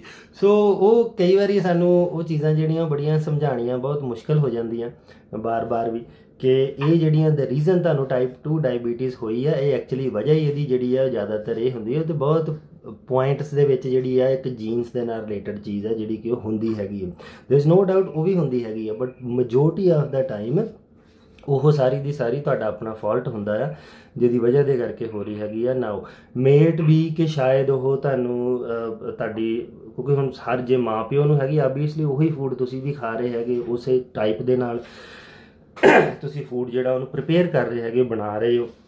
ਉਹ ਇਸ ਕਰਕੇ ਫਿਰ ਉਹ ਜਿਹੜੀ ਬਿਮਾਰੀ ਚਾਹੇ ਉਹ ਕੋਲੈਸਟਰੋਲ ਹੈ ਚਾਹੇ ਉਹ ਬਲੱਡ ਪ੍ਰੈਸ਼ਰ ਹੈ ਉਹ ਸਾਰੀ ਫੈਮਿਲੀ 'ਚ ਰਹਿੰਦੀ। ਇਸੇ ਕਰਕੇ ਤੁਸੀਂ ਸੁਣਿਆ ਨਾ, ਕਹਿੰਦੇ ਜੀ ਮੈਨੂੰ ਬਲੱਡ ਪ੍ਰੈਸ਼ਰ ਵੀ ਜੀ ਮੇਰੇ ਪਿਓ ਨੂੰ ਵੀ ਪਹਿਲਾਂ ਇੱਦਾਂ ਹੀ ਸੀਗਾ ਜੀ, ਮੈਨੂੰ ਵੀ ਇੱਦਾਂ ਹੀ। Well that's probably the reason ਕਿ ਸਾਰੇ ਜਾਣੇ ਗਰਮ ਮਸਾਲੇ ਖਾ ਰਹੇ ਆ, ਗਰਮ ਚੀਜ਼ਾਂ ਖਾ ਰਹੇ ਆ, ਕਿਉਂਕਿ ਜਦੋਂ ਗਰਮ ਚੀਜ਼ਾਂ ਜ਼ਿਆਦੀਆਂ ਖਾਵਾਂਗੇ ਉਹਦਾ ਬਲੱਡ ਪ੍ਰੈਸ਼ਰ ਵਧਣਾ ਹੀ ਵਧਣਾ, ਹੈ ਨਾ। ਤੇ ਉਹ ਫਿਰ ਹੁਣ ਇੱਕ ਕਈ ਵਾਰ ਰੂਬਲ ਸਾਹਿਬ ਇਦਾਂ ਹੁੰਦਾ ਨਾ, ਜਦੋਂ ਫੈਮਿਲੀ ਸਰਕਲ ਦੇ ਵਿੱਚ ਇਦਾਂ ਦੀਆਂ ਗੱਲਾਂ ਬਾਤਾਂ ਚੱਲ ਪੈਂਦੀਆਂ, ਨਹੀਂ ਜੀ ਮੇਰੇ ਘਰ ਵਿੱਚ ਵੀ ਇਦਾਂ ਸੀਗੇ, ਪਹਿਲਾਂ ਮਾਂ ਬਾਪ ਨੂੰ ਵੀ ਤਾਂ ਸ਼ੁਰੂ ਤੋਂ ਮਿਰਚ ਮਸਾਲੇ ਤੇਜ਼ ਹੋਣ ਸ਼ੁਰੂ ਕੀਤੇ, ਉਸ ਤੋਂ ਬਾਅਦ ਸਾਡਾ ਬਿਲਕੁਲ ਠੀਕ ਰਹਿੰਦਾ। ਉਹ ਮਿਰਚ ਮਸਾਲੇ ਜਾਂ ਆਦਤਾਂ ਜਿਹੜੀਆਂ ਬੁਰੀਆਂ ਸਾਡੀਆਂ ਉਹ ਤੋਂ ਸ਼ੁਰੂ ਹੋ ਜਾਂਦੀਆਂ, ਨਹੀਂ ਜੀ ਉਹਨਾਂ ਤੋਂ ਮੈਨੂੰ ਵੀ ਸਾਡੀ ਠੀਕ ਇਦਾਂ ਹੀ ਹੋਣੀ, ਜੇ ਮਾੜੀ ਮੋਟੀ ਚੀਜ਼ ਹੁੰਦੀ ਤੇਰਾ ਬਾਬਾ ਇਦਾਂ ਕਰਦਾ ਤੇ ਦਾਦੀ ਇਦਾਂ ਕਰਦੀ, ਆਹ ਕਰ ਲਾ। ਉਹ ਚੀਜ਼ਾਂ ਤੁਸੀਂ ਸੁਣ ਕੇ ਵਿਚਾਰੋ, ਡਾਕਟਰ ਦੀ ਸਲਾਹ ਮਸ਼ਵਰਾ ਲਓ, ਡੈਫੀਨੇਟਲੀ ਹੋ ਸਕਦਾ ਤੁਹਾਨੂੰ ਉਹ ਚੀਜ਼ਾਂ ਖਾਣ ਦੀ ਲੋੜ ਹੀ ਨਾ ਪਵੇ। ਕਈ ਵਾਰ ਅਸੀਂ ਉਧਰ ਸੁਣ ਕੇ ਚੀਜ਼ਾਂ ਇਸਤੇਮਾਲ ਕਰ ਲੈਂਦੇ ਆ, ਪਰ ਉਹ ਚੀਜ਼ਾਂ ਇਸਤੇਮਾਲ ਕੋਈ ਵੀ ਕਰਨੇ ਤੋਂ ਪਹਿਲਾਂ ਡਾਕਟਰ ਦਾ ਸਲਾਹ ਮਸ਼ਵਰਾ ਲਓ, ਫਾਇਦਾ ਤੁਹਾਨੂੰ ਜ਼ਿਆਦਾ ਹੋਵੇਗਾ ਜੀ। ਦੇਖੋ ਅਸੀਂ ਹਰ ਇੱਕ ਪੇਸ਼ੈਂਟ ਨੂੰ ਇਹੀ ਕਹਿੰਦੇ ਆ ਕਿ ਜਦੋਂ ਵੀ ਕੋਈ ਬਿਮਾਰੀ ਆਉਂਦੀ ਆ ਉਹਦੇ ਵਿੱਚ ਜਿਹੜੀ ਦਵਾਈ ਆ ਉਹ ਤੀਸਰੇ ਨੰਬਰ 'ਤੇ ਆ। ਬਹੁਤੇ ਲੋਕ ਜਿਹੜੀ ਹੈ ਨਾ ਅਸੀਂ ਸਮਝ ਲੈਂਦੇ ਹੈਗੇ ਆ ਕਿ ਹੁਣ ਆਯੁਰਵੈਦਿਕ ਦਵਾਈ ਦੇਸੀ ਇਲਾਜ ਆ, ਅਸੀਂ ਜਾਣਾ ਆ ਦਵਾਈ ਸਾਨੂੰ ਉਹਨਾਂ ਨੇ ਦੇਣੀ ਆ ਤੇ ਅਸੀਂ ਠੀਕ ਹੋਣੇ ਸ਼ੁਰੂ ਹੋ ਜਾਣਾ। ਐਂਡ ਅਸੀਂ ਬਹੁਤ ਵਾਰੀ ਇਹ ਕਹਿੰਦੇ ਹੈਗੇ ਆ ਕਿ ਜਿਹੜੀ ਦਵਾਈ ਆ ਉਹ ਐਕਚੁਅਲੀ ਤੀਸਰੇ ਨੰਬਰ 'ਤੇ ਆਉਂਦੀ ਆ। ਪਹਿਲੇ ਨੰਬਰ ਦੇ ਉੱਤੇ ਤੁਹਾਡੀ ਡਾਇਟ ਆ, ਦੂਸਰੇ ਨੰਬਰ 'ਤੇ ਤੁਹਾਡਾ ਲਾਈਫ ਸਟਾਈਲ ਆ, ਅਤੇ ਤੀਸਰੇ ਨੰਬਰ 'ਤੇ ਦਵਾਈ ਆ। ਜੇ ਤੁਹਾਡੇ ਪਹਿਲੀਆਂ ਦੋ ਚੀਜ਼ਾਂ ਹੀ ਖਰਾਬ ਹੈਗੀਆਂ, ਜਾਂ ਤੁਸੀਂ ਕੁਝ ਕਰਨਾ ਹੀ ਨਹੀਂ ਚਾਹੁੰਦੇ ਉਹਦੇ ਬਾਰੇ ਦੇ ਵਿੱਚ, ਜਾਂ ਕੋਈ ਚੇਂਜਿਸ ਹੀ ਨਹੀਂ ਕਰਨੀਆਂ ਚਾਹੁੰਦੇ, ਦੈਨ ਇਟ ਡਜ਼ਨਟ ਮੈਟਰ ਕਿ ਤੁਹਾਨੂੰ ਅਸੀਂ ਕਿਹੜੀ ਦਵਾਈ ਦੇ ਰਹੇ ਹਾਂ, ਕਿਹੜੀ ਕਿਸ ਤਰ੍ਹਾਂ ਦੀ ਦੇ ਰਹੇ ਹੈਗੇ ਆ। ਉਹਨਾਂ ਦੇ ਵਿੱਚ ਉਹ ਕਦੀ ਵੀ ਤੁਹਾਡੀ ਜਿਹੜੀ ਉਹ ਗੱਲ ਬਣਨੀ ਹੈ ਨਹੀਂ ਹੈਗੀ। ਅਤੇ ਜੇ ਤੁਸੀਂ ਆਪਣੀ ਡਾਇਟ ਅਤੇ ਲਾਈਫ ਸਟਾਈਲ ਨੂੰ ਠੀਕ ਕਰ ਲੈਂਦੇ ਹੋ ਅਤੇ ਫਿਰ ਉਹਦੇ ਨਾਲ ਤੁਹਾਨੂੰ ਦਵਾਈ ਵੀ ਬੜੀ ਵਧੀਆ ਵਰਕ ਕਰਦੀ ਆ। ਹਰ ਇੱਕ ਚੀਜ਼ ਜਿਹੜੀ ਆ ਉਹ ਤੁਹਾਡੀਆਂ ਠੀਕ ਹੋਣੀਆਂ ਸ਼ੁਰੂ ਹੋ ਜਾਂਦੀਆਂ।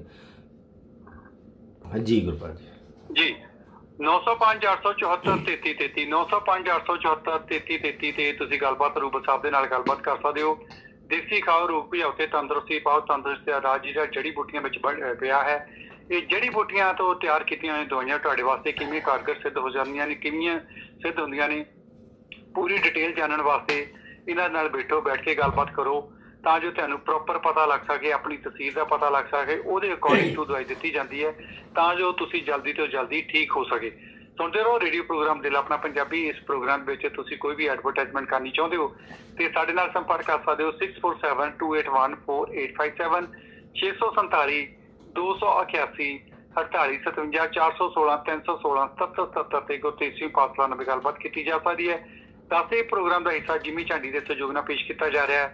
ਤੁਸੀਂ ਆਪਣੀ ਗੱਡੀਆਂ ਦੀ ਇੰਸ਼ੋਰੈਂਸ ਕਰਾਉਣੀ ਚਾਹੁੰਦੇ ਹੋ, ਘਰ ਦੀ ਇੰਸ਼ੋਰੈਂਸ ਕਰਾਉਣੀ ਚਾਹੁੰਦੇ, ਇੱਕ ਪੈਕੇਜ ਡੀਲ ਲੈਣੇ ਚਾਹੁੰਦੇ, ਖਾਸ ਕਰਕੇ ਇਹਨਾਂ ਦਿਨਾਂ ਵਿੱਚ ਮੋਟਰਸਾਈਕਲ ਦੀ ਇੰਸ਼ੋਰੈਂਸ ਕਰਾਉਣੀ ਚਾਹੁੰਦੇ ਹੋ, 416 903 0234 ਤੇ ਸੰਪਰਕ ਕਰੋ। 4169030234 ਤੇ ਸੰਪਰਕ ਕੀਤਾ ਜਾ ਸਕਦਾ। ਮਨਿੰਦਰ ਸਿੰਘ ਮਾਨ ਤੇ ਪੈਸੇ ਧੇਲੇ ਦੀ ਸੰਭਾਲ ਕਿਵੇਂ ਕੀਤੀ, ਜਾਂ ਫਿਰ ਪੈਸਾ ਧੇਲਾ ਰੈਵਨਿਊ ਕਾਰਡ ਨੂੰ ਵਾਪਸ ਕਰਨਾ, ਜਾਂ ਫਿਰ ਤੋਂ ਮੰਗਾਉਣਾ, 905 696 7764 ਤੇ ਤੁਸੀਂ ਗੱਲਬਾਤ ਕਰ ਸਕਦੇ ਹੋ। ਮਨਜੀਤ ਕੌਰ ਚੀਮਾ ਰੀਮੈਕਸ ਗੋਲਡ ਦੇ ਨਾਲ ਕੰਮ ਕਰਦੇ ਨੇ ਕਾਫੀ ਲੰਮੇ ਸਮੇਂ ਤੋਂ। 416 357 9965 ਤੇ ਤੁਸੀਂ ਇਹਨਾਂ ਨਾਲ ਸੰਪਰਕ ਕਰੋ। ਪ੍ਰਾਪਰਟੀ ਵੇਚਣੀ ਖਰੀਦਣੀ ਹੋਵੇ ਤੇ ਜਾਂ ਇਹਨਾਂ ਦੀ ਲਿਸਟਿੰਗ ਪ੍ਰਾਪਰਟੀ ਦੀ ਕੋਈ ਜਾਣਕਾਰੀ ਲੈਣੀ ਚਾਹੁੰਦੇ ਹੋ, 4163579965 ਦੇ ਉੱਤੇ ਗੱਲਬਾਤ ਕੀਤੀ ਜਾ ਸਕਦੀ ਹੈ। ਪਾਪੂਲਰ ਟਾਇਰ 4 ਲੋਕੇਸ਼ਨਾਂ ਤੋਂ ਤੁਹਾਡੀ ਸੇਵ ਵਿੱਚ। ਤੁਸੀਂ ਟਰੱਕਾਂ ਦੇ ਟਾਇਰ ਪਾਉਣੇ ਚਾਹੁੰਦੇ ਹੋ, ਟਰੱਕ ਵਾਸ਼ ਕਰਾਉਣਾ ਚਾਹੁੰਦੇ ਹੋ ਤੇ ਜੀਟੀ ਦੇ ਵਿੱਚ 4 ਲੋਕੇਸ਼ਨ ਤੇ ਕਿਸੇ ਵੀ ਆਪਣੀ ਟੋਪੀ ਲੋਕੇਸ਼ਨ ਦੇ ਉੱਤੇ ਜਾ ਸਕਦੇ ਹੋ। 905 672 6565 SMS ਜੈਸੇ ਕਿ ਤੁਸੀਂ ਇਹਨਾਂ ਦੇ ਨਾਲ ਐਜ਼ ਏ ਟੀਮ ਆਪਰੇਟਰ ਦੇ ਤੌਰ ਤੇ ਕੰਮ ਕਰਨਾ ਚਾਹੁੰਦੇ ਹੋ, ਜਾਂ ਫਿਰ ਟੀਮ ਦੇ ਤੌਰ ਤੇ ਚੱਲਣਾ ਚਾਹੁੰਦੇ ਹੋ, ਜਾਂ ਫਿਰ ਐਜ਼ ਏ ਓਨਰ ਆਪਰੇਟਰ ਦੇ ਤੌਰ ਤੇ ਕੰਮ ਕਰਨਾ ਚਾਹੁੰਦੇ ਹੋ, 647 ਪੂਰਾ 520 ਦੇ ਉੱਤੇ ਤੁਸੀਂ ਇਹਨਾਂ ਦੇ ਨਾਲ ਗੱਲਬਾਤ ਕਰ ਸਕਦੇ ਹੋ। ਸੁਣ ਰਹੇ ਹੋ ਰੇਡੀਓ ਪ੍ਰੋਗਰਾਮ ਦਿਲ ਆਪਣਾ ਪੰਜਾਬੀ ਤੇ ਗੱਲਬਾਤ ਚੱਲਦੀ ਪਈ ਹੈ ਰੂਬਲ ਸਾਹਿਬ ਦੇ ਨਾਲ, ਰੂਬਲ ਰੀਹੈਬ ਸੈਂਟਰ ਦੇ। ਤੇ ਤੁਸੀਂ ਇਹਨਾਂ ਦੇ ਕੋਲ ਆਪਣਾ ਕੋਈ ਵੀ ਟ੍ਰੀਟਮੈਂਟ ਕਰਾਉਣਾ ਚਾਹੁੰਦੇ ਹੋ, 905 874 3333 905 874 3333 ਦੇ ਉੱਤੇ ਗੱਲਬਾਤ ਇਹਨਾਂ ਦੇ ਨਾਲ ਕੀਤੀ ਜਾ ਸਕਦੀ ਹੈ। ਰੂਬਲ ਸਾਹਿਬ ਜਿਹੜੀ ਆਪਾਂ ਗੱਲਬਾਤ ਕਰਦੇ ਸ਼ੂਗਰ ਦੇ ਵਿੱਚ ਹੀ ਖਾਸ ਕਰਕੇ ਸਾਡੇ ਕੁਐਸਚਨ ਹੈ ਵੀ ਜਾਣੀ ਕਿ ਆਟਿਆਂ ਦੀ ਤੁਸੀਂ ਗੱਲਬਾਤ ਕਰਦੇ ਨੇ ਕਿ ਉਹ ਕਹਿੰਦੇ ਬੇਸਣ ਤੇ ਬਾਜਰੇ ਦਾ ਮਿਕਸ ਕਰਕੇ ਜੇ ਰੋਟੀ ਬਣਾਈ ਜਾਵੇ, ਕੀ ਇਹ ਠੀਕ ਹੈ ਜਾਂ ਇਹਨਾਂ ਵਿੱਚ ਹੋਰ ਆਟਾ ਪਾਉਣ ਦੀ ਕੋਈ ਲੋੜ ਹੈ, ਜਾਂ ਇਹ ਆਟਾ ਇਹਦੀ ਰੋਟੀ ਕਿਹੜੇ ਵੇਲੇ ਖਾਧੀ ਜਾ ਸਕਦੀ, ਸਵੇਰ ਨੂੰ ਖਾਧੀ ਜਾ ਸਕਦੀ, ਦੁਪਹਿਰ ਨੂੰ ਖਾਧੀ ਜਾ ਸਕਦੀ, ਜਾਂ ਕਿਸੇ ਵੇਲੇ ਵੀ ਖਾਧੀ ਜਾ ਸਕਦੀ? ਦੇਖੋ ਜਦੋਂ ਅਸੀਂ ਇਸ ਸਿਰਫ ਗੱਲ ਦਾ ਧਿਆਨ ਰੱਖਣਾ ਹੈਗਾ ਆ ਕਿ ਜਿਹੜਾ ਵੀ ਆਟਾ ਖਾਂਦੇ ਹੋ ਤੁਸੀਂ, ਜਿਹੜੇ ਡਾਇਬੈਟਿਕ ਹੋ, ਉਹਨਾਂ ਦੇ ਵਿੱਚ ਗਲੂਟਨ ਨਹੀਂ ਹੋਣਾ ਚਾਹੀਦਾ। ਸੋ ਗਲੂਟਨ ਜਿਹੜਾ ਹੈਗਾ ਉਹ ਜ਼ਿਆਦਾਤਰ ਵੀਟ ਕਣਕ ਦੇ ਵਿੱਚ ਹੁੰਦਾ ਆ, ਬਾਰਲੀ ਦੇ ਵਿੱਚ ਹੁੰਦਾ ਆ, ਅਤੇ ਨਾਲ ਦੀ ਨਾਲ ਰਾਏ ਬ੍ਰੈਡ ਜਿਹੜੀ ਹੁੰਦੀ ਹੈਗੀ ਆਪਾਂ ਕਾਲੀ ਜੀ ਹੁੰਦੀ ਕਈ ਵਾਰੀ। ਸੋ ਰਾਏ, ਬਾਰਲੀ ਤੇ ਵੀਟ ਤਿੰਨਾਂ ਗ੍ਰੇਨਾਂ ਦੇ ਵਿੱਚ ਜਿਹੜਾ ਹੈ ਉਹ ਸਭ ਤੋਂ ਜ਼ਿਆਦਾ ਵੀਟ ਜਿਹੜਾ ਗਲੂਟਨ ਆ ਪਾਰਟ ਉਹ ਹੁੰਦਾ ਨਾ। ਗਲੂਟਨ ਜਿਹੜਾ ਹੈਗਾ ਆ ਉਹ ਇੱਕ ਸਮੇਂ ਦੇ ਵਿੱਚ ਉਹ ਇੰਨਾ ਕੋਈ ਮਾੜਾ ਚੀਜ਼ ਨਹੀਂ ਸੀਗੀ, ਪਰ ਹੁਣ ਜਿੱਦਾਂ ਜਿੱਦਾਂ ਸਮਾਂ ਬਦਲਦਾ ਗਿਆ ਉਹਦੇ ਹਿਸਾਬ ਦੇ ਨਾਲ ਜਿਹੜੇ ਸਾਡੇ ਗ੍ਰੇਨ ਹੈਗੇ ਆ ਉਹ ਇੰਨੇ ਕੁ ਜ਼ਿਆਦਾ ਹਾਈਲੀ ਮੋਡੀਫਾਈਡ ਹੋ ਗਏ, ਜੈਨੇਟਿਕਲੀ ਮੋਡੀਫਾਈਡ, ਕਿ ਉਹਦੇ ਨਾਲ ਉਹ ਸਾਡੀ ਜਿਹੜੀ ਗਲੂਟਨ ਦੀ ਮਾਤਰਾ ਹੈਗੀ ਆ ਉਹ ਜ਼ਿਆਦਾ ਵੱਧ ਗਈ। ਹੁਣ ਉਹ ਜ਼ਿਆਦਾ ਵਧਣ ਦੇ ਨਾਲ ਕੀ ਹੁੰਦਾ ਹੈਗਾ ਕਿ ਜਦੋਂ ਅਸੀਂ ਉਹਨੂੰ ਡਾਈਜੈਸਟ ਕਰਦੇ ਹਾਂ, ਜਿਹੜਾ ਗਲੂਟਨ ਆ ਫਸਟ ਆਫ ਆਲ ਅਸੀਂ ਉਹਨੂੰ ਬ੍ਰੇਕ ਡਾਊਨ ਨਹੀਂ ਕਰ ਸਕਦੇ ਹੈਗੇ। ਸਾਡੀ ਬਾਡੀ ਦੇ ਵਿੱਚ ਉਹ ਪਦਾਰਥ ਮਾਦਾ ਹੀ ਹੈ ਨਹੀਂ ਹੈਗਾ ਕਿ ਜਿਹੜਾ ਗਲੂਟਨ ਨੂੰ ਬ੍ਰੇਕ ਡਾਊਨ ਕਰ ਸਕੇ। ਸੋ ਗਲੂਟਨ ਜਿਹੜਾ ਜੇ ਥੋੜੀ ਮਾਤਰਾ ਦੇ ਵਿੱਚ ਸਾਡੀ ਬਾਡੀ 'ਚ ਪਹਿਲਾਂ ਜਾ ਰਿਹਾ ਸੀਗਾ ਉਹ ਤਾਂ ਠੀਕ ਸੀ, ਪਰ ਹੁਣ ਜਿਹੜਾ ਹੈਗਾ ਉਹ ਇੰਨਾ ਕੁ ਜ਼ਿਆਦਾ ਮਤਲਬ ਉਹਦੀ ਮਿਕਦਾਰ ਵੱਧ ਗਈ ਜੈਨੇਟਿਕਲੀ GMO ਹੋਣ ਦੀ ਵਜ੍ਹਾ ਦੇ ਕਰਕੇ, ਤੇ ਉਹਦੇ ਕਰਕੇ ਸਾਡੀ ਜਿਹੜੀ ਆ ਉਹ ਅੰਦਰ ਅੰਤੜੀਆਂ ਦੇ ਉਹ ਜੁੜਨਾ ਸ਼ੁਰੂ ਹੋ ਜਾਂਦਾ। ਹੁਣ ਜਦੋਂ ਜੁੜਨਾ ਸ਼ੁਰੂ ਹੋ ਗਿਆ ਗਲੂਟਨ ਦੇ ਨਾਲ, ਉਹ ਕਣਕ ਦੇ ਵਿੱਚ ਹੋਰ ਕੀ ਹੈਗਾ ਆ, ਉਹ ਹੈਗਾ ਆ ਗਲੂਕੋਜ਼। ਤੋ ਜਿਹੜਾ ਗਲੂਕੋਜ਼ ਹੈਗਾ ਹੈ ਜਾਂ ਕਾਰਬੋਹਾਈਡਰੇਟਸ ਜਿਹੜੇ ਹੈਗੇ ਆ, ਸਿੰਪਲ ਕਾਰਬੋਹਾਈਡਰੇਟਸ ਹੁੰਦੇ ਹੈਗੇ ਆ ਆਟੇ ਦੇ ਵਿੱਚ, ਨਾ ਕਿ ਕੰਪਲੈਕਸ ਕਾਰਬੋਹਾਈਡਰੇਟਸ। ਸੋ ਹੁਣ ਉਹਦੇ ਵਿੱਚ ਸਾਡੀ ਬਾਡੀ ਨੂੰ ਮਿਲਿਆ ਕਿ ਜਦੋਂ ਅਸੀਂ ਆਟਾ ਖਾਧਾ ਉਹਨੇ ਗਲੂਟਨ ਤੇ ਨਾਲ ਦੀ ਨਾਲ ਸਿੰਪਲ ਕਾਰਬੋਹਾਈਡਰੇਟਸ। ਹੁਣ ਸਿੰਪਲ ਕਾਰਬੋਹਾਈਡਰੇਟਸ ਨੇ ਬਲੱਡ ਦੇ ਸ਼ੂਗਰ ਲੈਵਲ ਨੂੰ ਵਧਾ ਦੇਣਾ। ਹੁਣ ਜਦੋਂ ਉਹ ਰੋਟੀ ਦੇ ਨਾਲ ਸਗੋਂ ਗਲੂਕੋਜ਼ ਦੇ ਲੈਵਲ ਵੀ ਵੱਧ ਗਏ, ਬਿਕਾਜ਼ ਉਹਦੇ ਵਿੱਚ ਹੁਣ ਫਾਈਬਰ ਹੈ ਨਹੀਂ ਹੈਗਾ, ਤੇ ਫਾਈਬਰ ਨਾ ਹੋਣ ਦੀ ਵਜ੍ਹਾ ਕਰਕੇ ਗਲੂ ਨੇ ਸਾਨੂੰ ਪੇਟ ਦੇ ਅੰਦਰ ਉਹਨੂੰ ਸਟਕ ਕਰ ਦਿੱਤਾ, ਤੇ ਜਦੋਂ ਸਟਕ ਕਰ ਦਿੱਤਾ ਤੇ ਫਿਰ ਉਹਨੇ ਸਾਰਾ ਡਾਈਜੈਸਟਿਵ ਸਿਸਟਮ ਨੂੰ ਖਰਾਬ ਕਰ ਦਿੱਤਾ। ਇਸ ਕਰਕੇ ਜਿਹੜਾ ਆ ਉਹ ਅਸੀਂ ਕਹੀਦਾ ਹੈਗਾ ਆ ਕਿ ਜਦੋਂ ਤੁਹਾਨੂੰ ਪ੍ਰੋਬਲਮ ਆਉਂਦੀ ਹੈਗੀ ਹੈ ਤੇ ਉਹ ਨਾ ਖਾਓ। ਪਰ ਜਿਸ ਹਿਸਾਬ ਦੀ ਗੁਰਪਾਲ ਜੀ ਮੈਂ ਹੁਣ ਸਿਚੁਏਸ਼ਨਸ ਦੇਖ ਰਿਹਾ ਹੈਗਾ, ਅਗਲੇ 4-5 ਸਾਲਾਂ ਦੇ ਵਿੱਚ ਚਾਂਸਿਸ ਆਰ ਕਿ ਸਪੈਸ਼ਲੀ ਇੱਥੇ ਨਾਰਥ ਅਮਰੀਕਾ ਦੇ ਵਿੱਚ ਜਿਹੜਾ ਆਟਾ ਹੈਗਾ ਆ ਕਣਕ ਦਾ, ਉਹ ਬਹੁਤ ਲੋਕ ਜਿਹੜੇ ਉਹ ਛੱਡ ਦੇਣਗੇ ਖਾਣਾ, ਕਿਉਂਕਿ ਪਚਣਾ ਹੀ ਹੈ ਨਹੀਂ ਹੈਗਾ। ਇਹ ਮਤਲਬ ਇਸ ਲੈਵਲ ਦੇ ਉੱਤੇ ਜਿਹੜੀ ਆ ਜੈਨੇਟਿਕਲੀ ਮੋਡੀਫਿਕੇਸ਼ਨ ਹੋ ਗਈ ਆ ਗ੍ਰੇਨ ਦੀ। ਇੱਕ ਸਵਿਟਜ਼ਰਲੈਂਡ ਕੰਟਰੀ ਬਚੀ ਆ ਜਿਹੜੀ ਕਿ ਅਜੇ ਤੱਕ ਉਹਨਾਂ ਦਾ ਜਿਹੜਾ ਗ੍ਰੇਨ ਹੈ ਉਹ ਅਜੇ ਵੀ ਰੀਜਨਲ ਹੈਗਾ। ਬਾਕੀ ਕੋਈ ਵੀ ਹੋਰ ਕੰਟਰੀ ਹੈ ਨਹੀਂ ਹੈ ਵਰਲਡ ਦੇ ਵਿੱਚ ਜਿਹਦਾ ਕਿ ਜੈਨੇਟਿਕਲੀ ਮੋਡੀਫਾਈਡ ਨਾ ਹੋਇਆ ਹੋਵੇ। ਹਰ ਇੱਕ ਦਾ ਵੱਖਰੇ ਲੈਵਲ ਦੇ ਉੱਤੇ ਆ। ਇੰਡੀਆ ਦੇ ਵਿੱਚ ਵੀ ਹੈਗਾ ਜੈਨੇਟਿਕਲੀ ਮੋਡੀਫਾਈਡ, ਪਰ ਉਹਨਾਂ ਦੇ ਗ੍ਰੇਨ ਦੇ ਟਾਈਪ ਡਿਫਰੈਂਟ ਹੈਗੇ ਆ, ਇਸ ਕਰਕੇ ਉਹਨਾਂ ਨੂੰ ਪਚੀ ਜਾਂਦਾ ਪਿਆ ਸਾਰਿਆਂ ਨੂੰ। ਅਸੀਂ ਵੀ ਜਦੋਂ ਇੱਥੋਂ ਜਾਈਦਾ ਇੰਡੀਆ ਨੂੰ, ਜਾਂ ਜਿਹਨਾਂ ਨੂੰ ਗ੍ਰੇਨ ਨਹੀਂ ਪਚਦਾ ਉਹ ਤਾਂ ਪੂਰੀਆਂ ਰੋਟੀਆਂ ਵੀ ਉੱਥੇ ਖਾਂਦੇ ਆ, ਕੋਈ ਪ੍ਰੋਬਲਮ ਨਹੀਂ ਆਉਂਦੀ, ਕਹਿੰਦੇ ਸਾਡਾ ਪੇਟ ਵੀ ਬੜਾ ਵਧੀਆ ਸਾਫ਼ ਹੁੰਦਾ। ਪਰ ਜਿੱਦਾਂ ਹੀ ਉਹ ਵਾਪਸ ਆਉਂਦੇ ਆ ਉਹ ਫਿਰ ਪ੍ਰੋਬਲਮਸ ਜਿਹੜੀਆਂ ਸ਼ੁਰੂ ਹੋਣੀਆਂ ਸ਼ੁਰੂ ਹੋ ਜਾਂਦੀਆਂ, ਚਾਹੇ ਉਹ ਗੈਸ ਦੀ ਹੈ, ਚਾਹੇ ਉਹ ਐਸਿਡ ਦੀ ਹੈ, ਚਾਹੇ ਉਹ ਬਲੋਟਿੰਗਨੈਸ ਦੀ ਹੈ। ਤੇ ਉਹ ਜਿਹੜੀ ਹੈ ਜੇ ਤੁਸੀਂ ਉਹਨੂੰ ਅਵੋਇਡ ਕਰੋ, ਕੋਈ ਵੀ ਆਟਾ ਜਿਹਦੇ ਵਿੱਚ ਗਲੂਟਨ ਨਾ ਹੋਵੇ ਉਹਨੂੰ ਜਿਹੜਾ ਤੁਸੀਂ ਇਸਤੇਮਾਲ ਕਰੋ। ਜਿਹਨਾਂ ਨੂੰ ਸ਼ੂਗਰ ਹੁੰਦੀ ਹੈ, ਜਿਹਨਾਂ ਨੂੰ ਸ਼ੂਗਰ ਨਹੀਂ ਵੀ ਹੈ, ਪ੍ਰੀਵੈਂਟਿਵ ਗੱਲ ਉਹੀ ਹੈ ਨਾ, ਫਿਰ ਆਪਾਂ ਉਹਨੂੰ ਕੌਜ਼ ਨੂੰ ਅਸੀਂ ਫਾਈਂਡ ਆਊਟ ਕਰਨਾ।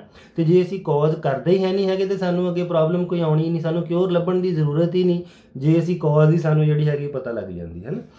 ਜੀ ਜੀ। ਸੋ ਉਹ ਕੌਜ਼ ਜਿੱਦਾਂ ਇਹਨੇ ਕੁਐਸਚਨ ਦੁਬਾਰਾ ਕੀਤਾ, ਕਹਿੰਦੇ ਅਸੀਂ ਉਹ ਪਤਾ ਕਰਨਾ ਚਾਹੁੰਦੇ ਵੀ ਜਿਹੜਾ ਬੇਸਣ ਤੇ ਉਹਦੇ ਵਿੱਚ ਬਾਜਰਾ ਤੇ ਨਾਲ ਜੌਂ ਇਹਨਾਂ ਦਾ ਮਿਕਸ ਕਰਕੇ ਖਾ ਰਹੇ ਕਿ ਇਹਨਾਂ ਵਿੱਚ ਗਲੂਟਨ ਹੁੰਦਾ ਜਾਂ ਨਹੀਂ, ਉਹ ਦੁਬਾਰਾ ਫਿਰ ਟੈਕਸ ਕੀਤਾ।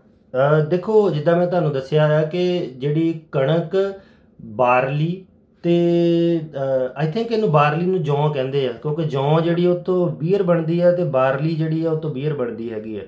ਸੋ ਜਿਹੜੀ ਜੌਂ ਹੈ ਉਹਨਾਂ ਦੇ ਵਿੱਚ ਵੀ ਹੁੰਦਾ ਹੈਗਾ ਆ ਗਲੂਟਨ ਡੈਫੀਨੇਟਲੀ। ਸੋ ਰਿਮੈਂਬਰ ਵੀਟ, ਬਾਰਲੀ ਤੇ ਰਾਏ ਜਿਹੜੀ ਬ੍ਰੈਡ ਹੁੰਦੀ ਹੈਗੀ, ਕਾਲੀ ਜੀ ਹੁੰਦੀ ਹੈ ਇੱਕ ਨਾ, ਆਮ ਆਪਾਂ ਦੇਖਦੇ ਹਾਂ। ਮਤਲਬ ਬੇਸਣ ਤੇ ਬਾਜਰਾ ਜਾਨੀ ਕਿ ਜਿਹੜਾ ਯੂਜ਼ ਕਰਦੇ ਕਰ ਲੈਣ ਤੇ ਉਸ ਤੋਂ ਬਾਅਦ ਵਿੱਚ ਜੌਂ ਨਾ ਪਾਉਣ। ਹਾਂਜੀ, ਜੌਂ ਨਾ, ਕਿਉਂਕਿ ਉਹਦੇ ਵਿੱਚ ਜਿਹੜੀ ਗਲੂਟਨ ਹੁੰਦੀ ਹੈਗੀ ਹੈ। ਸੋ ਉਹ ਜਿਹਨਾਂ ਨੂੰ ਸ਼ੂਗਰ ਹੈਗੀ ਆ ਉਹਨਾਂ ਨੂੰ ਉਹ ਅਸੀਂ ਕਹੀਦਾ ਕਿ ਉਹਨਾਂ ਨੂੰ ਅਵੋਇਡ ਕਰੋ। ਕੱਲੀ ਇਹ ਨਹੀਂ, ਹੋਰ ਵੀ ਚੀਜ਼ਾਂ ਜਿੱਦਾਂ ਕੋਈ ਵੀ ਰਿਫਾਈਨਡ ਫੂਡ ਹੈਗਾ ਆ ਉਹ ਉਹਨਾਂ ਨੂੰ ਅਵੋਇਡ ਕਰਨ ਦੀ ਜ਼ਰੂਰਤ ਹੈ। ਮੋਸਟਲੀ ਅਸੀਂ ਕਹੀਦਾ ਕਿ ਜਿਹੜੇ ਚਿੱਟੇ ਪਦਾਰਥ ਆ, ਜਿਹੜੇ ਦਿਖਣ ਨੂੰ ਚਿੱਟੇ ਲੱਗਦੇ ਆ, ਹੁਣ ਚਿੱਟੇ ਜਿਹੜੇ ਲੱਗਦੇ ਆ ਉਹ ਜਦੋਂ ਅਸੀਂ ਆਲੂ ਉਬਾਲਦੇ ਉਹ ਵੀ ਅੰਦਰੋਂ ਚਿੱਟਾ, ਜਿਹੜੀ ਗੋਭੀ ਦਾ ਫੁੱਲ ਆ ਚਿੱਟਾ, ਫਿਰ ਬੇਸਣ ਜਿਹੜਾ ਮੈਦਾ ਆ ਉਹ ਵੀ ਚਿੱਟਾ, ਚੌਲ ਜਿਹੜੇ ਆ ਉਹ ਵੀ ਚਿੱਟੇ ਆ। ਸੋ ਕੋਈ ਵੀ ਜਿਹੜੀ ਪਦਾਰਥ ਜਿਹਦਾ ਰੰਗ ਚਿੱਟਾ ਹੁੰਦਾ ਹੈਗਾ ਆ, ਤੁਸੀਂ ਆਪਣੀ ਇੱਕ ਰੱਖਣਾ ਗੱਲ ਦਿਮਾਗ ਦੇ ਵਿੱਚ ਕਿ ਜੇ ਸ਼ੂਗਰ ਹੋ ਗਈ ਆ ਤੇ ਘਬਰਾਉਣਾ ਨਹੀਂ ਆ, ਤੇ ਆਪਣੀ ਜ਼ਿੰਦਗੀ ਨੂੰ ਰੰਗੀਨ ਬਣਾ ਕੇ ਰੱਖਣਾ ਤੇ ਰੰਗੀਨ ਚੀਜ਼ਾਂ ਹੀ ਖਾਣੀਆਂ ਹੈਗੀਆਂ, ਹਰੀਆਂ ਭਰੀਆਂ ਚੀਜ਼ਾਂ ਖਾਣੀਆਂ। ਚਿੱਟਾ ਜਿਹੜਾ ਵਾਲੀ ਚੀਜ਼ ਦੇਖਣੀ ਵੀ ਨਹੀਂ ਗਈ ਬਸ। ਹਾਂਜੀ ਹਾਂਜੀ ਹਾਂਜੀ। ਸੋ ਚਿੱਟੀ ਜਿਹੜੀ ਚੀਜ਼ ਹੈਗੀ ਆ ਉਹਦਾ ਤੁਸੀਂ ਜਿਹੜਾ ਆ ਉਹ ਧਿਆਨ ਰੱਖਣਾ। ਰੂਬਲ ਸਾਹਿਬ ਇਹਦੇ ਵਿੱਚ ਨਾਲ ਇਹ ਵੀ ਜਿਸ ਤਰੀਕੇ ਨਾਲ ਤੁਸੀਂ ਕਹਿੰਦੇ ਚਿੱਟੀਆਂ ਚੀਜ਼ਾਂ, ਚਿੱਟੀ ਇੱਕ ਕਿਸਮ ਦਾ ਸਟ੍ਰੈਸ ਜਿਹੜੀ ਹੈ, ਸਟ੍ਰੈਸ ਤੋਂ ਇਹ ਚੀਜ਼ ਜ਼ਿਆਦਾ ਜਦੋਂ ਪੈਦਾ ਹੁੰਦੀ ਹੈ, ਸਟ੍ਰੈਸ ਦੇ ਨਾਲ ਹੀ ਜ਼ਿਆਦਾ, ਕਿਉਂਕਿ ਜਦੋਂ ਆਪਾਂ ਇੱਦਾਂ ਦੀਆਂ ਚੀਜ਼ਾਂ ਕਿ ਵੀ ਉੱਧਰਲੀ ਸਾਈਡ ਨੂੰ ਧਿਆਨ ਨਹੀਂ ਰੱਖਣਾ, ਸੂਖਮੀ ਚੀਜ਼ਾਂ ਵੱਲ ਧਿਆਨ ਨਹੀਂ ਰੱਖਣਾ, ਸਟ੍ਰੈਸ ਵੀ ਆਪਣੀ ਘਟਾਉਣੀ ਹੈ। ਬੇਸ਼ੱਕ ਕਿਸੇ ਕੰਮਾਂ ਦੇ ਕਰਕੇ ਕਈ ਵਾਰ ਤੁਹਾਨੂੰ ਇਹ ਕੰਮ ਨਹੀਂ ਮਿਲਦਾ ਤਾਂ ਸਟ੍ਰੈਸ ਲੈ ਲਈ, ਘਰ ਵਿੱਚ ਟੈਨਸ਼ਨ ਆ ਤਾਂ ਉਹਦੇ ਨਾਲ ਸਟ੍ਰੈਸ ਲੈ ਲਈ, ਜਦੋਂ ਛੋਟੀ ਛੋਟੀਆਂ ਚੀਜ਼ਾਂ ਸਟ੍ਰੈਸ ਲੈਂਦੀਆਂ ਉਹ ਤੁਹਾਡੇ ਸ਼ੂਗਰ ਲੈਵਲ ਨੂੰ ਹੋਰ ਵੀ ਜ਼ਿਆਦਾ ਹਾਈ ਕਰਦੀਆਂ ਨੇ। ਇਹਨਾਂ ਚੀਜ਼ਾਂ ਤੋਂ ਬਚੋ। ਹਾਂਜੀ ਦੇਖੋ ਜਿਹੜੀ ਸਟ੍ਰੈਸ ਹੈਗੀ ਹੈ ਉਹਨੂੰ ਬਹੁਤ ਵਾਰੀ ਜਿਹੜੀਆਂ ਨਾ ਜਦੋਂ ਸਟ੍ਰੈਸ ਹੁੰਦੀ ਹੈ ਬੋਡੀ ਦੇ ਵਿੱਚ ਤੇ ਸਾਡੀ ਬੋਡੀ ਜਿਹੜੀ ਆ ਫਲਾਈਟ ਔਰ ਫਾਈਟ ਮੋਡ ਦੇ ਵਿੱਚ ਜਾਂਦੀ ਹੈ ਨਾ। ਜਦੋਂ ਫਾਈਟ ਔਰ ਫਲਾਈਟ ਮੋਡ ਦੇ ਵਿੱਚ ਜਾਂਦੀ ਹੈਗੀ ਆ ਤੇ ਉਹਦੇ ਨਾਲ ਜਿਹੜੀ ਪ੍ਰੋਬਲਮ ਆਉਂਦੀ ਹੈ ਕਿ ਸਾਡੀ ਬੋਡੀ ਦੇ ਜਿੰਨੇ ਵੀ ਮਸਲਸ ਹੈਗੇ ਉਹ ਕੰਟਰੈਕਟ ਹੋਣਾ ਸ਼ੁਰੂ ਹੋ ਜਾਂਦੇ। ਜਦੋਂ ਉਹ ਕੰਟਰੈਕਟ ਹੋਣਾ ਸ਼ੁਰੂ ਹੋ ਜਾਂਦੇ ਆ ਤੇ ਉਹਦੇ ਨਾਲ ਸਾਡੀ ਬੋਡੀ ਦੇ ਜਿੰਨੇ ਵੀ ਹਾਰਮੋਨਲ ਸਕ੍ਰੀਟਿੰਗ ਗਲੈਂਡ ਆ ਉਹ ਘੱਟ ਕੰਮ ਕਰਨਾ ਸ਼ੁਰੂ ਕਰ ਦਿੰਦੇ ਆ। ਜਦੋਂ ਉਹ ਘੱਟ ਕਰਨਾ ਸ਼ੁਰੂ ਕਰਦੇ ਆ ਤੇ ਫਿਰ ਉਹਦੇ ਨਾਲ ਪ੍ਰੋਬਲਮਸ ਜਿਹੜੀਆਂ ਹੈਗੀਆਂ ਉਹ ਫਿਰ ਵਧਣੀਆਂ ਸ਼ੁਰੂ ਹੋ ਜਾਂਦੀਆਂ। ਇੱਕ ਬੜਾ ਕਲਾਸੀਕਲ ਐਗਜ਼ਾਮਪਲ ਹੈ, ਸਾਡੀ ਬੋਡੀ ਦਾ DNA ਹੀ ਇਸ ਤਰੀਕੇ ਦੇ ਨਾਲ ਬਣਿਆ ਹੋਇਆ ਆ ਕਿ ਜਦੋਂ ਪੁਰਾਣੇ ਸਮੇਂ ਦੇ ਵਿੱਚ ਜਦੋਂ ਅਸੀਂ ਜੰਗਲਾਂ ਦੇ ਵਿੱਚ ਰਹਿੰਦੇ ਸੀਗੇ ਉਸ ਟਾਈਮ ਦੇ ਵਿੱਚ ਜਿਹੜੀ ਆ ਜੇ ਕੋਈ ਸ਼ੇਰ ਆ ਗਿਆ ਅੱਗੇ ਤੁਹਾਡੇ, ਤੁਸੀਂ ਕੀ ਕਰੋਗੇ? ਤੁਸੀਂ ਦੌੜੋਗੇ ਜਾਂ ਤੁਸੀਂ ਉਹਦੇ ਨਾਲ ਉਹਨਾਂ ਫਾਈਟ ਕਰੋਗੇ। ਸੋ ਉਹ ਇੱਕ ਸਟ੍ਰੈਸ ਦਾ ਪਾਰਟ ਹੈਗਾ ਆ। ਜਦੋਂ ਸਾਡੀ ਬੋਡੀ ਦੇ ਉੱਤੇ ਸਟ੍ਰੈਸ ਪੈਣੀ ਹੈਗੀ ਆ ਤੇ ਉਹ ਇੱਦਾਂ ਹੀ ਬੋਡੀ ਜਿਹੜੀ ਆ ਵਰਕ ਕਰਦੀ ਹੈਗੀ ਆ, ਫਾਈਟ ਔਰ ਫਲਾਈਟ ਮੋਡ ਦੇ ਵਿੱਚ ਚਲੇ ਜਾਂਦੀ ਹੈ। ਹੁਣ ਤੁਸੀਂ ਕੰਸਿਸਟੈਂਟਲੀ, ਹੁਣ ਭਾਵੇਂ ਕਿ ਅਸੀਂ ਹੁਣ ਜੰਗਲਾਂ ਦੇ ਵਿੱਚ ਨਹੀਂ ਰਹਿੰਦੇ, ਪੂਰੇ ਸੇਫ ਹੈਗੇ ਆ, ਪਰ ਉਹਦਾ ਜਿਹੜੀ ਮਤਲਬ ਇੱਕ ਜਿਹੜਾ ਉਹ ਹੈਗਾ ਇੱਕ ਪਾਰਟ ਜਿਹੜਾ ਉਹ ਹੈਗਾ ਉਹ ਸਾਡੀ ਬੋਡੀ ਦੇ ਵਿੱਚ ਅਜੇ ਤੱਕ ਵੀ ਚੱਲਦਾ ਹੀ ਆ ਰਿਹਾ ਹੈਗਾ। ਉਹ ਜੇ ਕੋਈ ਸਟ੍ਰੈਸ ਮਾੜੀ ਜਿਹੀ ਵੀ ਹੁੰਦੀ ਹੈਗੀ ਆ, ਭਾਵੇਂ ਕਿਸੇ ਨੇ ਕੁਝ ਕਹਿ ਦਿੱਤਾ ਕਿਸੇ ਨੂੰ, ਈਵਨ ਉਸ ਲੈਵਲ ਦੇ ਉੱਤੇ ਵੀ ਜਿਹੜੀ ਆ ਬੋਡੀ ਨੇ ਰਿਐਕਟ ਉੱਦਾਂ ਹੀ ਕਰਨਾ ਕਿ ਜਿੱਦਾਂ ਜੰਗਲ ਦੇ ਵਿੱਚ ਸ਼ੇਰ ਆ ਗਿਆ, ਹੈ ਨਾ। ਸੋ ਉਸ ਕੇਸ ਦੇ ਵਿੱਚ ਜਿਹੜਾ ਸਾਡੀ ਬੋਡੀ ਦੇ ਜਿਹੜਾ ਨਰਵਸ ਸਿਸਟਮ ਹੈ ਉਹ ਰਿਐਕਟ ਕਰਦਾ। ਜਦੋਂ ਬੋਡੀ ਦਾ ਨਰਵਸ ਸਿਸਟਮ ਰਿਐਕਟ ਕਰਨਾ ਹੈਗਾ ਤੇ ਉਸ ਨੇ ਕਈ ਬੋਡੀ ਦੀ ਪ੍ਰਾਇਓਰਟਾਈਜੇਸ਼ਨ ਜਿਹੜੀ ਹੈਗੀ ਆ ਉਹ ਕਰਨੀ ਹੈ। ਪ੍ਰਾਇਓਰਟਾਈਜੇਸ਼ਨ ਦੇ ਵਿੱਚ ਮਤਲਬ ਕੀ ਆ? ਉਹ ਚੀਜ਼ਾਂ ਜਿਹੜੀਆਂ ਕਿ ਲਾਈਫ ਸੇਵਿੰਗ ਹੈ। ਸੋ ਉਸ ਟਾਈਮ ਦੇ ਉੱਤੇ ਜਦੋਂ ਤੁਹਾਨੂੰ ਸਟ੍ਰੈਸ ਆਉਂਦੀ ਹੈਗੀ ਹੈ ਤੇ ਢਿੱਡ ਦੇ ਵਿੱਚ ਮਤਲਬ ਜਿਹੜੀ ਫੂਡ ਪਾਈਪ ਜਿੱਥੇ ਰੋਟੀ ਮਤਲਬ ਸਾਡੀ ਜਾਂਦੀ ਹੈਗੀ ਆ ਢਿੱਡ ਦੇ ਵਿੱਚ, ਉਸ ਨੂੰ ਬਲੱਡ ਦੀ ਸਪਲਾਈ ਜਿਹੜੀ ਹੈਗੀ ਆ ਉਹ ਘਟ ਜਾਂਦੀ ਹੈਗੀ ਆ ਜਾਂ ਰਿਸਟ੍ਰਿਕਟ ਹੋ ਜਾਂਦੀ ਹੈ। ਤੇ ਉਹ ਬਲੱਡ ਦੀ ਸਪਲਾਈ ਜਿਹੜੀ ਆ ਉਹ ਸਾਡੇ ਜਿਹੜੀ ਲੱਤਾਂ ਤੇ ਬਾਹਾਂ ਦੇ ਵਿੱਚ ਜਿਹੜਾ ਆ ਸਾਡੀ ਜਿਹੜੀ ਆ ਉਹ ਜਾਣੀ ਸ਼ੁਰੂ ਹੋ ਜਾਂਦੀ ਹੈ ਸਪਲਾਈ। ਸੋ ਜਦੋਂ ਸਪਲਾਈ ਜਿਹੜੀ ਆ ਉਹ ਸ਼ੁਰੂ ਹੁੰਦੀ ਹੈ ਮਤਲਬ ਘਟ ਜਾਂਦੀ ਹੈਗੀ ਹੈ ਤੇ ਉਹਦੇ ਨਾਲ ਫਿਰ ਪ੍ਰੋਬਲਮ ਜਿਹੜੀ ਹੈਗੀ ਆ ਉਹ ਡਾਈਜੈਸਟਿਵ ਸਿਸਟਮ ਦੀ ਆਉਣੀ ਸ਼ੁਰੂ ਹੋ ਜਾਂਦੀ ਹੈ ਤੇ ਉਹਦੇ ਨਾਲ ਫਿਰ ਅੱਗੋਂ 3600 ਹੋਰ ਬਿਮਾਰੀਆਂ ਜਿਹੜੀਆਂ ਲੱਗਣੀਆਂ ਸ਼ੁਰੂ ਹੋ ਜਾਂਦੀਆਂ। ਇਸੇ ਕਰਕੇ ਸਾਡੇ ਧਰਮ ਦੇ ਵਿੱਚ ਜਾਂ ਕਲਚਰ ਦੇ ਵਿੱਚ ਯੋਗਾ ਦਾ ਬਹੁਤ ਪ੍ਰਮੋਟ ਕੀਤਾ ਜਾਂਦਾ।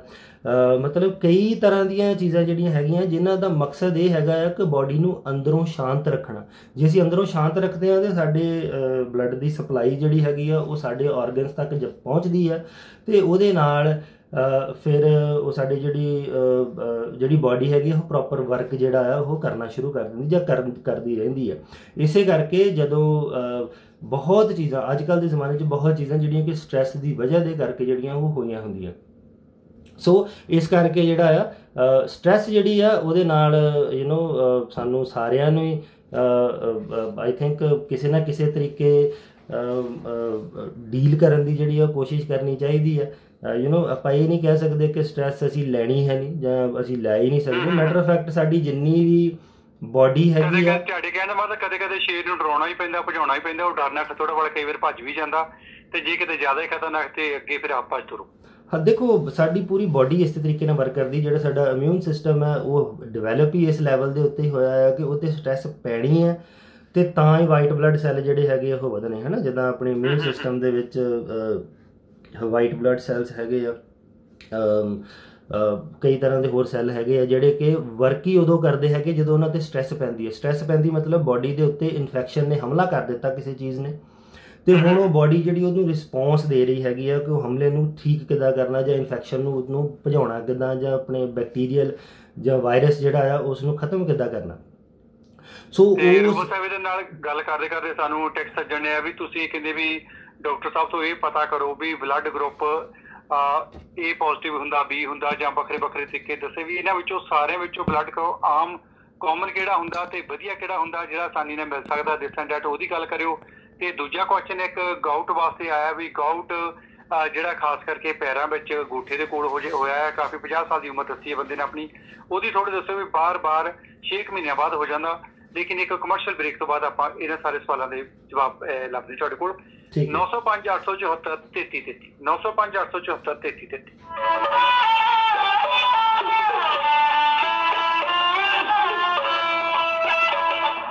चंगा बिजनेस है ਹੁਣ ਕਿਹੜੀਆਂ ਸੋਚਾਂ ਚ ਪਿਆ? ਪੈਸੇ ਦੀ ਤੇ ਕੋਈ ਕਮੀ ਨਹੀਂ, ਪਰ ਇਨਵੈਸਟ ਕਿੱਥੇ ਕਰਾਂ ਜਿੱਥੋਂ ਰਿਟਰਨ ਚੰਗੀ ਮਿਲੇ? ਅੱਜ ਹੀ ਗੋਲਡਵੈਲ ਬੈਂਕਰ ਨਾਲ ਕੰਮ ਕਰਦੇ ਗੁਰਪਾਲ ਸਰੋਏ ਨੂੰ ਫੋਨ ਮਿਲਾ, ਉਹ ਤੈਨੂੰ ਸਲਾਹ ਦੇਣਗੇ ਸਮੇਂ ਦੇ ਨਾਲ ਨਾਲ ਡਾਲਰਾਂ ਦੀ ਵੀ ਬਚਤ ਹੋਏਗੀ। ਤੁਸੀਂ ਵੀ ਜੇਕਰ ਕਿਸੇ ਕਿਸਮ ਦੀ ਰੈਜ਼ੀਡੈਂਸ਼ੀਅਲ ਕਮਰਸ਼ੀਅਲ ਪ੍ਰਾਪਰਟੀ ਖਰੀਦਣਾ ਜਾਂ ਵੇਚਣਾ ਚਾਹੁੰਦੇ ਹੋ ਜਾਂ ਇਨਵੈਸਟਮੈਂਟ ਕਰਨਾ ਚਾਹੁੰਦੇ ਹੋ ਤਾਂ ਅੱਜ ਹੀ ਗੁਰਪਾਲ ਸਰੋਏ ਨੂੰ ਕਾਲ ਕਰੋ 647 281 4857 647 281 4857। ਭੈਣ ਆਪਣੀ ਤੇ ਜਾ ਕੇ ਦੇਖ, ਇੱਕ ਵਾਰੀ ਕਿਹਾ ਕਿਚਨ ਬਣਾਉਣ ਨੂੰ, ਭਾਜੀ ਨੇ ਝੱਟ ਕਿਚਨ ਬਣਾਤੀ। ਮੇਰੇ ਸੁਪਨੇ ਨਹੀਂ ਪੂਰੇ ਹੋਣੇ, ਮੈਂ ਤਾਂ ਲੱਗਦਾ ਇਦਾਂ ਹੀ ਮਰ ਜਾਣਾ। ਨਾ ਭਗਵਾਨੀ ਨਾ, ਤੈਨੂੰ ਨਹੀਂ ਮਰਨ ਦੇਣੀ। ਆਪਾਂ ਕਾਲ ਕਰਦੇ ਹਾਂ ਇਮੇਜ 22 ਪੈਸੇ ਵੀ ਘੱਟ ਲੈਂਦੇ ਆ, ਆਪਣਾ ਉਹਨਾਂ ਦਾ ਖੁਦ ਬਣਾਉਂਦੇ ਆ ਤੇ ਖੁਦ ਹੀ ਇੰਸਟਾਲ ਕਰਦੇ, ਕੋਈ ਮਿਡਲ ਮੈਨ ਨਹੀਂ ਪਾਇਆ। ਹੁਣ ਹੋ ਜਾ ਤਿਆਰ ਤੇ ਫਿਰ ਲੈ ਕੇ ਮੈਂ ਤੈਨੂੰ ਚੱਲਦਾ। ਕਿੱਥੇ? ਟੌਂਕਨ ਰੋਡ ਦੇ ਉੱਤੇ 855 ਟੌਂਕਨ ਰੋਡ ਉੱਤੇ ਇਹਨਾਂ ਦਾ ਸ਼ੋਰੂਮ ਆਇਆ, ਤੁਹਾਨੂੰ ਦਿਖਾ ਕੇ ਲਿਆਉਣਾ। ਉੱਥੇ ਕਿੰਨੀਆਂ ਸੋਹਣੀਆਂ ਜਿਹੜੀਆਂ ਕਿਚਨ ਇਹਨਾਂ ਨੇ ਬਣਾ ਕੇ ਰੱਖੀਆਂ ਹੋਈਆਂ ਨੇ। 416 816 3965 ਇਮੇਜ 22 ਵਾਲਾ ਦਾ ਨੰਬਰ ਹੈ 4168163965। ਨਾ ਤੁਹਾਨੂੰ ਕਿਹਨੇ ਦੱਸਿਆ ਇਹਨਾਂ ਬਾਰੇ? ਤੈਨੂੰ ਨਹੀਂ ਪਤਾ, ਫਾਸਲੇ ਮੇਰੀ ਕਿਚਨ ਇਮੇਜ 22 ਵਾਲਾ ਤੋਂ ਬਣਾਈ ਹੈ। ਜੀ ਹਾਂ ਦੋਸਤੋ, ਜੇਕਰ ਤੁਸੀਂ ਆਪਣੇ ਘਰ ਦੇ ਬਿਜ਼ਨਸ ਦੀ, ਕਾਰ ਦੀ, ਮੋਟਰਸਾਈਕਲ ਦੀ ਇੰਸ਼ੋਰੈਂਸ ਕਰਵਾਉਣੀ ਹੈ ਜਾਂ ਕਰਵਾਈ ਵੀ ਹੋਈ ਹੈ, ਤੁਹਾਨੂੰ ਲੱਗਦਾ ਤੁਸੀਂ ਵੱਧ ਪੇ ਕਰ ਰਹੇ ਹੋ, ਤੇ ਇੱਕ ਕਾਲ ਆਲਸਟੇਟ ਦੇ ਨਾਲ ਕੰਮ ਕਰਦੇ ਜਿਮੀ ਝਾਂਡੀ ਜੀ ਦੇ ਨਾਲ ਗੱਲਬਾਤ ਕਰੋ ਔਰ ਤੁਹਾਡੀ ਇੰਸ਼ੋਰੈਂਸ ਘੱਟ ਸਕਦੀ। ਡਿਸਪਰੇਟਿੰਗ, ਡਿਟੈਕਟੇਬਲ, ਕਲੇਮ ਫॉर ਗਿਵਨੈਸ, ਤੇ ਜਾਂ ਤੁਸੀਂ ਘਰ ਜਾਂ ਕਾਰ ਦੀ ਇੰਸ਼ੋਰੈਂਸ ਇਹਨਾਂ ਦੇ ਕੋਲੋਂ ਇਕੱਠਾ ਪੈਕੇਜ ਲਓਗੇ ਤੇ 30% ਤੁਹਾਨੂੰ ਆਫ ਦਿੱਤਾ ਜਾਵੇ। ਜਿਮੀ ਝਾਂਡੀ ਜੀ ਦਾ ਨੰਬਰ ਹੈ 416 903 0234 416 903 0234 ਤੇ ਹੁਣੇ ਕਾਲ ਕਰ ਲਓ। सर्टिफाइड जनरल अकाउंटेंट है और टैक्स संबंधी अकाउंट संबंधी कोई भी तुसी सवाल लैन वास्ते अज ही कॉल करो मनिंदर सिंह मान जी दे नाल 905 696 7764 905 696 7764 ਜਾਂ ਫਿਰ ਰੈਵਨਿਊ ਕੈਨੇਡਾ ਦਾ ਕੋਈ ਵੀ ਆਰਡਰ ਵਗੈਰਾ ਗਿਆ तो ਉਹਦੇ ਵਿੱਚ ਮਦਦ ਕਰ ਦੇਣਗੇ। ਐਸਐਸਟੀ ਪੇਰੋਲ ਸਰਵਿਸ ਜਾਂ ਫਿਰ ਬਿਜ਼ਨਸ ਦੀ ਕੋਈ ਵੀ ਸਰਵਿਸ ਲੈਣ ਵਾਸਤੇ 905 696 7764 ਤੇ ਮਨਿੰਦਰ ਸਿੰਘ ਮਾਨ ਜੀ ਨਾਲ ਗੱਲਬਾਤ ਕਰੋ। ਸੋਹਣੀ ਘਰਵਾਲੀ ਹੋਵੇ, ਸੋਹਣਾ ਜਿਹਾ ਘਰ ਹੋਵੇ, ਮਾਲਕ ਮਕਾਨ ਦਾ ਨਾ ਕੋਈ ਵੀ ਡਰ ਹੋਵੇ। ਸ਼ੇਰੋ ਸ਼ਾਇਰੀ ਵੀ ਕਰੋਗੇ ਜਾਂ ਕਿਸੇ ਨੂੰ ਕਾਲ ਵੀ ਕਰੋਗੇ? ਮੈਂ ਕਿਹਾ ਮਾਲਕੋ ਜ਼ਰੂਰ ਆਪਾਂ ਕਾਲ ਕਰਾਂਗੇ ਮਨਜੀਤ ਕੌਰ ਚੀਮਾ ਜੀ ਨੂੰ, ਜਿਹੜੇ ਸਾਨੂੰ ਘਰ-ਬਾਰ ਦਾ ਜਾਇਦਾਦ ਕਿਸੇ ਵੀ ਏਰੀਏ ਵਿੱਚ ਦਵਾਉਂਦੇ ਨੇ ਤੇ ਸਾਰਾ ਪ੍ਰਬੰਧ ਖੁਦ ਕਰਦੇ ਨੇ। ਮੌਰਗੇਜ ਤੋਂ ਲੈ ਕੇ ਲਾਇਰ ਦਾ ਤੇ ਹੋਮ ਇੰਸਪੈਕਸ਼ਨ ਦਾ ਸਾਰਾ ਕੰਮ ਖੁਦ ਕਰਵਾ ਕੇ ਦਿੰਦੇ ਨੇ। ਅੱਛਾ, ਚਿੰਤਾ ਫਿਕਰ ਤੇ ਛੱਡੋ ਸਕੀਮਾਂ, ਕਾਲ ਕਰੋ ਮਨਜੀਤ ਕੌਰ ਜੀ ਨੂੰ। ਜੀ ਹਾਂ, ਰੀਮੈਕਸ ਗੋਲਡ ਨਾਲ ਕੰਮ ਕਰਦੇ ਮਨਜੀਤ ਕੌਰ ਚੀਮਾ ਜੀ ਦੇ ਨਾਲ ਹੁਣੇ ਸੰਪਰਕ ਕਰੋ 416 357 99 4163 357 9965। ਚੰਗਾ ਜੈਨੀ, ਲੱਗਦਾ ਹੁਣ ਤੇ ਕੈਨੇਡਾ ਤੋਂ ਆਪਣਾ ਪੱਤਾ ਸਾਫ। ਕੀ ਹੋਇਆ? ਉਹ ਯਾਰ ਹੋਇਆ ਤਾਂ ਕੁਝ ਨਹੀਂ, ਨਾ ਕੋਈ ਕੰਮ ਚੱਲ ਰਿਹਾ ਤੇ ਨਾ ਹੀ ਮਾਰਗੇਜ ਮਿਲ ਰਿਹਾ। ਕੀ ਤੂੰ 골ਡਨ ਸਟਾਰ ਮਾਰਗੇਜ ਨਾਲ ਕੰਮ ਕਰਦੇ ਗੁਰਤੀਰਥ ਪਾਸਲਾ ਨੂੰ ਕਾਲ ਕੀਤੀ? ਨਹੀਂ ਕੀਤੀ ਨਾ, ਤਾਂ ਹੁਣੇ ਕਰ, ਉਹਨਾਂ ਆਪੇ ਤੇਰਾ ਕੰਮ ਬਣਾ ਦੇਣਾ। ਜੇ ਤੁਹਾਨੂੰ ਹਰ ਪਾਸੇ ਤੋਂ ਮਾਰਗੇਜ ਦੀ ਨਾ ਹੋ ਗਈ ਹੈ ਤਾਂ ਘਬਰਾਉਣ ਦੀ ਲੋੜ ਨਹੀਂ। ਅੱਜ ਹੀ ਸੰਪਰਕ ਕਰੋ 골ਡਨ ਸਟਾਰ ਮਾਰਗੇਜ ਨਾਲ ਕੰਮ ਕਰਦੇ ਗੁਰਤੀਰਥ ਪਾਸਲਾ ਨਾਲ। First second mortgage, truck trailer loan, line of equity ਲਈ ਕਾਲ ਕਰੋ ਗੁਰਤੀਰਥ ਪਾਸਲਾ 416 316 7777 416 316 7777 ਗੁਰਤੀਰਥ ਪਾਸਲਾ। ਉਹ ਥੈਂਕਸ ਜੈਨੀ। ਉਹ ਥੈਂਕਸ ਟੂ ਮਿਸਟਰ ਗੁਰਤੀਰਥ ਪਾਸਲਾ, ਜਿੰਨਾ ਮੇਰੇ ਤੇ ਸਕਸੈਸ ਵਿੱਚ ਲਾ ਘਟਾ ਦਿੱਤਾ ਹੈ ਫਾਸਲਾ। ਵਧਾ ਦਿੱਤਾ ਹੈ ਤੇਰੀ ਸ਼ਾਇਰੀ ਦਾ ਹੌਸਲਾ। ਰੇਡੀਓ ਦਿਲ ਆਪਣਾ ਪੰਜਾਬੀ ਕਿ ਹਫਤੇ ਦੇ 7 ਦਿਨ ਆਨਲਾਈਨ ਅਤੇ 1320 AM ਦੇ ਉੱਤੇ 9 ਘੰਟੇ ਪ੍ਰਸਾਰਿਤ ਹੁੰਦਾ। ਇਹਦੇ ਵਿੱਚ ਕੋਈ ਵੀ ਐਡਵਰਟਾਈਜ਼ਮੈਂਟ ਜਾਂ ਕੋਈ ਜਾਣਕਾਰੀ ਲੈਣ ਵਾਸਤੇ ਸਾਡੀ ਏਕ ਨੂਰ ਮੀਡੀਆ ਗਰੁੱਪ ਦੀ ਟੀਮ ਦੇ ਨਾਲ ਸੰਪਰਕ ਕੀਤਾ ਜਾ ਸਕਦਾ ਹੈ। ਦਵਿੰਦਰ ਬੁੱਟਰ, ਮਲਕੀਤ ਸਿੰਘ, ਪ੍ਰਭਜੀਤ ਸਿੰਘ, ਗੁਰਦੀਪ ਸਿੰਘ ਪਾਸਲਾ, ਗੁਰਪਾਲ ਸਰੋਏ। ਵਧੀਆ ਪੈਕੇਜ ਡੀਲ ਵਾਸਤੇ 647 281 48 57 6472814857 ਦਿਲ ਆਪਣਾ ਪੰਜਾਬੀ। ਜਾਂ ਤੁਸੀਂ ਸਾਡੇ ਹੈਡ ਆਫਿਸ ਕਦੇ ਵੀ ਪਧਾਰ ਸਕਦੇ ਹੋ 30 ਐਂਟਰ ਮਾਡਲ ਡਰਾਈਵ ਯੂਨਿਟ 206 ਦੇ ਵਿੱਚ ਬਰੰਪਟਨ 647 281 48 57। ਰੇਡੀਓ ਪ੍ਰੋਗਰਾਮ ਦਿਲ ਆਪਣਾ ਪੰਜਾਬੀ ਤੇ ਸਾਡੀ ਤੁਹਾਡੀ ਗੱਲਬਾਤ ਚੱਲਦੀ ਪਈ ਰੂਬਲ ਸਾਹਿਬ ਦੇ ਨਾਲ। ਰੂਬਲ ਸਾਹਿਬ ਹੋਮੋਪੈਥੀ ਤੇ ਤਕਰੀਬਨ ਤੁਸੀਂ ਆਪਣਾ ਦੇਸੀ ਤਰੀਕੇ ਨਾਲ ਟ੍ਰੀਟਮੈਂਟ ਕਰਾਉਣਾ ਚਾਹੁੰਦੇ ਹੋ ਤਾਂ ਡੈਫੀਨੇਟਲੀ ਤੁਸੀਂ ਇਹਨਾਂ ਨਾਲ ਗੱਲਬਾਤ ਕਰ ਸਕਦੇ ਹੋ। 905 874 3333 ਤੁਹਾਡੀ ਤਸਵੀਰ ਨੂੰ ਦੇਖ ਕੇ ਉਹਦੇ ਮੁਤਾਬਕ ਤੁਹਾਨੂੰ ਦਵਾ ਦਾਰੂ ਕਰਦੇ ਤੇ ਤੁਸੀਂ ਬਿਲਕੁਲ ਤੰਦਰੁਸਤ ਹੋ ਕੇ ਫਿਰ ਬਿਲਕੁਲ ਨੋਰਮਲ ਲਾਈਫ ਜੀਣੀ ਸ਼ੁਰੂ ਕਰ ਦਿੰਦੇ ਹੋ।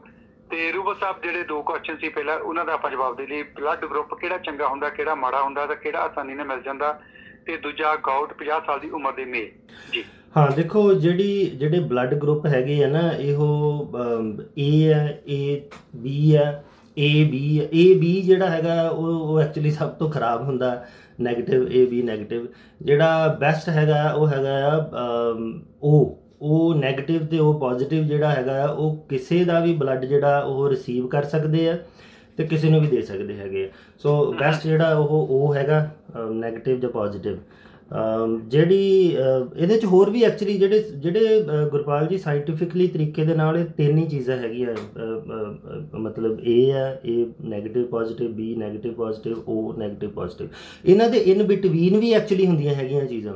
ਇਸੇ ਕਰਕੇ ਤੁਸੀਂ ਦੇਖੋ ਕਿ ਜਦੋਂ ਐਕਚੁਅਲੀ ਆਰਗਨ ਟ੍ਰਾਂਸਪਲਾਂਟ ਕੀਤਾ ਜਾਂਦਾ ਤੇ ਉਹਦੇ ਵਿੱਚ ਇਕੱਲਾ ਬਲੱਡ ਗਰੁੱਪ ਨਹੀਂ ਦੇਖਿਆ ਜਾਂਦਾ, ਉਹਦੇ ਵਿੱਚ ਹੋਰ ਵੀ ਕਈ ਚੀਜ਼ਾਂ ਦੇਖੀਆਂ ਜਾਂਦੀਆਂ ਹੁੰਦੀਆਂ। ਇਸੇ ਕਰਕੇ ਜਦੋਂ ਆਰਗਨ ਜਾਂ ਕਿਸੇ ਦੀ ਬੋਨ ਮੈਰੋ ਟ੍ਰਾਂਸਪਲਾਂਟ ਹੋਣਾ ਤੇ ਉਹਦੇ ਵਿੱਚ ਇੱਕ ਚੀਜ਼ ਨਹੀਂ, ਉਹਦੇ ਵਿੱਚ ਹੋਰ ਬਲੱਡ ਦੀਆਂ ਕਈ ਚੀਜ਼ਾਂ ਅੰਦਰ ਦੇਖੀਆਂ ਜਾਂਦੀਆਂ ਹੁੰਦੀਆਂ ਜਿਹੜੀਆਂ ਕਿ ਬਲੱਡ ਗਰੁੱਪ ਤੋਂ ਕਿਤੇ ਜ਼ਿਆਦਾ ਹੁੰਦੀਆਂ ਹੈਗੀਆਂ। ਐਂਡ ਕਈ ਕੇਸਿਸ ਦੇ ਵਿੱਚ ਐਂਟੀ ਰਿਜੈਕਸ਼ਨ ਗੋਲੀਆਂ ਜਿਹੜੀਆਂ ਜੋ ਕਿਸੇ ਦਾ ਕੋਈ ਆਰਗਨ ਹੋਵੇ ਟ੍ਰਾਂਸਪਲਾਂਟ ਤੇ ਉਹਨਾਂ ਦੇ ਵਿੱਚ ਉਸ ਦਵਾਈਆਂ ਦਿੱਤੀਆਂ ਜਾਂਦੀਆਂ ਨਾਲ। ਸੋ ਉਹ ਖੈਰ ਇਹ ਮਾਡਰਨ ਸਾਇੰਸ ਦੀਆਂ ਚੀਜ਼ਾਂ ਇਹੋ ਹੈਗੀਆਂ। ਕੋਸ਼ਿਸ਼ ਕਰੋ ਕਿ ਉਸ ਲੈਵਲ ਤੱਕ ਕਦੀ ਗੱਲ ਪਹੁੰਚੇ ਹੀ ਨਾ ਕਿ ਆਰਗਨ ਟ੍ਰਾਂਸਪਲਾਂਟ ਦੀ ਕਿਤੇ ਪਹੁੰਚੇ ਗੱਲ। ਬਟ ਗਾਊਟ ਦੀ ਤੁਸੀਂ ਜਿਹੜੀ ਉਹ ਨਾਲ ਦੀ ਨਾਲ ਗੱਲ ਕੀਤੀ ਆ A ਨੈਗੇਟਿਵ ਦੀ ਜਿੱਦਾਂ ਜਿਹੜਾ A ਨੈਗੇਟਿਵ ਆ, A ਨੈਗੇਟਿਵ ਜਾਂ B ਨੈਗੇਟਿਵ ਜੀ ਇਹ ਜਾਣ ਕੇ ਸਹੀ ਦਿਸ਼ਾ ਵੱਲ ਨੂੰ ਥੋੜੇ ਆ ਜਾਂ B ਪੋਜ਼ਿਟਿਵ A ਪੋਜ਼ਿਟਿਵ ਉਹ ਸਹੀ ਦਿਸ਼ਾ ਵੱਲ ਨੂੰ ਥੋੜੇ ਦੋਨੇ ਮਾੜੇ ਦੱਸੇ। A ਤੇ B ਜਿਹੜੇ ਹੈਗੇ ਆ ਉਹ ਠੀਕ ਆ, ਜਿਹੜਾ A B ਇਕੱਠਾ ਹੈਗਾ ਨਾ ਕੰਬੀਨੇਸ਼ਨ ਉਹ ਠੀਕ ਨਹੀਂ ਹੈਗਾ। ਉਹ ਰੇਅਰ ਹੁੰਦਾ, ਮਤਲਬ ਹੁੰਦਾ ਹੈਗਾ ਲੋਕਾਂ ਨੂੰ ਤੇ ਉਹ ਘੱਟ ਹੈ। ਜਦੋਂ ਘੱਟ ਹੁੰਦਾ ਸੋ ਦੈਟ ਮੀਨਸ ਕਿ ਜੇ ਰੱਬ ਨਾ ਕਰੇ ਤੁਹਾਨੂੰ ਕੋਈ ਲੋੜ ਪੈ ਜਾਵੇ ਬਲੱਡ ਦੀ ਤੇ ਤੁਹਾਨੂੰ ਮਿਲਣਾ ਨਹੀਂ ਇੰਨੀ ਛੇਤੀ। ਇਸ ਕਰਕੇ ਮਤਲਬ ਉਹਨੂੰ ਖਰਾਬ ਕਿਹਾ ਜਾਂਦਾ। ਇਟਸ ਨਾਟ ਕਿ ਵੀ ਉਹਨੇ ਬੋਡੀ ਨੂੰ ਅੰਦਰੋਂ ਖਰਾਬ ਕਰਨਾ ਤੁਹਾਡੇ ਨੂੰ। ਅੱਛਾ ਇਹ ਵੀ ਜਿਹੜਾ ਕੰਬਾਈਨ ਹੁੰਦਾ ਉਹ ਜਾਣ ਕੇ ਮਾੜਾ ਹੁੰਦਾ, ਇਹ ਇਕੱਲਾ ਜਿਹੜਾ ਹੈਗਾ ਉਹ ਚੰਗਾ ਹੁੰਦਾ ਉਹਦੀ ਕੋਈ ਪ੍ਰੋਬਲਮ ਨਹੀਂ, B ਚੰਗਾ ਹੁੰਦਾ ਉਹਦੀ ਵੀ ਕੋਈ ਪ੍ਰੋਬਲਮ ਨਹੀਂ ਉਹਦੀ ਤੇ ਜਿਹੜਾ ਜੀ ਸੋ ਉਹਦੀ ਕੋਈ ਪ੍ਰੋਬਲਮ ਨਹੀਂ। ਸੋ ਜਿਹੜਾ ਐਂਡ ਅਗੇਨ ਕਈ ਵਾਰੀ ਜਿਹੜਾ ਹੁੰਦਾ ਇਸੇ ਕਰਕੇ ਜਦੋਂ ਬੱਚੇ ਜਦੋਂ ਪ੍ਰੈਗਨੈਂਸੀ ਹੁੰਦੀ ਆ ਪੈਰੈਂਟਸ ਲੇਡੀ ਦੀ ਤੇ ਉਹਦੇ ਵਿੱਚ ਜੇ ਉਹ ਬਾਰ-ਬਾਰ ਬੱਚਾ ਅਬੋਰਟ ਹੋ ਰਿਹਾ ਹੈਗਾ ਆ ਤੇ ਬਹੁਤੀ ਵਾਰੀ ਉਹਦੇ ਵਿੱਚ ਪ੍ਰੋਬਲਮ ਇਹੀ ਹੁੰਦੀ ਹੈਗੀ ਆ ਕਿ ਮਾਂ ਦਾ ਜਿਹੜਾ ਬਲੱਡ ਗਰੁੱਪ ਹੈ ਬੱਚੇ ਦੇ ਬਲੱਡ ਗਰੁੱਪ ਦੇ ਨਾਲੋਂ ਵੱਖਰਾ ਆ। ਤੇ ਜਦੋਂ ਉਹ ਬਲੱਡ ਗਰੁੱਪ ਵੱਖਰੇ ਨੂੰ ਤੁਸੀਂ ਇੱਕ ਤੋਂ ਦੂਜੇ ਨੂੰ ਚਾੜਦੇ ਹੈਗੇ ਹੋ ਤੇ ਉਹਦੇ ਵਿੱਚ ਫਿਰ ਉਹ ਜਿਹੜੇ ਐਂਟੀਜਨਸ ਹੁੰਦੇ ਹੈਗੇ ਆ ਬਲੱਡ ਦੇ ਵਿੱਚ ਤੇ ਉਹਨਾਂ ਨੇ ਫਿਰ ਉਹ ਕਲੌਟਿੰਗ ਫੈਕਟਰ ਪੈਦਾ ਕਰ ਦੇਣਾ। ਸੋ ਕਲੌਟਿੰਗ ਜਦੋਂ ਬਲੱਡ 'ਚ ਕਲੌਟਿੰਗ ਹੋਣੀ ਸ਼ੁਰੂ ਹੋ ਗਈ ਤੇ ਉਹ ਫਿਰ ਬੱਚਾ ਜਿਹੜਾ ਹੈਗਾ ਫਿਰ ਉਹ ਜੀਉ ਨਹੀਂ ਸਕਦਾ ਉਸ ਹਾਲਾਤ ਦੇ ਵਿੱਚ ਤੇ ਫਿਰ ਉਹ ਬੋਡੀ ਜਿਹੜੀ ਆ ਉਹਨੂੰ ਆਪਣੇ ਆਪ ਹੀ ਅਬੋਰਟ ਕਰ ਦਿੰਦੀ। ਸੋ ਜੇ ਬਾਰ-ਬਾਰ ਮਤਲਬ ਇੱਦਾਂ ਬੱਚਾ ਹੋ ਰਿਹਾ ਤਾਂ ਇਟ ਮੇ ਪਰ ਅਗੇਨ ਹੁਣ ਅੱਜ ਕੱਲ੍ਹ ਦੀ ਜਿਹੜੀ ਮਾਡਰਨ ਸਾਇੰਸ ਆ ਉਹ ਤਾਂ ਸ਼ੁਰੂ ਤੋਂ ਹੀ ਜਦੋਂ ਬੱਚੇ ਨੂੰ ਮਤਲਬ ਤੁਸੀਂ ਕਨਸੀਵ ਕਰਨਾ ਜਾਂ ਕਰ ਲਿਆ ਬਲੱਡ ਗਰੁੱਪ ਜਿਹੜਾ ਹੁੰਦਾ ਹੈਗਾ ਉਹ ਸ਼ੁਰੂ ਤੋਂ ਹੀ ਇਹ ਚੀਜ਼ ਨੂੰ ਦੇਖਿਆ ਜਾਂਦਾ ਹੁੰਦਾ ਕਿ ਮਾਂ ਤੇ ਬੱਚੇ ਦਾ ਜਿਹੜਾ ਬਲੱਡ ਗਰੁੱਪ ਆ ਉਹ ਕਿਤੇ ਡਿਫਰੈਂਟ ਤੇ ਨਹੀਂ ਹੈਗਾ। ਤੇ ਜੇ ਉਹ ਡਿਫਰੈਂਟ ਹੈਗਾ ਫਿਰ ਉਸ ਹਿਸਾਬ ਦੇ ਨਾਲ ਉਹਦੇ ਟ੍ਰੀਟਮੈਂਟ ਸ਼ੁਰੂ ਕੀਤੇ ਜਾਂਦੇ ਹੁੰਦੇ ਆ ਕਿ ਵੀ ਮਾਂ ਦੇ ਜਿਹੜੇ ਸੈੱਲ ਹੈਗੇ ਆ ਉਹ ਬੱਚੇ ਦੇ ਬਲੱਡ ਸੈੱਲ ਨੂੰ ਕਿਤੇ ਮਾਰ ਨਾ ਦੇਣ। ਤੇ ਉਹਦੇ ਨਾਲ ਫਿਰ ਵੀ ਹੁਣ ਅੱਜ ਕੱਲ੍ਹ ਤਾਂ ਫਿਰ ਵੀ ਪ੍ਰੈਗਨੈਂਸੀਜ਼ ਜਿਹੜੀਆਂ ਹੈਗੀਆਂ ਜੇ ਤੁਹਾਡਾ ਬਲੱਡ ਗਰੁੱਪ ਡਿਫਰੈਂਟ ਹੈਗਾ ਬੱਚੇ ਦਾ ਤਾਂ ਵੀ ਸਕਸੈਸ ਹੋ ਰਹੀਆਂ ਹੈਗੀਆਂ। ਮਾਡਰਨ ਅੱਛਾ ਸਾਇੰਸ ਸੌਰੀ ਦੀ ਪਿੱਛੇ ਵਜ੍ਹਾ ਥੋੜੀ ਚਲੋ ਜਦੋਂ ਦੀ ਗੱਲਬਾਤ ਚੱਲਦੀ ਤਾਂ ਜਾਂ ਫਿਰ ਕੁਐਸਚਨ ਇਦਾਂ ਦੇ ਉਹਦੇ ਵਿੱਚ ਦਿਲ ਕਰਦਾ ਹੋਰ ਗਾਂ ਤੱਕ ਗੱਲ ਕੀਤੀ ਜਾਵੇ, ਸਮਾਂ ਘੱਟ ਹੈ ਵੈਸੇ। ਸ਼ੋਰਟ ਵਿੱਚ ਆਪਾਂ ਗੱਲ ਕਰਦੇ ਜਦੋਂ ਇਹਦੇ ਵਿੱਚ ਬੱਚਾ ਪੇਟ ਦੇ ਵਿੱਚ ਪੜ ਰਿਹਾ ਹੁੰਦਾ ਜਾਂ ਸਟਾਰਟਿੰਗ ਹੀ ਹੁੰਦੀ ਉਹਦੇ ਵਿੱਚ ਜਿਹੜਾ ਬਲੱਡ ਗਰੁੱਪ ਬਾਪ ਦਾ ਹੈ ਕਿ ਜਾਂ ਮਾਂ ਦੇ ਬਲੱਡ ਗਰੁੱਪ ਦੇ ਨਾਲ ਹੀ ਬੱਚੇ ਦਾ ਜ਼ਿਆਦਾ ਮੈਚ ਹੁੰਦਾ ਜੀ? ਨਹੀਂ, ਇਹਦੇ 'ਚ ਰੈਂਡਮ ਹੁੰਦੀਆਂ ਇਹ ਚੀਜ਼ਾਂ। ਇਹਦੇ 'ਚ ਕੋਈ ਸਾਇੰਸ ਨਹੀਂ ਹੈਗੀ ਕਿ ਉਹਦੇ 'ਚ ਉਹਦਾ ਹੀ ਹੋਣਾ ਜਾਂ ਉਹਦੇ 'ਚ ਉਹਦਾ ਹੀ ਹੋਣਾ। ਇਹ it's random science. Just like ਜਦੋਂ ਆਪਾਂ ਬੱਚਾ ਕਨਸੀਵ ਕਰਦੇ ਹਾਂ, ਇੱਕ ਆਪਣੇ ਫਾਦਰ ਦੇ ਕੋਲੋਂ XY ਕ੍ਰੋਮੋਜ਼ੋਮ ਜਿਹੜਾ ਉਹ ਆਉਂਦਾ, ਮਾਂ ਦੇ ਕੋਲੋਂ ਦੋਨੋਂ ਐਕਸਿਸ ਹੁੰਦੇ ਹੈਗੇ ਆ। ਅਤੇ ਜਦੋਂ ਕੌਨਸਟੀਮੇਸ਼ਨ ਹੁੰਦੀ ਹੈਗੀ ਉਹ ਤੋਂ ਬਾਅਦ ਦੇ ਵਿੱਚ ਜੇ ਉਹ ਐਕਸ ਆ ਗਿਆ, ਮਤਲਬ ਬੰਦੇ ਦਾ ਵੀ ਐਕਸ ਹੈ ਅਤੇ ਲੇਡੀ ਦਾ ਵੀ ਐਕਸ ਆ ਗਿਆ, ਅਤੇ ਉਹ ਕੁੜੀ ਹੋ ਜਾਣੀ ਹੈ। ਅਤੇ ਜੇ ਬੰਦੇ ਦਾ ਜਿਹੜਾ ਉਹ ਵਾਏ ਆ ਅਤੇ ਕੁੜੀ ਦਾ ਜਿਹੜਾ ਮਤਲਬ ਮਾਂ ਦਾ ਜਿਹੜਾ ਉਹ ਐਕਸ ਹੈ ਅਤੇ ਉਹ ਮੁੰਡਾ ਹੋ ਜਾਣਾ। ਹਾਂਜੀ, ਤਾਂ ਉਹ ਫਿਰ ਉਹ ਮਤਲਬ ਉਹ ਮੁੰਡਾ ਹੋ ਜਾਣਾ ਹੈ ਨਾ। ਸੋ ਇਟਸ ਜਸਟ ਰੈਂਡਮ ਚੀਜ਼ਾਂ ਜਿਹੜੀਆਂ ਆ ਉਹ ਕੁਦਰਤ ਦੇ ਵੱਲੋਂ ਕੀਤੀਆਂ ਜਾਂਦੀਆਂ, ਬਟ ਪ੍ਰੈਫਰੇਬਲੀ ਉਹਦੇ ਵਿੱਚ ਵੀ ਇਸੇ ਕਰਕੇ ਆਈ ਥਿੰਕ ਆਪਣੀ ਸਾਡਾ ਬੋਡੀ ਦਾ ਇੱਕ ਦੁਨੀਆ ਦਾ ਈਕੋਸਿਸਟਮ ਹੀ ਹੈ ਕਿ ਉਹ ਐਕਸ ਦੇ ਜਿਹੜੇ ਚਾਂਸਿਸ ਉਹ ਜ਼ਿਆਦਾ ਹੁੰਦੇ ਹੈਗੇ ਆ। ਸੋ ਕੁੜੀਆਂ ਹੋਣ ਦੇ ਚਾਂਸਿਸ ਹਮੇਸ਼ਾ ਜ਼ਿਆਦਾ ਹੋਣਗੇ ਪ੍ਰੈਗਨੈਂਸੀ ਦੇ ਵਿੱਚ, ਮੁੰਡੇ ਹੋਣ ਦੇ ਚਾਂਸਿਸ ਜਿਹੜੇ ਉਹ ਘੱਟ ਹੁੰਦੇ ਹੈਗੇ ਆ, ਕਿਉਂਕਿ ਫਿਰ ਅੱਗੋਂ ਚੱਲਦਾ ਰਹੇ, ਕਿਉਂਕਿ ਲੜਕੀ ਨੇ ਹੀ ਅੱਗੋਂ ਜਿਹੜਾ ਉਹ ਇੱਕ ਕੁਦਰਤ ਨੇ ਦੇਖ ਲਓ ਕਿੰਨੀ ਖੂਬਸੂਰਤ ਚੀਜ਼ ਬਣਾਈ ਹੈ, ਜਾਣ ਕੇ ਇਹਨੂੰ ਤੁਸੀਂ ਜਿੰਨੀ ਮਰਜ਼ੀ ਟਰਾਈ ਕਰੋ ਲੇਕਿਨ ਇਸ ਦੀ ਗਰੋਥ ਹਮੇਸ਼ਾ ਹੀ ਜ਼ਿਆਦਾ ਰਹੇਗੀ। ਇਹਨੇ ਦੁਨੀਆ ਨੂੰ ਪਾਲਣਾ ਪੋਸ਼ਣਾ। ਆਪਾਂ ਚਲੋ ਇਹ ਟੌਪਿਕ ਤੇ ਕਿਤੇ ਫਿਰ ਗੱਲਬਾਤ ਕਰਾਂਗੇ, ਥੋੜੀ ਗਾਊਟ ਦੀ ਗੱਲਬਾਤ ਕਰਦੇ ਕਿਉਂਕਿ ਸਮਾਂ ਆਪਣਾ ਬੜਾ ਭੱਜਾ ਜਾਂਦਾ। ਹਾਂ ਦੇਖੋ, ਗਾਊਟ ਦੇ ਵਿੱਚ ਜਿਹੜਾ ਆ ਉਹ ਯੂਜਲੀ ਜਿਹੜੇ ਯੂਰਿਕ ਐਸਿਡ ਦੇ ਕ੍ਰਿਸਟਲਸ ਹੁੰਦੇ ਹੈਗੇ ਆ, ਜਦੋਂ ਉਹ ਸਾਡੇ, ਕਿਉਂਕਿ ਯੂਰਿਕ ਐਸਿਡ ਦੇ ਕ੍ਰਿਸਟਲ ਜਿਹੜੇ ਹੈਗੇ ਉਹ ਸਾਡੇ ਬਲੱਡ ਤੋਂ ਹੈਵੀ ਹੁੰਦੇ ਹੈਗੇ ਆ। ਸੋ ਜਦੋਂ ਹੈਵੀ ਹੁੰਦੇ ਆ ਤਾਂ ਫਿਰ ਮੋਸਟਲੀ ਉਹ ਸਾਡੇ ਪੈਰਾਂ ਦੇ ਥੱਲੇ ਜਿਹੜੇ ਆ ਉਹ ਜੰਮਣੇ ਸ਼ੁਰੂ ਹੋ ਜਾਂਦੇ, ਬਿਕੋਜ਼ ਉਹ ਕ੍ਰਿਸਟਲ ਹੈਗੇ ਆ, ਫਿਰ ਉਹ ਚੁਭਦੇ ਵੀ ਬਹੁਤ ਆ। ਮੋਸਟਲੀ ਜਦੋਂ ਸਵੇਰੇ ਤੁਸੀਂ ਉੱਠਦਿਆਂ ਸਾਰ ਜਦੋਂ ਤੁਸੀਂ ਪੈਰ ਜ਼ਮੀਨ 'ਤੇ ਰੱਖਦੇ ਹੋ ਅਤੇ ਤੁਹਾਡੀਆਂ ਅੱਡੀਆਂ ਦੇ ਵਿੱਚ ਮਤਲਬ ਸ਼ਦੀਦ ਦਰਦ ਹੁੰਦੀ, ਤਿੱਖੀ ਦਰਦ ਹੁੰਦੀ ਹੈਗੀ ਆ, ਅਤੇ ਉਹਦਾ ਫਿਰ ਮਤਲਬ ਇਹ ਹੁੰਦਾ ਕਿ ਤੁਹਾਡਾ ਯੂਰਿਕ ਐਸਿਡ ਜਿਹੜਾ ਵਧਿਆ ਹੋਇਆ। ਨਾ ਹੁਣ ਯੂਰਿਕ ਐਸਿਡ ਵਧਣ ਦਾ ਕਾਰਨ ਜਿਹੜਾ ਹੈਗਾ ਆ ਉਹ ਯੂਜਲੀ ਹੁੰਦਾ ਹੈਗਾ ਆ ਕਿ ਜਾਂ ਤਾਂ ਈਦਰ ਇਹ ਤੁਸੀਂ ਜਿੱਦਾਂ ਅਸੀਂ ਵਾਤ ਪਿੱਤ ਕਫ ਦੀ ਗੱਲ ਕੀਤੀ ਸੀ ਹੈ ਨਾ। ਸੋ ਜਿਹੜੇ ਲੋਕ ਜਿਹੜੇ ਆ ਕਫ ਜਿਨ੍ਹਾਂ ਦੀ ਤਸੀਰ ਹੁੰਦੀ ਹੈਗੀ ਆ, ਮਤਲਬ ਵਧੀ ਹੋਈ ਆ ਕਫ, ਅਤੇ ਉਸ ਕਫ ਵਧਣ ਦੇ ਨਾਲ ਜਿਹੜਾ ਆ ਬੋਡੀ ਦੇ ਅੰਦਰ ਸਲਾਬ ਪੈਦਾ ਹੁੰਦੀ ਆ। ਜਦੋਂ ਸਲਾਬ ਪੈਦਾ ਹੋਏਗੀ ਅਤੇ ਫਿਰ ਉਹਦੇ ਨਾਲ ਯੂਰਿਕ ਐਸਿਡ ਜਿਹੜਾ ਆ ਉਹ ਤੁਹਾਡਾ ਅਕਿਊਮੂਲੇਟ ਹੋਣਾ, ਬੋਡੀ ਦੇ ਅੰਦਰ ਇਕੱਠਾ ਹੋਣਾ, ਅਤੇ ਉਹਦੇ ਨਾਲ ਫਿਰ ਜਿਹੜੀ ਆ ਉਹ ਤੁਹਾਨੂੰ ਪ੍ਰੋਬਲਮ ਜਿਹੜੀ ਆ ਉਹ ਆਉਂਦੀ ਹੈਗੀ ਆ। ਸੋ ਇਸ ਕੰਡੀਸ਼ਨ ਦੇ ਵਿੱਚ ਜਿਹੜੀ ਜਿਹਨੂੰ ਬਾਰ-ਬਾਰ ਜਿਹਨਾਂ ਨੂੰ ਹੋ ਰਿਹਾ ਉਹ ਕਫ ਪ੍ਰਧਾਨ ਬੋਡੀ ਜਿਹੜੀ ਉਹਨੂੰ ਕਿਹਾ ਜਾਂਦਾ, ਉਸ ਕੇਸ ਦੇ ਵਿੱਚ ਯੂਜਲੀ ਉਹ ਬੰਦੇ ਜਿਹੜੇ ਉਹ ਗਰਮ ਚੀਜ਼ਾਂ ਖਾ ਸਕਦੇ ਆ, ਅਤੇ ਜੇ ਉਹ ਲਗਾਤਾਰ ਵਿੱਚ ਉਹ ਖਾਂਦੇ ਰਹਿਣ ਅਤੇ ਫਿਰ ਉਹਨਾਂ ਯੂਰਿਕ ਐਸਿਡ ਜਿਹੜਾ ਉਹ ਨਹੀਂ ਹੁੰਦਾ। ਸੋ ਇਹ ਤਾਂ ਹੈਗੀ ਆ ਬੋਡੀ ਕੰਪੋਜੀਸ਼ਨ ਦੀ ਗੱਲ। ਬਾਕੀ ਰਹੀ ਗੱਲ ਜਿਹੜੀ ਆ ਡਾਇਟ ਦੀ। ਹੁਣ ਉਹ ਡਾਇਟ ਜਿਹੜੀ ਕੋਈ ਵੀ ਬੰਦਾ ਜਿਹੜਾ ਡਾਇਟ ਜਿਹੜੀ ਆ ਉਹਦੇ ਵਿੱਚ ਪ੍ਰੋਸੈਸਡ ਆਈਟਮਸ ਜ਼ਿਆਦੀਆਂ ਹੈਗੀਆਂ ਆ, ਮੇਓ ਜ਼ਿਆਦਾ ਖਾ ਰਹੇ ਆ, ਕੈਚਅਪਸ ਜ਼ਿਆਦਾ ਖਾ ਰਹੇ ਹੈਗੇ ਆ, ਫਾਸਟ ਫੂਡ ਆਈਟਮਸ ਜ਼ਿਆਦਾ ਖਾ ਰਹੇ ਹੈਗੇ ਆ, ਸ਼ਰਾਬ ਦਾ ਸੇਵਨ ਜਿਹੜਾ ਉਹ ਲਗਾਤਾਰ ਕਰ ਰਹੇ ਹੈਗੇ ਆ। ਸੋ ਉਹਦੇ ਨਾਲ ਯੂਰਿਕ ਐਸਿਡ ਦੀ ਕੰਜ਼ੰਪਸ਼ਨ ਜਿਹੜੀ ਪ੍ਰੋਡਕਸ਼ਨ ਜਿਹੜੀ ਹੈਗੀ ਆ ਉਹ ਵੱਧ ਜਾਂਦੀ ਹੈ। ਬਹੁਤ ਵਾਰੀ ਲੋਕ ਜਿਹੜੇ ਹੈਗੇ ਉਹ ਇਹ ਸੋਚਦੇ ਆ ਕਿ ਜਦੋਂ ਇੱਕ ਵਾਰੀ ਬਲੱਡ ਸਾਡੇ ਯੂਰਿਕ ਐਸਿਡ ਠੀਕ ਹੋ ਗਿਆ ਤੇ ਮੁੜ ਕੇ ਨਹੀਂ ਕਦੀ ਹੋਣਾ। ਜਾਂ ਕਈ ਵਾਰੀ ਸਾਨੂੰ ਵੀ ਪੇਸ਼ੈਂਟ ਫੋਨ ਕਰਦੇ ਆ ਜੀ ਯੂਰਿਕ ਐਸਿਡ ਵਧਿਆ ਆ, ਕੋਈ ਪਰਮਾਨੈਂਟ ਇਲਾਜ ਦੱਸੋਗੇ ਜਿਹਦਾ ਮੁੜ ਕੇ ਨਾ ਕਦੀ ਹੋਵੇ। ਐਂਡ ਅਸੀਂ ਹਮੇਸ਼ਾ ਲੋਕਾਂ ਨੂੰ ਜਿਹੜਾ ਆ ਉਹ ਰਿਮਾਈਂਡ ਕਰਵਾਉਂਦੇ ਰਹਿੰਦੇ ਹੈਗੇ ਆ ਕਿ ਜਿਹੜਾ ਯੂਰਿਕ ਐਸਿਡ ਹੈਗਾ ਆ ਇਹ ਇੱਕ ਬਾਈ ਪ੍ਰੋਡਕਟ ਆ ਬੋਡੀ ਦਾ, ਇਹਨੇ ਬਣਨਾ ਹੀ ਬਣਨਾ, ਇਹਨੇ ਹੋਣਾ ਹੀ ਹੋਣਾ। ਮਤਲਬ ਇਹ ਤਾਂ ਇੱਕ ਬਾਈ ਪ੍ਰੋਡਕਟ ਮਤਲਬ ਕਿ ਵੇਸਟ ਪ੍ਰੋਡਕਟ ਆ। ਸੋ ਯੂਰਿਕ ਐਸਿਡ ਜਿਹੜਾ ਆ ਉਹ ਇੱਕ ਯੂਰੇਟ ਸਾਡੀ ਬੋਡੀ ਬਣਾਉਂਦੀ ਆ, ਇੱਕ ਐਂਜ਼ਾਈਮ ਹੈ ਜਿਹਨੇ ਕਿ ਯੂਰਿਕ ਐਸਿਡ ਨੂੰ ਬ੍ਰੇਕ ਡਾਊਨ ਕਰਨਾ ਹੁੰਦਾ। ਸੋ ਯੂਰੇਟ ਨੇ ਯੂਰਿਨ ਨੂੰ ਬ੍ਰੇਕ ਡਾਊਨ ਕਰਕੇ ਯੂਰਿਕ ਐਸਿਡ ਨੂੰ ਬ੍ਰੇਕ ਡਾਊਨ ਕਰਕੇ ਯੂਰਿਨ ਦੇ ਵਿੱਚ ਤਬਦੀਲ ਕਰ ਦਿੱਤਾ। ਇਸੇ ਕਰਕੇ ਤਿੰਨਾਂ ਦੇ ਨਾਮ ਸੇਮ ਹੈਗੇ ਆ ਨਾ, ਯੂਰਿਕ ਐਸਿਡ, ਯੂਰੇਟ ਤੇ ਯੂਰਿਨ। ਸੋ ਇੱਕ ਨੇ ਦੂਜੇ ਨੂੰ ਕੀਤਾ, ਦੂਜੇ ਨੇ ਤੀਜੇ ਨੂੰ ਕੌਜ਼ ਕੀਤਾ। ਸੋ ਉਹਦੇ ਨਾਲ ਫਿਰ ਕੀ ਹੁੰਦਾ ਹੈਗਾ ਆ ਕਿ ਉਹ ਪਿਸ਼ਾਬ ਕਿਡਨੀਆਂ ਦੇ ਰਸਤੇ ਸਾਡੀ ਬੋਡੀ ਜਿਹੜੀ ਉਹਨੂੰ ਲਗਾਤਾਰ ਬਾਹਰ ਕੱਢਦੀ ਰਹਿੰਦੀ ਆ। ਜਿੰਨੀ ਵਾਰੀ ਅਸੀਂ ਪਿਸ਼ਾਬ ਕਰਦੇ ਸਾਡੀ ਬੋਡੀ ਉਹਦੇ ਵਿੱਚ ਯੂਰਿਕ ਐਸਿਡ ਵੀ ਬਾਹਰ ਕੱਢਦੀ ਹੈ। ਹੋਰ ਵੀ ਬੜੀਆਂ ਚੀਜ਼ਾਂ ਬਾਹਰ ਨਿਕਲਦੀਆਂ ਪਰ uric acid is one of them, ਜਿਹੜੀ ਬੋਡੀ ਉਹਨੂੰ ਲਗਾਤਾਰ ਬਾਹਰ ਕੱਢਦੀ ਰਹਿੰਦੀ ਹੈ। ਸੋ ਜੇ ਤੁਹਾਡੀਆਂ ਫੋਰ ਐਗਜ਼ਾਮਪਲ ਬੋਡੀ ਦੇ ਅੰਦਰ ਤੁਸੀਂ ਆਪਣੀ ਡਾਇਟ ਨੂੰ ਨਹੀਂ ਠੀਕ ਰੱਖਿਆ ਤਾਂ ਉਹਦੇ ਨਾਲ ਫਿਰ ਬਿਕੋਜ਼ ਉਹ ਹੈਵੀ ਹੁੰਦਾ ਹੈ ਤੇ ਜੇ ਤੁਸੀਂ ਰਾਤ ਨੂੰ ਲੇਟ ਫੂਡ ਖਾ ਕੇ ਸੌਂਦੇ ਹੈਗੇ ਹੋ ਤੇ ਉਹਦੇ ਨਾਲ ਤੁਹਾਡੀ ਬਾਡੀ ਨੂੰ ਜਿਹੜੀ ਆ ਉਹ ਯੂਰਿਕ ਐਸਿਡ ਕੱਢਣ 'ਚ ਪ੍ਰੋਬਲਮ ਆਉਂਦੀ ਹੈਗੀ ਆ, ਤੇ ਇਸ ਕਰਕੇ ਫਿਰ ਉਹ ਅਕਿਊਮੂਲੇਸ਼ਨ ਹੋਣ ਦੇ ਬਾਡੀ ਦੇ ਅੰਦਰ ਇਕੱਠੇ ਹੋਣ ਦੇ ਚਾਂਸਿਸ ਵੱਧ ਜਾਂਦੇ ਆ, ਜਿਹਦੇ ਕਰਕੇ ਤੁਹਾਨੂੰ ਅੱਗੇ ਗਾਊਟ ਦੀ ਪ੍ਰੋਬਲਮ ਆਉਂਦੀ ਹੈ। ਰਿਮੈਂਬਰ, ਗਾਊਟ ਜਿਹੜੀ ਹੈਗੀ ਆ ਉਹ ਇਟਸ ਅ ਪ੍ਰੀਕਰਸਰ ਟੂ ਅਰਥਰਾਈਟਸ, ਮਤਲਬ ਕਿ ਜਿਹਨਾਂ ਨੂੰ ਗਾਊਟ ਦੀ ਪ੍ਰੋਬਲਮ ਹੈ ਉਹਨਾਂ ਨੂੰ ਅਰਥਰਾਈਟਸ ਦੀ ਪ੍ਰੋਬਲਮ ਹੋਣੀ ਹੈ ਜੇ ਉਹ ਨਹੀਂ ਠੀਕ ਕਰ ਰਹੇ ਆਪਣੇ ਆਪ ਨੂੰ, ਜੇ ਉਹਨੂੰ ਨਹੀਂ ਆਪਣੇ ਆਪ ਨੂੰ ਡਾਈਟ ਨੂੰ ਜਾਂ ਲਾਈਫ ਸਟਾਈਲ ਨੂੰ ਠੀਕ ਨਹੀਂ ਕਰ ਰਹੇ। ਸੋ ਇਹ ਜਿਹੜੀ ਬਾਈ ਪ੍ਰੋਡਕਟ ਹੈਗੀ ਆ, ਯੂਜਲੀ ਅਸੀਂ ਤਾਂ ਆਯੁਰਵੈਦ ਦੇ ਵਿੱਚ ਅਸੀਂ 7 ਕੁ ਦਿਨ ਦੀ ਯੂਜਲੀ ਦਵਾਈ ਦੇਈਦੀ ਹੁੰਦੀ ਆ, ਤੇ 7 ਦਿਨਾਂ ਦੇ ਵਿੱਚ ਯੂਰਿਕ ਐਸਿਡ ਬਾਡੀ ਜਿਹੜੀ ਹੈ ਫਲੈਸ਼ ਆਊਟ ਕਰ ਦਿੰਦੀ, ਜਿਹੜਾ ਸਟਕ ਹੋਇਆ ਹੁੰਦਾ, ਤੇ ਉਹਦੇ ਨਾਲ ਗਾਊਟ ਜਿਹੜਾ ਉਹ ਠੀਕ ਹੋ ਜਾਂਦਾ। ਪਰ ਅਗੇਨ ਜੇ ਉਹ ਆਪਣੀ ਡਾਈਟ ਨੂੰ ਠੀਕ ਨਹੀਂ ਰੱਖਦੇ ਪਏ, ਆਪਣੀ ਬਾਡੀ ਕੰਪੋਜੀਸ਼ਨ ਦੇ ਹਿਸਾਬ ਦੇ ਨਾਲ ਉਹ ਖਾਣਾ ਨਹੀਂ ਖਾ ਰਹੇ, ਤੇ ਉਹ ਦੁਬਾਰਾ ਡੈਫੀਨੇਟਲੀ ਹੋ ਸਕਦਾ। ਰੂਬਲ ਸਾਹਿਬ, ਜਾਂਦੇ ਜਾਂਦੇ ਆਪਣਾ ਫੋਨ ਨੰਬਰ ਦੇ ਦਿਓ ਕਿ ਸਾਡੇ ਨਾਲ ਦੂਜੇ ਬੰਨੇ ਸਟੈਂਡ ਬਾਏ ਨੇ ਦਵਿੰਦਰ ਪਾਰਟੀ, ਉਹਨਾਂ ਵੀ ਆਪਾਂ ਗੱਲਬਾਤ ਕਰਨੀ।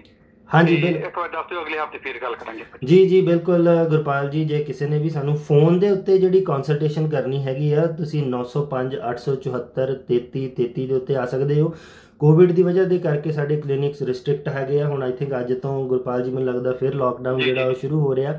ਸੋ ਜਿੰਨੇ ਵੀ ਰਜਿਸਟਰਡ ਕਲੀਨਿਕਸ ਹੈਗੇ ਆ ਉਹ ਸਾਰੇ ਦੇ ਸਾਰੇ ਖੁੱਲ੍ਹੇ ਆ, ਐਂਡ ਆਈ ਥਿੰਕ ਇਹ ਬੈਸਟ ਟਾਈਮ ਹੈਗਾ ਆ ਤੁਹਾਨੂੰ ਸਾਰਿਆਂ ਨੂੰ ਦੇਖਣ ਦਾ ਕਿ ਕਿਹੜਾ ਬੰਦਾ ਰਜਿਸਟਰਡ ਬੈਠਾ ਤੇ ਕਿਹੜਾ ਅਨਰਜਿਸਟਰਡ ਆ। ਸੋ ਰਜਿਸਟਰਡ ਜਿੰਨੀਆਂ ਕਲੀਨਿਕਸ ਆ ਉਹ ਸਾਰੀਆਂ ਖੁੱਲ੍ਹੀਆਂ ਹੋਈਆਂ, ਪਰ ਉਹਦੇ ਵਾਸਤੇ ਸਾਡੇ ਕਲੀਨਿਕਸ ਦੇ ਵਿੱਚ ਜਦੋਂ ਵੀ ਤੁਸੀਂ ਆਉਣਾ, ਸਿਰਫ ਪੇਸ਼ੈਂਟ ਹੀ ਅਲਾਉਡ ਆ ਇਸ ਟਾਈਮ ਕਲੀਨਿਕ ਦੇ ਅੰਦਰ ਆਉਣ ਦਾ, ਉਹਨਾਂ ਦੇ ਨਾਲ ਹੋਰ ਕੋਈ ਬੰਦਾ ਨਹੀਂ ਆ ਸਕਦਾ ਅਨਲੈਸ ਉਹਨਾਂ ਨੂੰ ਕੋਈ ਫਿਜ਼ੀਕਲ ਪ੍ਰੋਬਲਮ ਹੈ।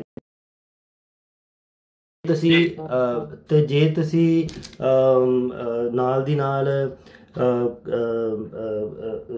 ਸੌਰੀ ਜਿੱਦਾਂ ਆਪਾਂ ਹਾਂਜੀ, ਮਤਲਬ ਨਾਲ ਦੀ ਨਾਲ ਤੁਸੀਂ ਆਪਣੇ ਹੱਥ ਜਿਹੜੇ ਹੈਗੇ ਆ ਉਹ ਧੋਣੇ ਪੈਣੇ ਆ, ਤੁਹਾਨੂੰ ਨਾਲ ਦੀ ਨਾਲ ਗਲਵਜ਼ ਪਾਉਣੇ ਹੁੰਦੇ ਆ ਤੁਸੀਂ, ਐਂਡ ਫੇਸ ਮਾਸਕ ਜਿਹੜਾ ਆ। ਸੋ ਜਿਹੜੀਆਂ ਵੀ ਗਵਰਨਮੈਂਟ ਦੇ ਵੱਲੋਂ ਹੈਲਥ, ਪਬਲਿਕ ਹੈਲਥ ਦੇ ਵੱਲੋਂ ਜਿਹੜੀਆਂ ਗਾਈਡਲਾਈਨ ਸਾਨੂੰ ਆਈਆਂ ਹੋਈਆਂ, ਅਸੀਂ ਉਹਨਾਂ ਨੂੰ ਕਰ ਰਹੇ ਹੈਗੇ ਆ। ਉਹਨਾਂ ਦੇ ਵਿੱਚ ਥੋੜ੍ਹਾ ਜਿਹਾ ਇਨਕਨਵੀਨੀਅੰਟ ਜਿਹੜਾ ਆ ਉਹ ਜ਼ਰੂਰ ਆਉਂਦਾ ਹੈਗਾ ਆ, ਪਰ ਇਹ ਆ ਕਿ ਸੇਫਟੀ ਜਿਹੜੀ ਉਹ ਸਾਰਿਆਂ ਦੀ ਰੱਖਣੀ ਜਿਹੜੀ ਉਹ ਜ਼ਰੂਰੀ ਹੈਗੀ ਆ, ਔਰ ਉਹ ਚੀਜ਼ਾਂ ਜਿਹੜੀਆਂ ਵੈਦ ਰੂਬਲ ਕਲੀਨਿਕ ਦੇ ਉੱਤੇ ਅਸੀਂ ਕਰ ਰਹੇ ਹੈਗੇ ਆ, ਬਰੈਂਪਟਨ ਕਲੀਨਿਕ ਦੇ ਵਿੱਚ। ਗੁਰਪਾਲ ਜੀ, ਵਾਂਸ ਅਗੇਨ ਸਾਡਾ ਨੰਬਰ ਹੈਗਾ ਆ 905 874 3333, 905 874 3333।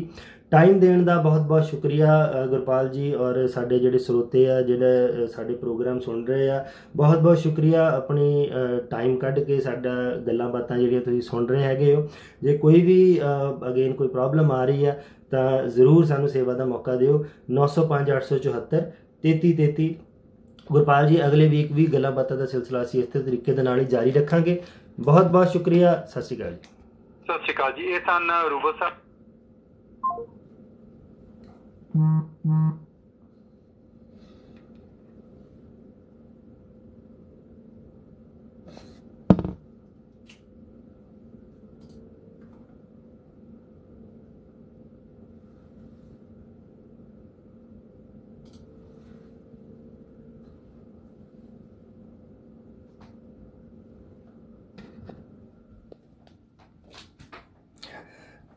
अच्छा, so you are based, what can you do for back pain? ਮੁੰਡਾ ਦਿਲ ਵਾਲਾ। ਅੱਛਾ, ਮੁੰਡਾ ਦਿਲ ਵਾਲਾ ਜੀ, ਅਸੀਂ ਬਰੈਂਪਟਨ ਕੈਨੇਡਾ ਦੇ ਵਿੱਚ ਲੋਕੇਟਡ ਹੈ। ਮੇਰਾ ਇੱਥੇ ਵੀਕਲੀ ਸ਼ੋਅ ਜਿਹੜਾ ਰੇਡੀਓ ਚੱਲਦਾ ਹੁੰਦਾ, ਸੋ ਉਸ ਰੇਡੀਓ ਸ਼ੋਅ ਦੇ ਵਿੱਚ ਸੌਰੀ ਕਿ ਅਸੀਂ ਕੋਈ ਜਵਾਬ ਜਿਹੜੇ ਆ ਕਿਸੇ ਨੂੰ ਨਹੀਂ ਦੇ ਸਕੇ। ਸੋ ਅਸੀਂ ਬਰੈਂਪਟਨ ਦੇ ਵਿੱਚ ਜਿਹੜੇ ਆ ਉਹ ਹੈਗੇ ਜੀ। ਸੋ ਮੈਂ ਸਿਰਫ ਹੁਣ ਕਮੈਂਟਸ ਜਿਹੜੇ ਹੈਗੇ ਉਹ ਦੇਖਣ ਲੱਗਾ ਕਿ